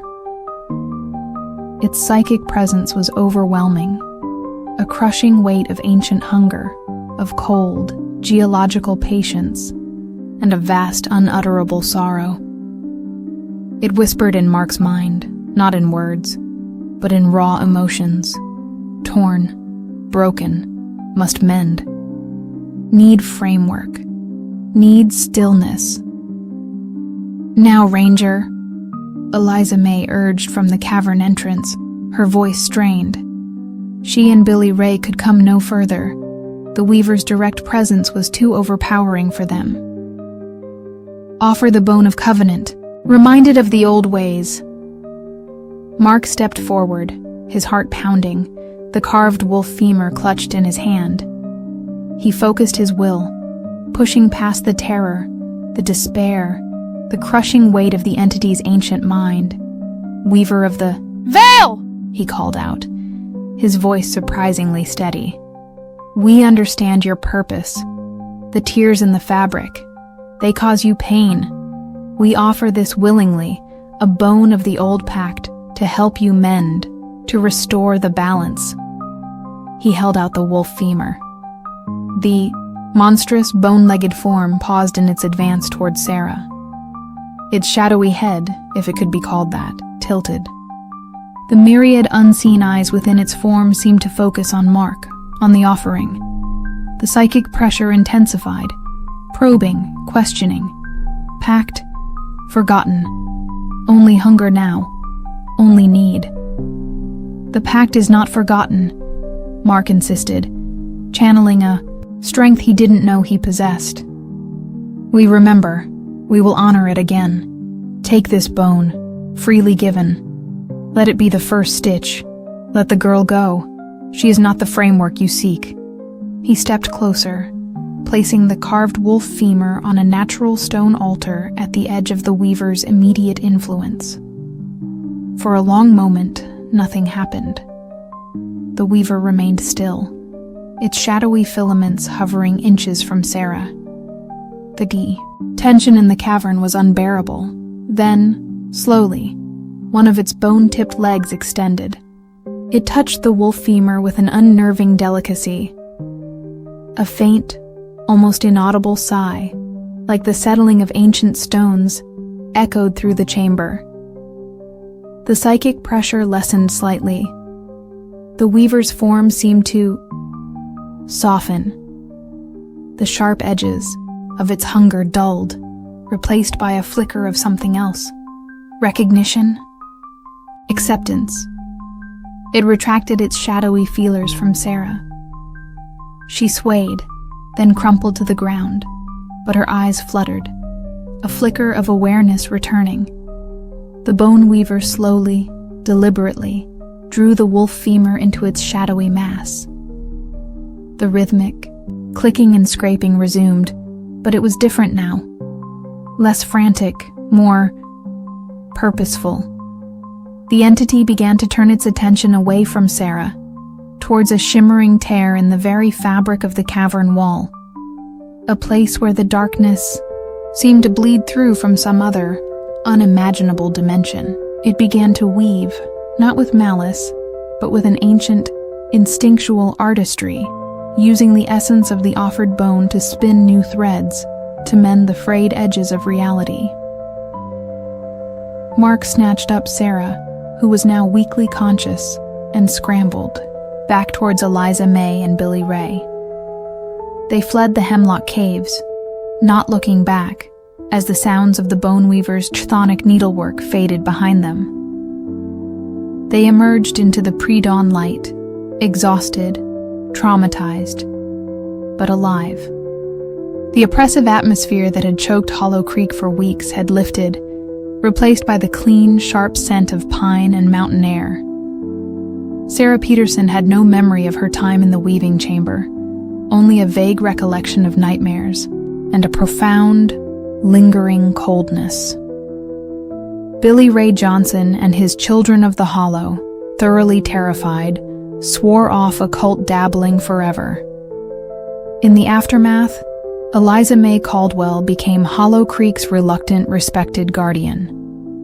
She, with Mark Collins's quiet assistance, re-established the old traditions, the careful, respectful offering of animal bones, sourced from natural deaths or responsible hunting, at the designated sacred sites, particularly during the sensitive lunar cycles. The veil, for now, was mended. The bone weaver, reminded of its purpose, its hunger sated by the renewed pact, retreated into the deep silence of the earth, its chthonic work continuing unseen. Mark never spoke to Sheriff Peterson or anyone else about the full truth of what happened in the Hemlock Caves. The official report cited a transient, disoriented individual, implying Billy Ray, and geologically unstable caverns as the cause of Sarah's temporary disappearance. But he knew. He had faced the bone weaver, had felt its ancient alien mind.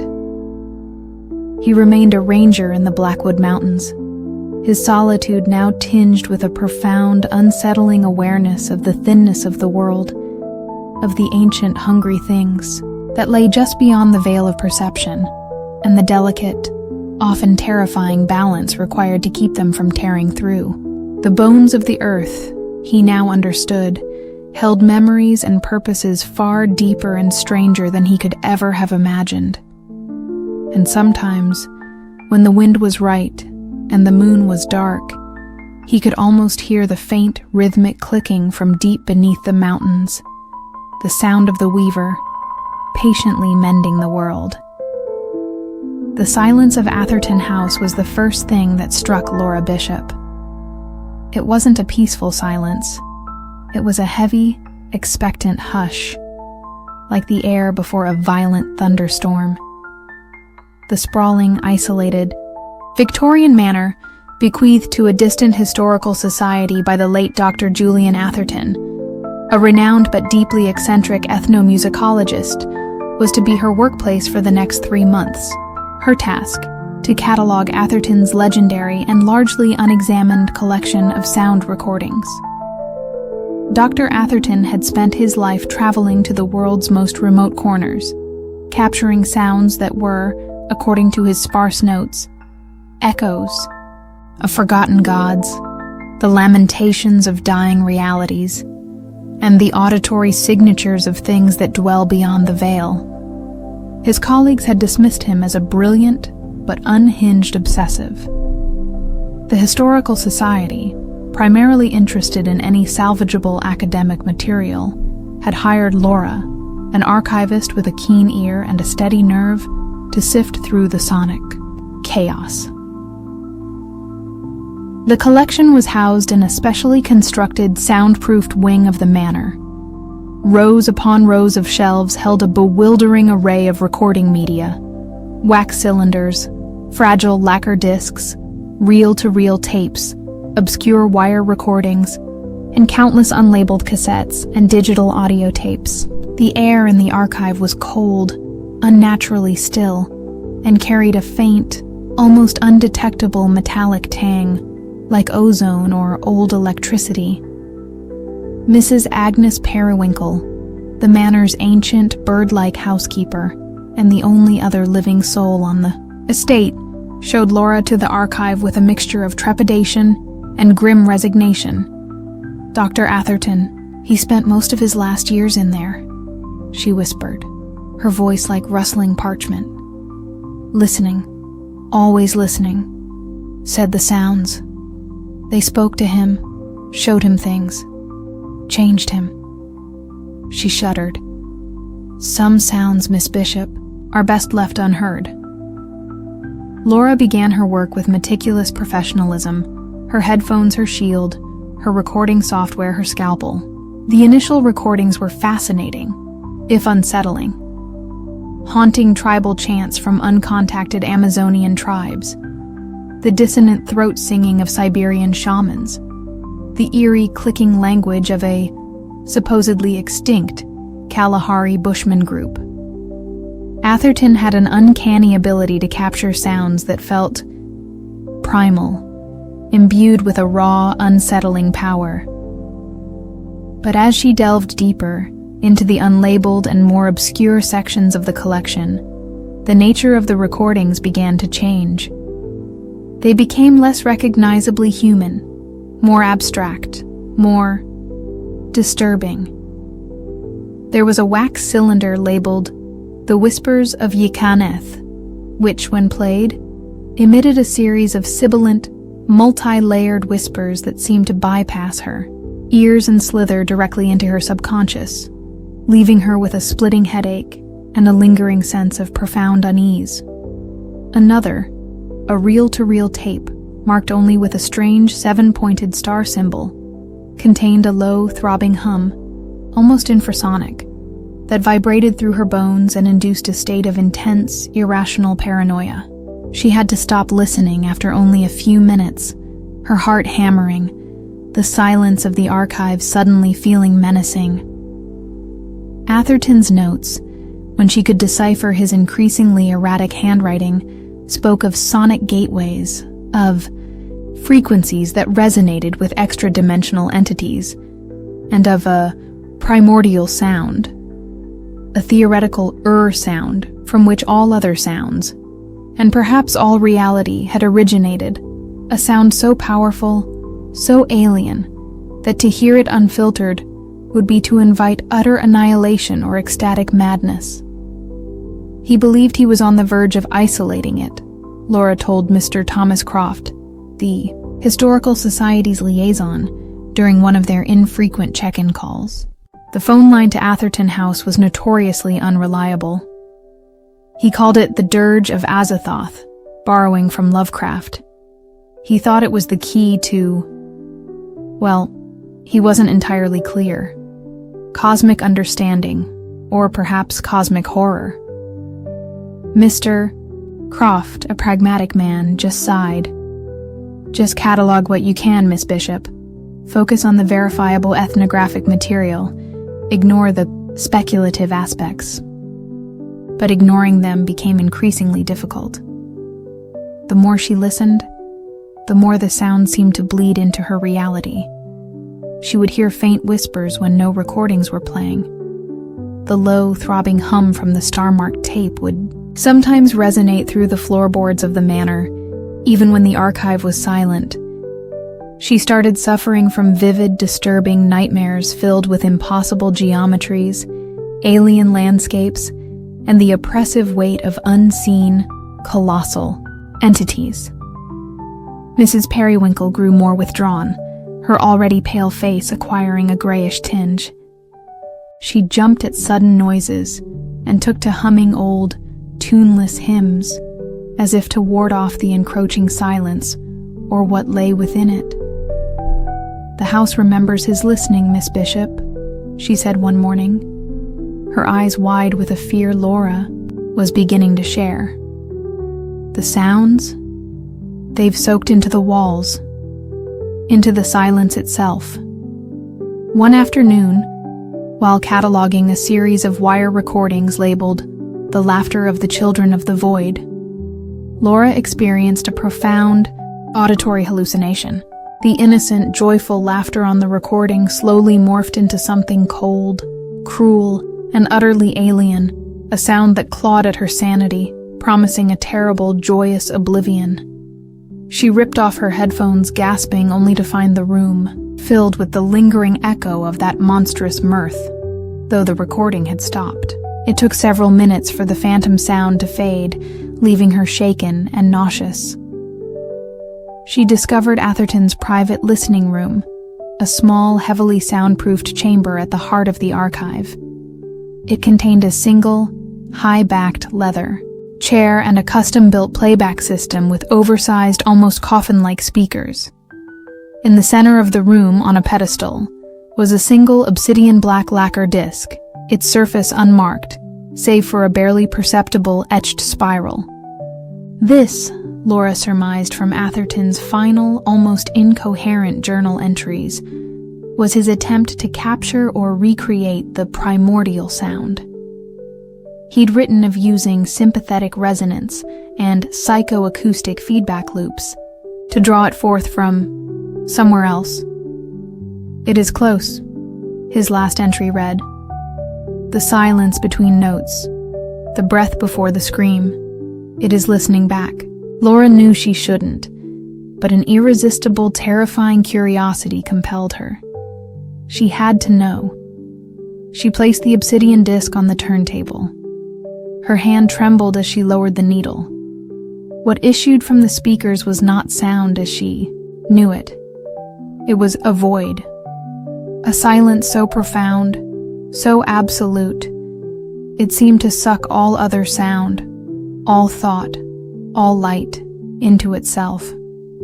And yet, within that crushing silence, there were impressions.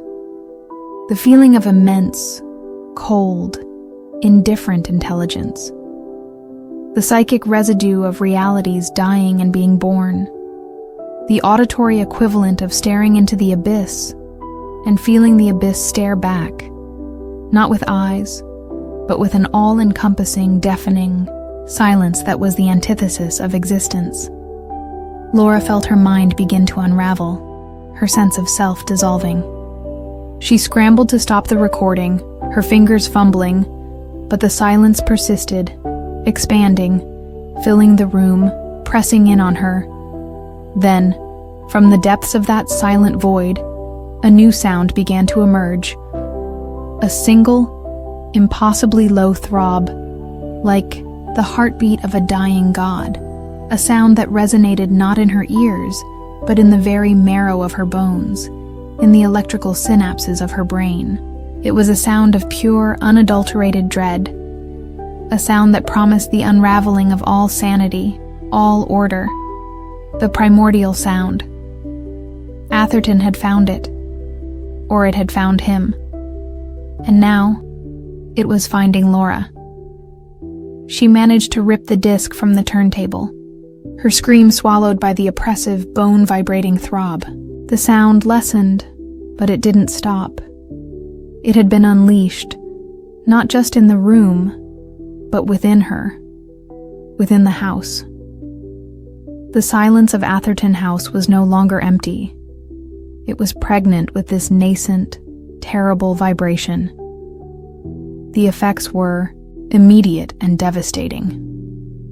Mrs. Periwinkle began to scream, a continuous, high-pitched wail of pure terror, before collapsing into a catatonic state, her eyes wide and vacant, fixed on some unseen horror. The manor itself seemed to react. The faint whispers became a chorus of sibilant, mocking voices. The walls thrummed with the infrasonic heartbeat.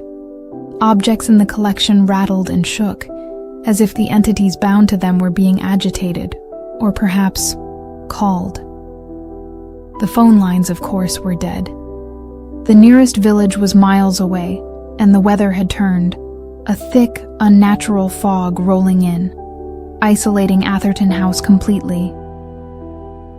Laura knew she was alone, trapped with a sound that was not just a sound, but a sentient, malevolent force, a primal horror from the spaces between realities. It was insidious, bypassing her physical senses, directly assaulting her mind, her memories, her very identity. She began to experience vivid waking nightmares.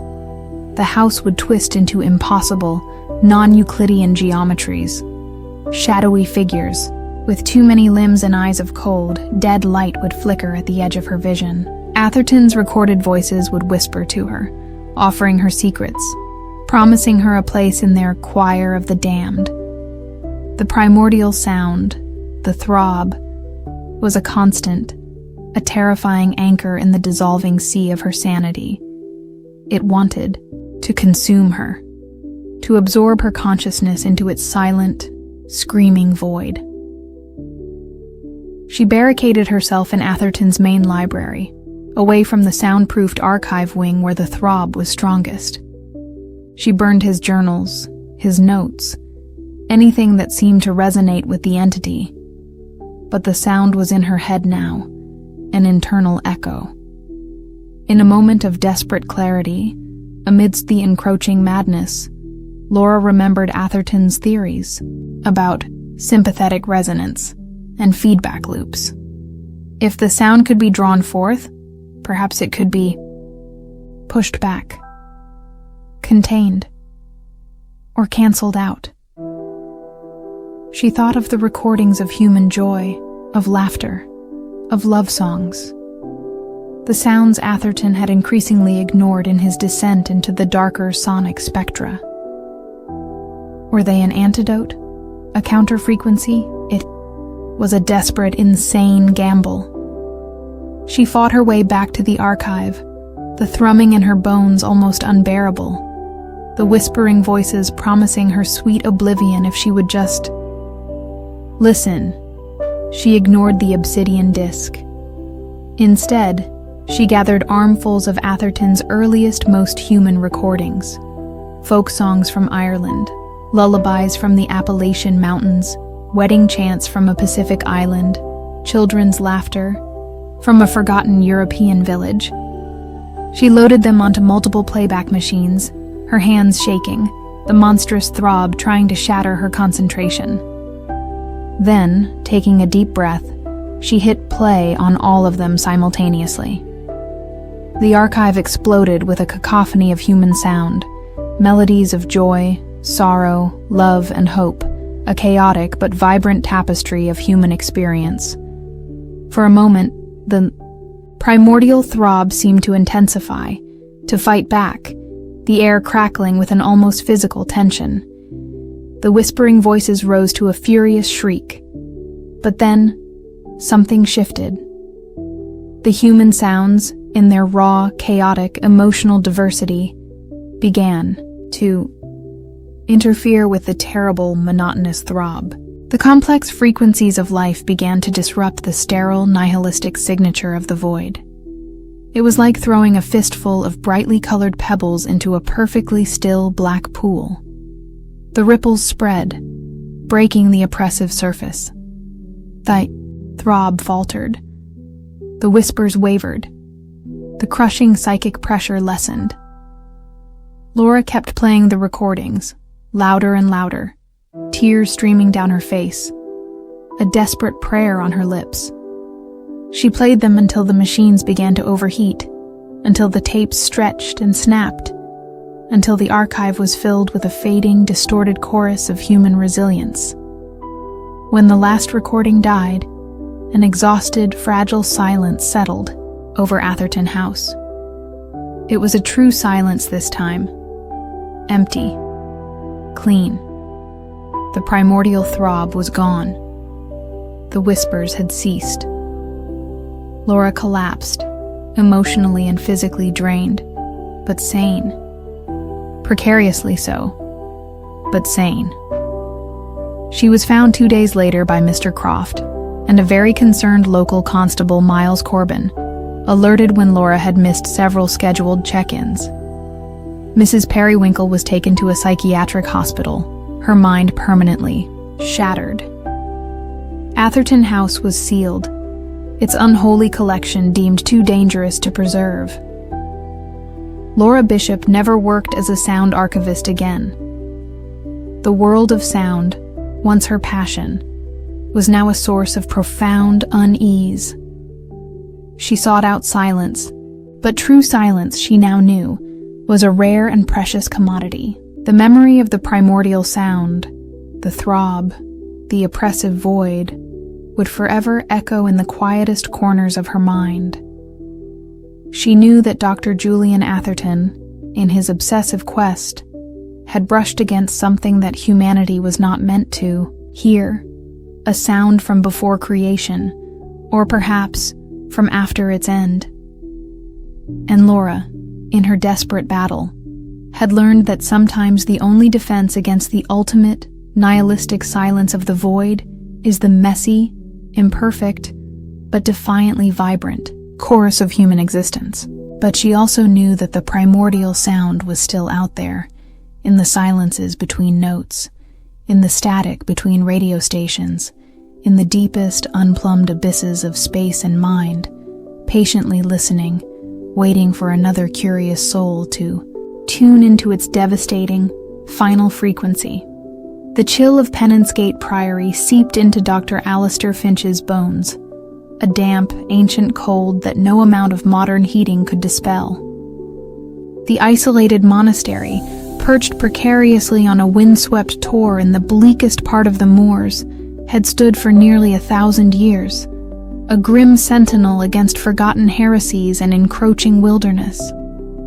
Alistair, a specialist in medieval paleography and obscure liturgical texts, had been summoned by the priory's secretive monastic order, the Silent Brethren, for a task of utmost urgency and secrecy, to translate a newly discovered manuscript. Brother Thomas, the prior, a man whose age was impossible to guess, his face a mask of serene detachment, his eyes holding the weight of centuries, led Alistair through echoing stone corridors to the scriptorium. The manuscript lay on a heavy oak lectern, draped in a linen cloth.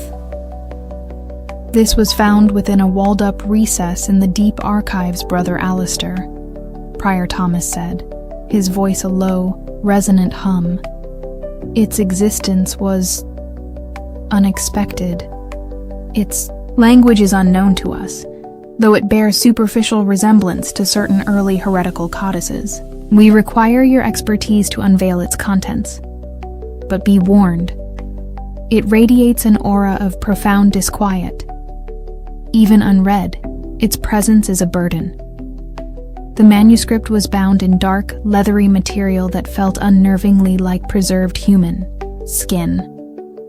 Its pages were vellum, thick and unnaturally resilient, covered in dense, spidery script, penned in a rust-brown ink that Alistair suspected, with a sickening lurch, was dried blood. The characters were angular, jagged, interspersed with disturbing, almost visceral illustrations. Tormented figures, impossible geometries, and a recurring motif of a 7-branched candelabrum whose flames burned black. The air around the manuscript was palpably cold, and a faint, almost inaudible whisper seemed to emanate from its pages, a sound like dry leaves skittering across ancient stone, or perhaps the sigh of damned souls. Alistair, despite a career spent deciphering some of the darkest and most unsettling texts of the medieval period, felt a profound reluctance, a primal urge to recoil. But his academic curiosity and the significant stipend offered by the Brethren overcame his unease. He set up his workstation in a small adjoining cell, the manuscript carefully transported and placed under a specialized non-UV lamp. The language was indeed unknown, a bizarre amalgamation of corrupted Aramaic, debased Latin, and symbols that seemed to writhe and shift as he tried to focus on them. It was slow, painstaking work. The whispers grew louder as he immersed himself in the text, no longer just a faint background hum, but coalescing into sibilant phrases, always just at the edge of comprehension, in a multitude of voices, pleading, mocking, commanding. The manuscript, which he tentatively titled The Obsidian Canticles, due to its dark, almost light-absorbing nature, seemed to be a chronicle, a narrative of immense, cosmic despair. It spoke of a fallen scribe, an entity of immense power and sorrow, banished from some primordial, light-filled realm, who sought to rewrite the very fabric of reality, to pen a new creation myth steeped in suffering and nihilism. It described worlds unmade, stars extinguished, and civilizations drowned in oceans of tears. And it hinted at a final, apocalyptic chapter, a verse of unmaking that required a specific catalyst, a living quill, to be inscribed. As Alistair translated, the manuscript began to exert a subtle, insidious influence on his reality. The cold in his cell deepened, becoming a biting, unnatural chill. The shadows in the corners of his vision seemed to writhe with unseen movement. His dreams were filled with the disturbing imagery from its pages, with the endless, sorrowful plains of the fallen scribe's desolate kingdom. He would wake with the taste of ash in his mouth, the scent of brimstone lingering in the air. The silent brethren, already spectral figures, became even more remote. Prior Thomas would visit occasionally, his face etched with a growing concern. His questions about Alistair's progress increasingly urgent. The text, it speaks of a convergence, Brother Alistair, the prior said one bleak afternoon, the wind howling like a banshee outside. A time when the ink of the unmaking will flow freely. The scribe, it seeks a new hand to complete its work. His eyes, ancient and sorrowful, rested on Alistair's ink-stained fingers. Alistair began to find small, unsettling changes in his own notes. Words he hadn't written would appear. Phrases from the Obsidian Canticles would insert themselves into his translations of unrelated texts. His own handwriting, usually neat and precise, started to take on the spidery, angular characteristics of the manuscript's cursed script. He noticed that the rust-brown ink of the manuscript seemed fresher in the passages he was currently translating, almost damp. And once, when he pricked his finger on a sharp corner of the vellum, a drop of his own blood fell onto a blank margin. He watched, horrified, as the blood was absorbed, not staining the page, but seeming to feed it, the vellum around the spot darkening for a moment before returning to its normal hue, the faint whispers intensifying. He tried to stop, to push the manuscript away. But an irresistible compulsion drew him back. The narrative of the fallen scribe, its cosmic despair, its nihilistic beauty, had begun to resonate within him, tapping into his own latent griefs, his academic frustrations, his existential dread. He found himself empathizing with the scribe's desire to unmake a flawed, painful creation. The other brethren seemed to avoid him now, their faces averted, their footsteps hastening when he passed. Only Brother Michael, a young novice who brought Alistair his meager meals, would occasionally meet his gaze, his eyes filled with a mixture of fear and pity. They say the scribe chooses its amanuenses carefully, Dr. Finch, Michael whispered one day, his voice trembling. It finds the cracks in a soul and pours its ink into them. Alistair's reality continued to unravel. The stone walls of his cell would sometimes ripple like water. The faces of the brethren would momentarily morph into the tormented figures from the manuscript's illustrations. The whispers were constant now, a seductive chorus promising him a pivotal role in the scribe's grand, terrible design. You understand our sorrow, Alistair. You feel the imperfection of this broken world. Help us unwrite it. Become the quill. Pen the final silence. He found himself writing, not translating, but composing new passages in the manuscript's cursed script, his hand moving as if guided by an unseen force. The new verses were filled with his own despair, his own bitterness, seamlessly woven into the fallen scribe's lament. He was no longer just a historian, a translator. He was becoming a collaborator. Prior Thomas confronted him, his serene detachment finally shattered, his face a mask of horrified realization. "What have you done, Brother Alistair?" he cried, gesturing to the newly inscribed passages, the ink still glistening wetly. "You are not translating. You are channeling it. You are giving it voice, giving it substance." Alistair looked up, his eyes hollow, a strange, cold smile on his lips. "It's a beautiful despair, Prior. So pure, so final.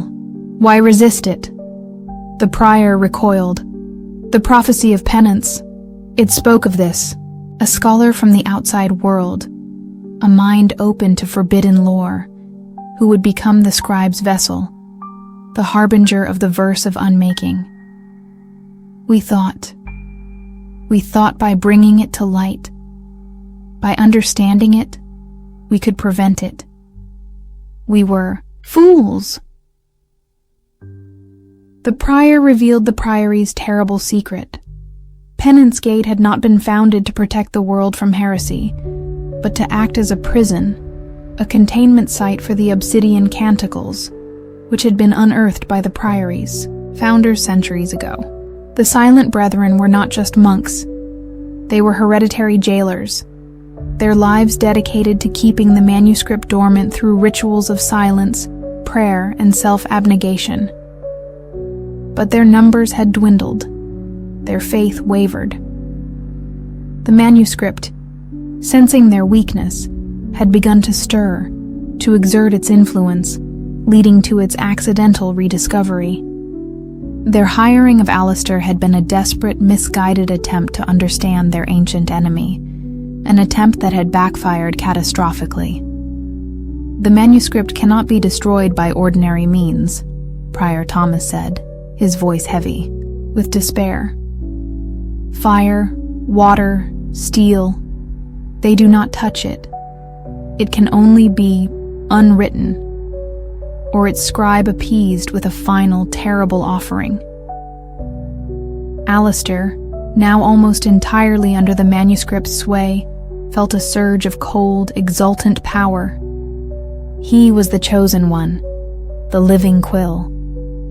He would complete the fallen scribe's masterpiece. The final chapter, the verse of unmaking, required a specific ritual, detailed in a newly revealed section of the Canticles, a section Alistair himself seemed to have unknowingly penned. It involved the 7-branched candelabrum, its black flames fueled by the lifeblood of a willing sacrifice, and the scribe's chosen amanuensis inscribing the final, world-ending glyphs onto the fabric of reality itself, using their own soul as ink. The Brethren, their ancient duty screaming in their blood, tried to intervene. They attempted to seize the manuscript, to confine Alistair. But the power flowing through him, the power of the fallen scribe, was too great. Shadows writhed at his command. The stone walls of the priory groaned.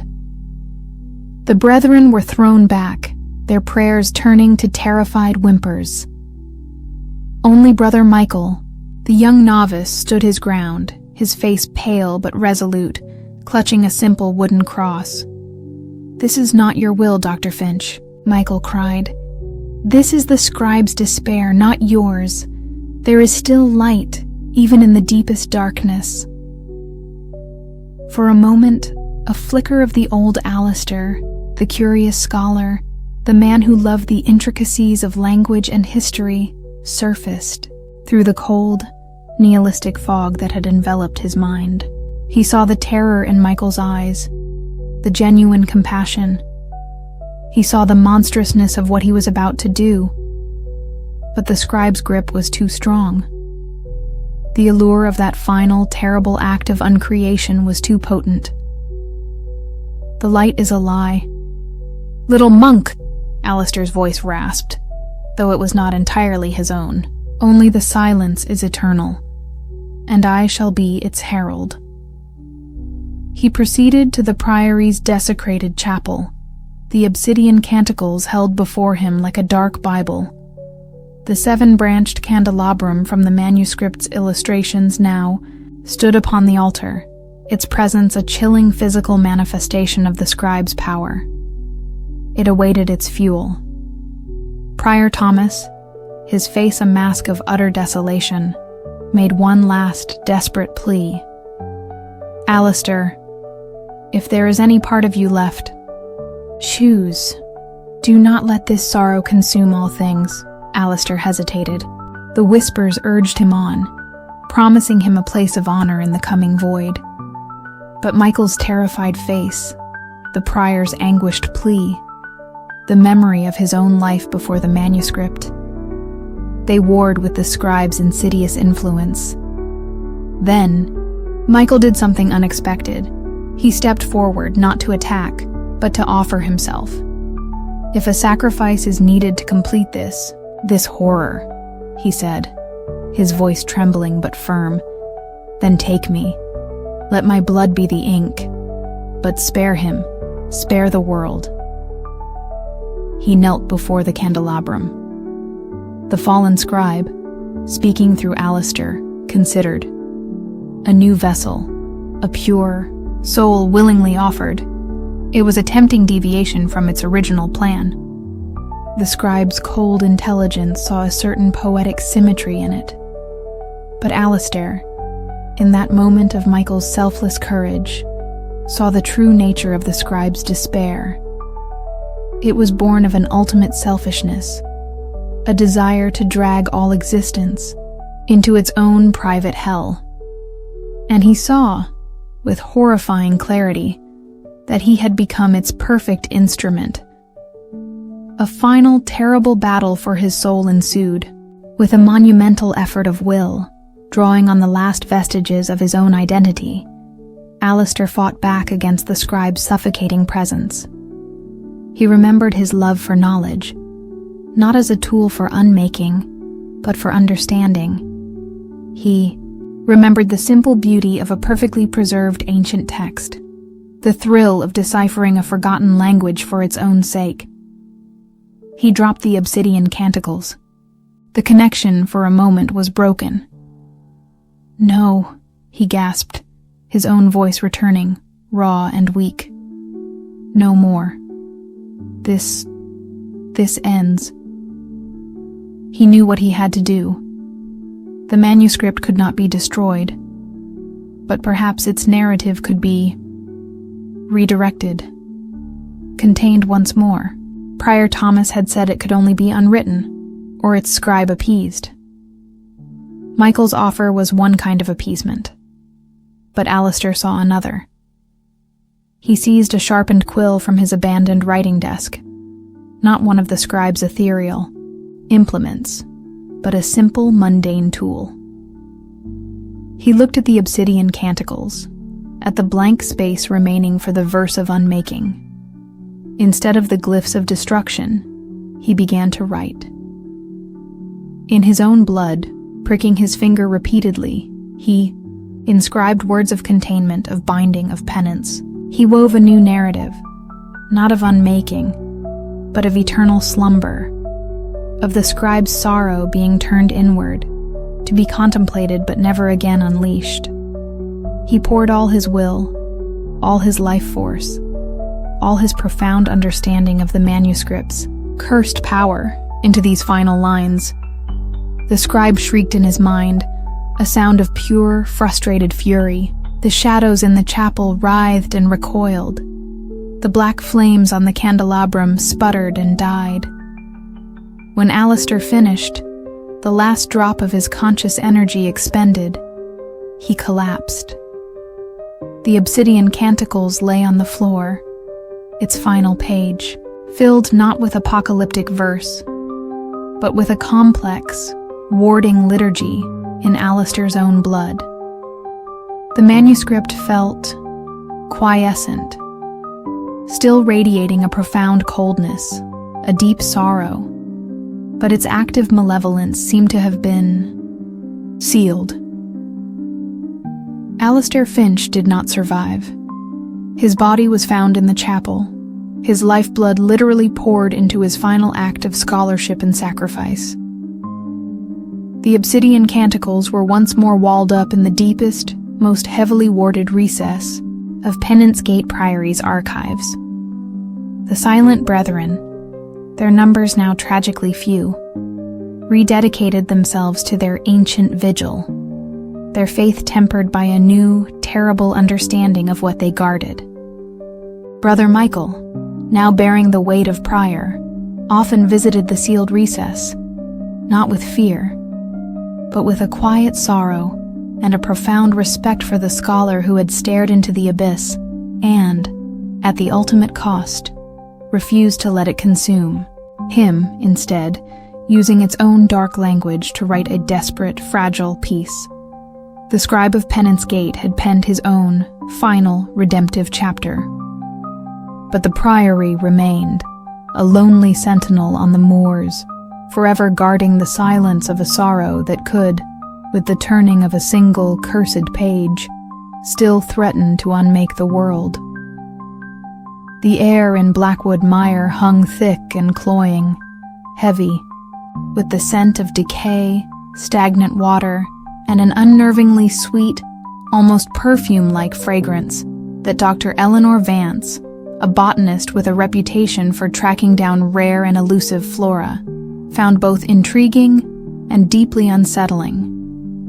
She'd come to this shunned labyrinthine swamp, a place local legends called the Green Hell, or the Place of Lost Souls, in search of a botanical chimera, the Nocturna umbratica, or shadow bloom, a flower rumored to possess unparalleled psychotropic properties, capable of inducing vivid, waking dreams, and, according to some of the more lurid tales, communing with other realities.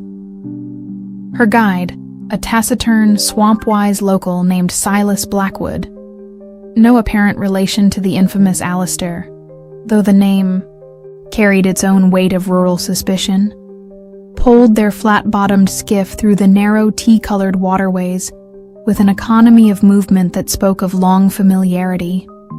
Silas had been reluctant to take her, his weathered face etched with a deep-seated aversion to the mire's deeper recesses. "Ain't natural in there, Doc," he'd grunted, his eyes scanning the dense curtain of cypress and mangrove. "Things get twisted, lost. The mire, she don't like giving things back." But Eleanor, driven by the pursuit of scientific discovery and the potential for a groundbreaking psychopharmacological find, had been persuasive, her research grant generous. The shadow bloom, according to the fragmented accounts she'd pieced, together from old botanical texts and local folklore, flowered only in the deepest, most inaccessible parts of Blackwood Mire, in perpetual twilight beneath the dense canopy.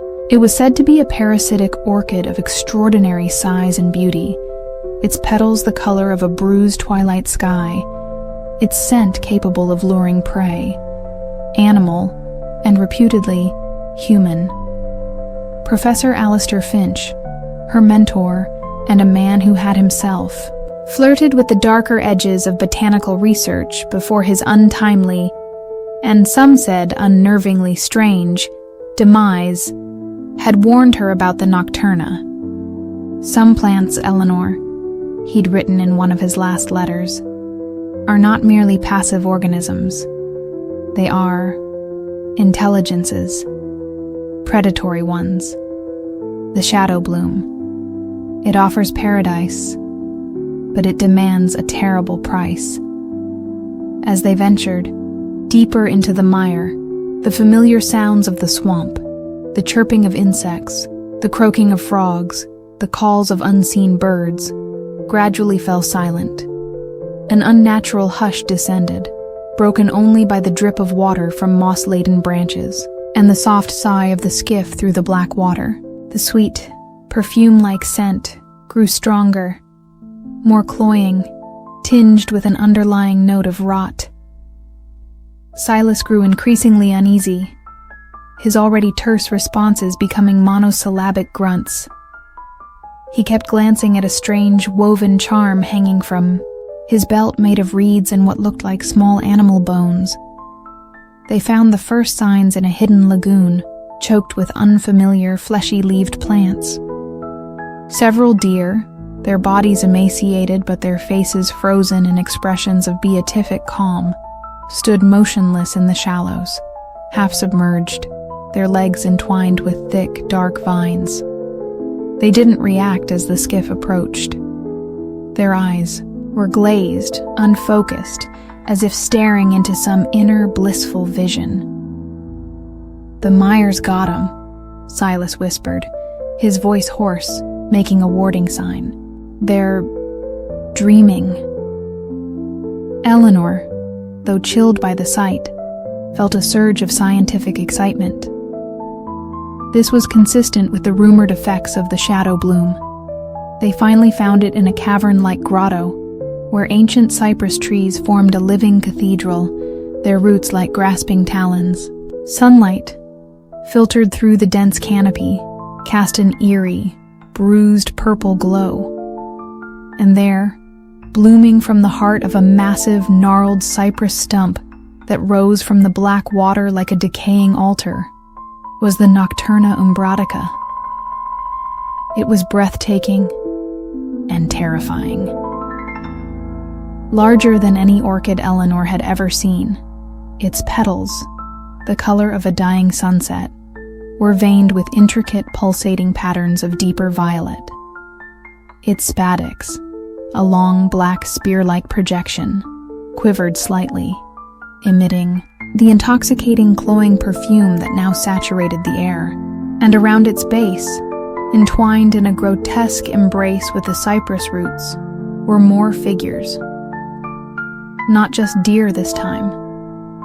There was a weathered skiff, similar to their own, half submerged, and in it, or rather, part of it, was a human skeleton, its bones picked clean but still articulated, its grinning skull tilted back as if in ecstasy, a single, perfect shadow bloom flowering from its empty eye socket. Further back, nestled amongst the roots, were other, older remains, some barely recognizable as human, all adorned with the parasitic blooms, a silent, grotesque garden of past victims. The previous searchers, Eleanor breathed, her scientific detachment warring with a wave of visceral horror. The lost souls Silas mentioned. Silas was already backing the skiff away, his face ashen. "We need to leave, Doc. Now, before it's sent, before it takes hold." But Eleanor, captivated, driven by the discovery of a lifetime, hesitated for a fatal moment too long. She raised her specialized camera, intending to document the find. As she focused the lens, the scent of the shadow bloom seemed to intensify, to coil around her, thick and sweet and impossibly seductive. The world around her wavered. The grotesque garden, the decaying grotto, began to shift. The light grew warmer, softer. The scent became a beautiful, familiar perfume. Her grandmother's, roses. The gnarled cypress roots transformed into the climbing roses of her childhood garden, and standing before her, smiling, holding out his hand, was David, her fiancé, who had died in a tragic accident 2 years prior, his loss a wound that had never truly healed. "Eleanor," he whispered, his voice exactly as she remembered it, full of warmth and love. "I've missed you so much. Come, my love. It's so peaceful here." She felt an overwhelming wave of joy, of relief, of a longing so profound it brought tears to her eyes. All her grief, her loneliness, her relentless scientific ambition, it all dissolved in the face of this impossible, perfect reunion. This was where she was meant to be. "Doc! Eleanor! Snap out of it!" Silas's voice, rough and urgent, cut through her blissful reverie like a shard of ice. He was shaking her arm, his face a mask of terror. The beautiful garden, David's loving smile, flickered, momentarily replaced by the horrifying reality of the grotto, the skeletal figures, the monstrous pulsing bloom. Then, the illusion reasserted itself, even stronger this time. David's expression became concerned. "Who is that rough man, Eleanor? Send him away. He's disturbing our peace."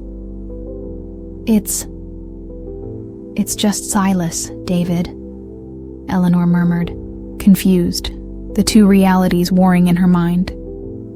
She felt a profound lethargy, a desire to simply stay, to rest in this perfect, sun-drenched garden with her lost love. Her legs felt heavy, her eyelids drooped. Silas, seeing her succumbing, knew he had only seconds. He grabbed a small clay pot from his satchel, a potent, acrid-smelling concoction of swamp herbs and pungent oils, a traditional mire dweller's, ward against bad air and troubled spirits. He uncorked it and thrust it under Eleanor's nose.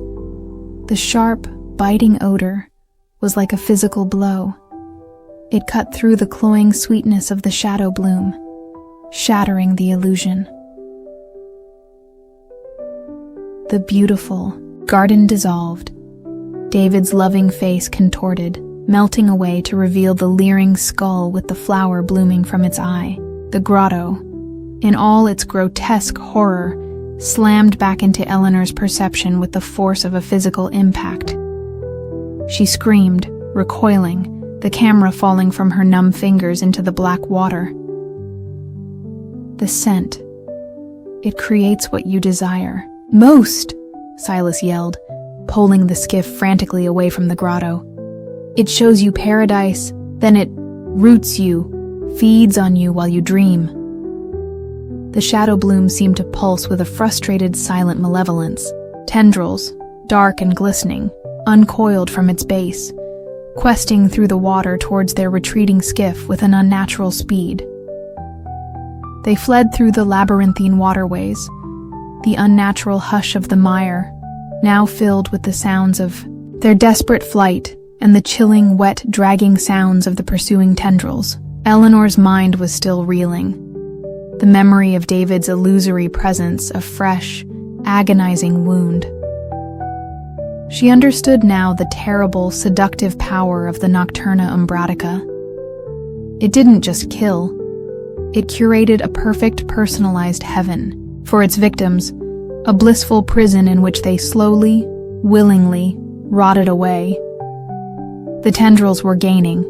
One, thick as a man's arm, lashed out, narrowly missing the stern of the skiff. "It's too fast," Eleanor cried. "It knows we've seen its truth." Silas, his face grim, pulled with all his might, navigating the treacherous channels by instinct. He led them towards a section of the mire where the water was shallow, choked with thick, saw-edged reeds. "Hold on," he yelled. He pulled the skiff directly into the dense reed bed. The sharp leaves tore at their skin, but the pursuing tendrils, larger and less agile, became entangled. Their advance slowed. But they were still coming. Eleanor, her scientific mind reasserting itself through the terror, remembered something from her research. The Nocturna Umbratica, like many parasitic orchids, was highly specialized. It thrived in the deep shade, in the stagnant, nutrient-poor water of the mire's heart. It was adapted to a specific, delicate balance. "Fire, Silas!" she yelled.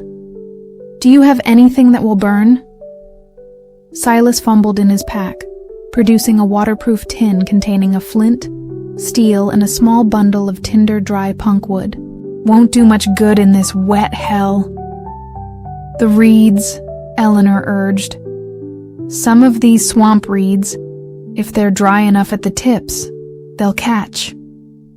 It was a desperate gamble.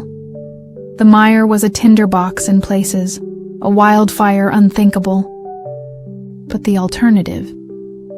While Silas frantically worked the flint and steel, Eleanor watched in horror as the largest tendril, having torn itself free of the reeds, began to snake towards them again, its tip quivering as if tasting the air, homing in on their fear. A spark caught. Silas cupped the smoldering punkwood, blowing gently, then thrust it into a clump of dried reed tops. They smoldered, then, with a whoosh, ignited, the flames spreading with surprising speed through the drier sections of the reed bed. A wall of fire and acrid smoke erupted between them and the pursuing tendrils of the shadow bloom. The effect on the entity was immediate. The tendrils recoiled violently from the heat and the unfamiliar, harsh smoke. A silent, psychic shriek of pain and fury, far more intense than Eleanor had felt in the grotto, lanced through her mind. The cloying perfume in the air was momentarily overwhelmed by the choking stench of burning vegetation. The fire, fueled by the dry reeds and fanned by a sudden, fortunate breeze, began to spread, cutting off the grotto, isolating the monstrous bloom. Silas pulled them away, through choked waterways and burning reed beds, until they finally reached the mire's edge, collapsing onto solid ground, exhausted, smoke-stained, and traumatized. Behind them, a pillar of dark smoke rose from the heart of Blackwood Mire. The fire would not destroy the swamp, Silas knew. The mire was too vast, too wet in its depths. But it would have severely damaged the shadow bloom's delicate habitat, perhaps even consumed the central entity itself, or at least driven it into a deeper, wounded dormancy. They never spoke to the authorities about what they had truly seen. Who would believe them? The official story was that Dr. Eleanor Vance's research trip had been cut short by an unfortunate accident involving a sudden wildfire in the mire, her equipment lost. Eleanor. Vance returned to civilization, but she was a changed woman. The allure of scientific discovery had been forever tainted by the memory of the shadow bloom's seductive, horrifying embrace. She abandoned her research into psychotropic plants, dedicating her career instead to conservation, to protecting the world's remaining wild places from a safe academic distance. The memory of David's illusory face, the paradise offered and then snatched away, would forever haunt her. Blackwood Mire remained, a shunned, smoldering scar on the landscape. Silas Blackwood never ventured into its depths again. He said the mire felt different now, quieter, but also angrier, its silence no longer just expectant, but resentful. Eleanor knew that such ancient predatory intelligences rooted in the darkest corners of the natural world were never truly vanquished. The shadow bloom, or its spores, its essence, might survive, patiently waiting for the mire to heal, for new victims to lure into its deadly, beautiful mirage. The swamp's sweetest perfume, she now understood, was the scent of an eternal, patient hunger, offering a paradise that was, in truth, the most terrifying, all-consuming hell. And somewhere, in the deepest, most untouched parts of the world, other such blooms might be waiting, their silent, fragrant invitations drifting on the wind.